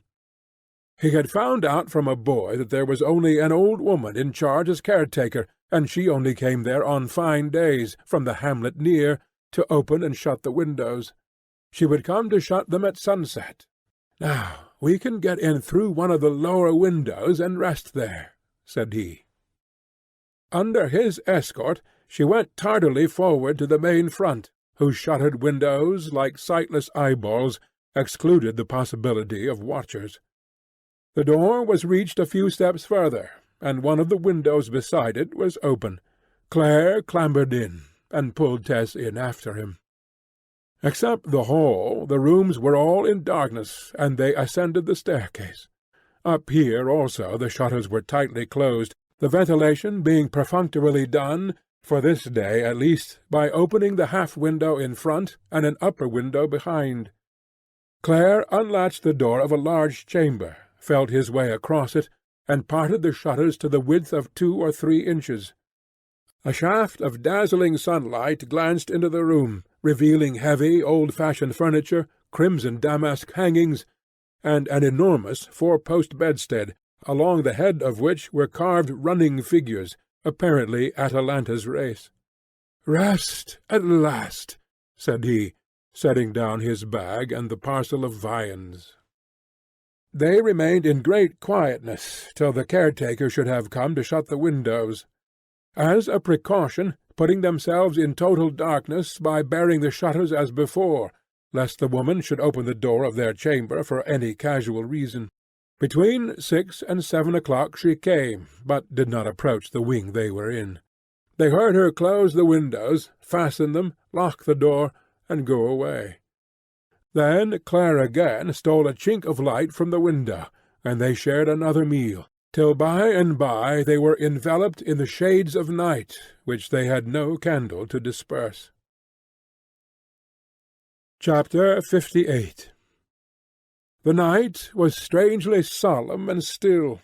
In the small hours she whispered to him the whole story of how he had walked in his sleep with her in his arms across the Froom stream, at the imminent risk of both their lives, and laid her down in the stone coffin at the ruined abbey. He had never known of that till now. "Why didn't you tell me the next day?" he said. "It might have prevented much misunderstanding and woe." "Don't think of what's past," said she. "I am not going to think outside of now. Why should we? Who knows what tomorrow has in store?" But it apparently had no sorrow. The morning was wet and foggy, and Clare, rightly informed that the caretaker only opened the windows on fine days, ventured to creep out of their chamber and explore the house, leaving Tess asleep. There was no food on the premises, but there was water, and he took advantage of the fog to emerge from the mansion and fetch tea, bread, and butter from a shop in a little place 2 miles beyond, as also a small tin kettle and spirit-lamp, that they might get fire without smoke. His re-entry awoke her, and they breakfasted on what he had brought. They were indisposed to stir abroad, and the day passed, and the night following, and the next, till, almost without their being aware, 5 days had slipped by in absolute seclusion, not a sight or sound of a human being disturbing their peacefulness, such as it was. The changes of the weather were their only events, the birds of the New Forest their only company. By tacit consent they hardly once spoke of any incident of the past subsequent to their wedding day. The gloomy intervening time seemed to sink into chaos, over which the present and prior times closed as if it had never been. Whenever he suggested that they should leave their shelter and go forwards towards Southampton or London, she showed a strange unwillingness to move. "Why should we put an end to all that's sweet and lovely?" she deprecated. "What must come will come." And looking through the shutter chink, "All is trouble outside there, inside here content." He peeped out also. It was quite true. Within was affection, union, error forgiven. Outside was inexorable. "And," she said, pressing her cheek against his, "I fear that what you think of me now may not last. I do not wish to outlive your present feeling for me. I would rather not. I would rather be dead and buried when the time comes for you to despise me, so that it may never be known to me that you despised me. I cannot ever despise you. I also hope that. But considering what my life has been, I cannot see why any man should, sooner or later, be able to help despising me. How wickedly mad I was! Yet formerly I could never bear to hurt a fly or a worm, and the sight of a bird in a cage used often to make me cry." They remained yet another day. In the night the dull sky cleared, and the result was that the old caretaker at the cottage awoke early. The brilliant sunrise made her unusually brisk. She decided to open the contiguous mansion immediately, and to air it thoroughly on such a day. Thus it occurred that, having arrived and opened the lower rooms before 6 o'clock, she ascended to the bedchambers, and was about to turn the handle of the one wherein they lay. At that moment she fancied that she could hear the breathing of persons within. Her slippers and her antiquity had rendered her progress a noiseless one so far, and she made for instant retreat. Then, deeming that her hearing might have deceived her, she turned anew to the door, and softly tried the handle. The lock was out of order, but a piece of furniture had been moved forward on the inside, which prevented her opening the door more than an inch or two. A stream of morning light through the shutter chink fell upon the faces of the pair, wrapped in profound slumber, Tess's lips being parted like a half-opened flower near his cheek. The caretaker was so struck with their innocent appearance, and with the elegance of Tess's gown hanging across a chair, her silk stockings beside it, the pretty parasol, and the other habits in which she had arrived, because she had none else, that her first indignation at the effrontery of tramps and vagabonds gave way to a momentary sentimentality over this genteel elopement, as it seemed. She closed the door, and withdrew as softly as she had come, to go and consult with her neighbours on the odd discovery. Not more than a minute had elapsed after her withdrawal when Tess woke, and then Claire. Both had a sense that something had disturbed them, though they could not say what, and the uneasy feeling which it engendered grew stronger. As soon as he was dressed, he narrowly scanned the lawn through the 2 or 3 inches of shutter chink. "I think we will leave at once," said he. "It is a fine day, and I can't help fancying somebody is about the house. At any rate, the woman will be sure to come to-day." She passively assented, and putting the room in order, they took up the few articles that belonged to them, and departed noiselessly. When they had gone into the forest, she turned to take a last look at the house. "Ah, happy house! Good-bye," she said. "My life can only be a question of a few weeks. Why should we not have stayed there? Don't say it, Tess. We shall soon get out of this district altogether. We'll continue our course as we've begun it, and keep straight north. Nobody will think of looking for us there. We shall be looked for at the Wessex ports, if we are sought at all. When we are in the north, we will get to a port and away." Having thus persuaded her, the plan was pursued, and they kept a bee-line northward. Their long repose at the manor-house lent them walking power now, and towards midday they found that they were approaching the steepled city of Melchester, which lay directly in their way. He decided to rest her in a clump of trees during the afternoon, and push onward under cover of darkness. At dusk Claire purchased food as usual, and their night march began, the boundary between Upper and Mid Wessex being crossed about 8 o'clock. To walk across country without much regard to roads was not new to Tess, and she showed her old agility in the performance. The intercepting city, ancient Melchester, they were obliged to pass through in order to take advantage of the town bridge for crossing a large river that obstructed them. It was about midnight when they went along the deserted streets, lighted fitfully by the few lamps, keeping off the pavement that it might not echo their footsteps. The graceful pile of cathedral architecture rose dimly on their left hand, but it was lost upon them now. Once out of the town they followed the turnpike road, which, after a few miles, plunged across an open plain. Though the sky was dense with cloud, a diffused light from some fragment of a moon had hitherto helped them a little. But the moon had now sunk, the clouds seemed to settle almost on their heads, and the night grew as dark as a cave.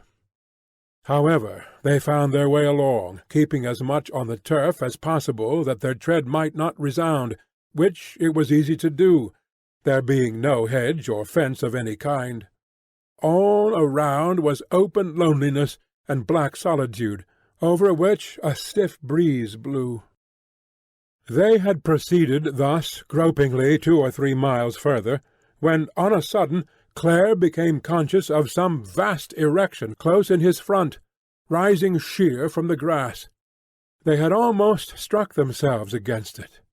"What monstrous place is this?" said Angel. "It hums," said she. "Hearken!" He listened. The wind, playing upon the edifice, produced a booming tune, like the note of some gigantic one-stringed harp. No other sound came from it, and lifting his hand and advancing a step or two, Clare felt the vertical surface of the structure. It seemed to be of solid stone, without joint or moulding. Carrying his fingers onward, he found that what he had come in contact with was a colossal rectangular pillar. By stretching out his left hand he could feel a similar one adjoining. At an indefinite height overhead, something made the black sky blacker, which had the semblance of a vast architrave uniting the pillars horizontally. They carefully entered beneath and between. The surfaces echoed their soft rustle, but they seemed to be still out of doors. The place was roofless. Tess drew her breath fearfully, and Angel, perplexed, said, "What can it be?" Feeling sideways, they encountered another tower-like pillar, square and uncompromising as the first. Beyond it another, and another. The place was all doors and pillars, some connected above by continuous architraves. "A very temple of the winds," he said. The next pillar was isolated. Others composed a trilithon. Others were prostrate, their flanks forming a causeway wide enough for a carriage, and it was soon obvious that they made up a forest of monoliths grouped upon the grassy expanse of the plain. The couple advanced further into this pavilion of the night till they stood in its midst. "It is Stonehenge," said Clare. "The heathen temple, you mean?" "Yes, older than the centuries, older than the d'Urbervilles." "Well, what shall we do, darling? We may find shelter further on." But Tess, really tired by this time, flung herself upon an oblong slab that lay close at hand, and was sheltered from the wind by a pillar. Owing to the action of the sun during the preceding day, the stone was warm and dry, in comforting contrast to the rough and chill grass around, which had damped her skirts and shoes. "I don't want to go any further, Angel," she said, stretching out her hand for his. "Can't we bide here?" "I fear not. This spot is visible for miles by day, although it does not seem so now. One of my mother's people was a shepherd hereabouts, now I think of it, and you used to say at Talbothays that I was a heathen, so now I am at home." He knelt down beside her outstretched form and put his lips upon hers. "Sleepy, are you, dear? I think you are lying on an altar." "I like very much to be here," she murmured. "It is so solemn and lonely, after my great happiness, with nothing but the sky above my face. It seems as if there were no folk in the world but we two, and I wish there were not, except Liza Lou." Clare thought she might as well rest here till it should get a little lighter, and he flung his overcoat upon her and sat down by her side. "Angel, if anything happens to me, will you watch over Liza Lou for my sake?" she asked, when they had listened a long time to the wind among the pillars. "I will. She is so good and simple and pure. Oh, Angel, I wish you would marry her if you lose me, as you will do shortly. Oh, if you would! If I lose you, I lose all, and she is my sister-in-law. "Oh, that's nothing, dearest. People marry sisters-in-law continually about Marnet, and Liza-Lu is so gentle and sweet, and she is growing so beautiful. Oh, I could share you with her willingly when we are spirits. If you would train her and teach her, Angel, and bring her up for your own self. She had all the best of me without the bad of me, and if she were to become yours, it would almost seem as if death had not divided us. Well, I have said it. I won't mention it again." She ceased, and he fell into thought. In the far northeast sky he could see between the pillars a level streak of light.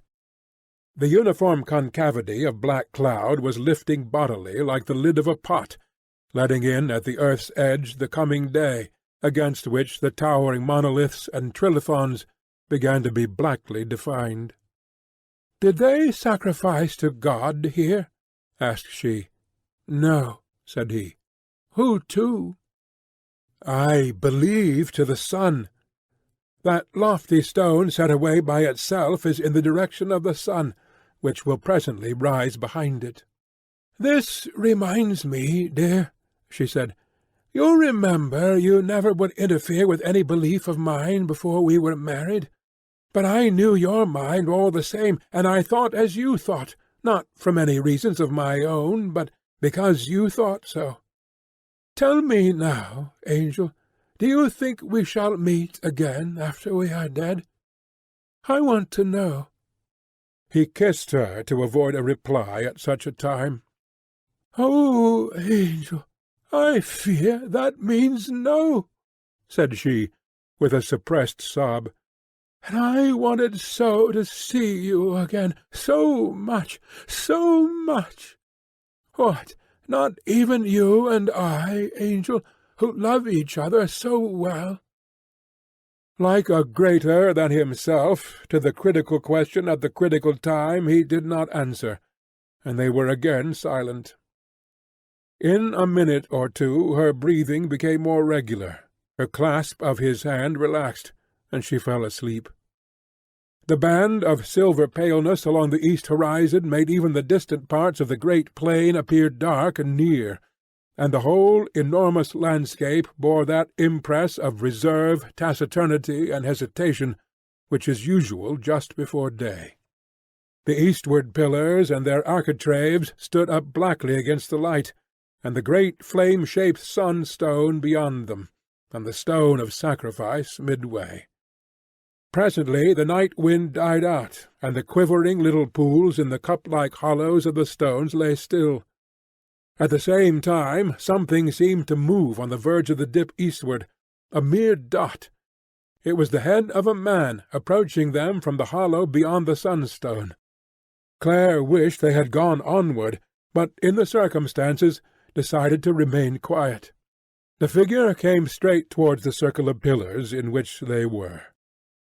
He heard something behind him, the brush of feet. Turning, he saw over the prostrate columns another figure. Then, before he was aware, another was at hand on the right, under a trilithon, and another on the left. The dawn shone full on the front of the man westward, and Clare could discern from this that he was tall and walked as if trained. They all closed in with evident purpose. Her story, then, was true. Springing to his feet, he looked around for a weapon, loose stone, means of escape, anything. By this time the nearest man was upon him. "It is no use, sir," he said. "There are 16 of us on the plain, and the whole country is reared." "Let her finish her sleep," he implored in a whisper of the men as they gathered round. When they saw where she lay, which they had not done till then, they showed no objection, and stood watching her, as still as the pillars around. He went to the stone and bent over her, holding one poor little hand. Her breathing now was quick and small, like that of a lesser creature than a woman. All waited in the growing light, their faces and hands as if they were silvered, the remainder of their figures dark, the stones glistening green-grey, the plain still a mass of shade. Soon the light was strong, and a ray shone upon her unconscious form, peering under her eyelids and waking her. "What is it, Angel?" she said, starting up. "Have they come for me?" "Yes, dearest," he said. "They have come." "It is as it should be," she murmured. "Angel, I am almost glad. Yes, glad. This happiness could not have lasted. It was too much. I have had enough, and now I shall not live for you to despise me." She stood up, shook herself, and went forward, neither of the men having moved. "I am ready," she said quietly. Chapter 59.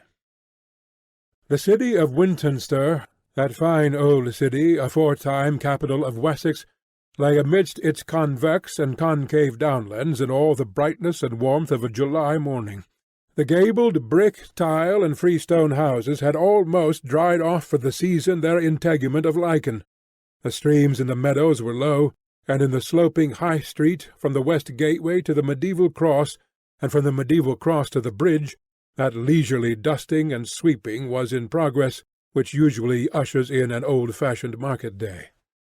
From the western gate aforesaid the highway, as every Wintoncestrian knows, ascends a long and regular incline of the exact length of a measured mile, leaving the houses gradually behind. Up this road from the precincts of the city 2 persons were walking rapidly, as if unconscious of the trying ascent, unconscious through preoccupation and not through buoyancy. They had emerged upon this road through a narrow, barred wicket in a high wall a little lower down.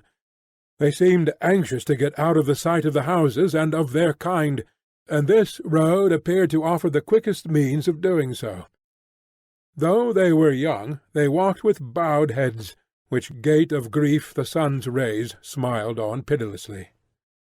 One of the pair was Angel Clare, the other a tall, budding creature, half girl, half woman, a spiritualized image of Tess, slighter than she, but with the same beautiful eyes, Clare's sister-in-law, Liza Lou. Their pale faces seemed to have shrunk to half their natural size.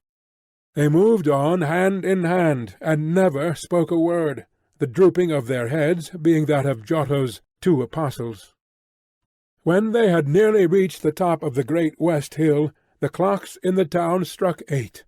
Each gave a start at the notes, and walking onward yet a few steps, they reached the first milestone, standing whitely on the green margin of the grass, and backed by the down, which here was open to the road.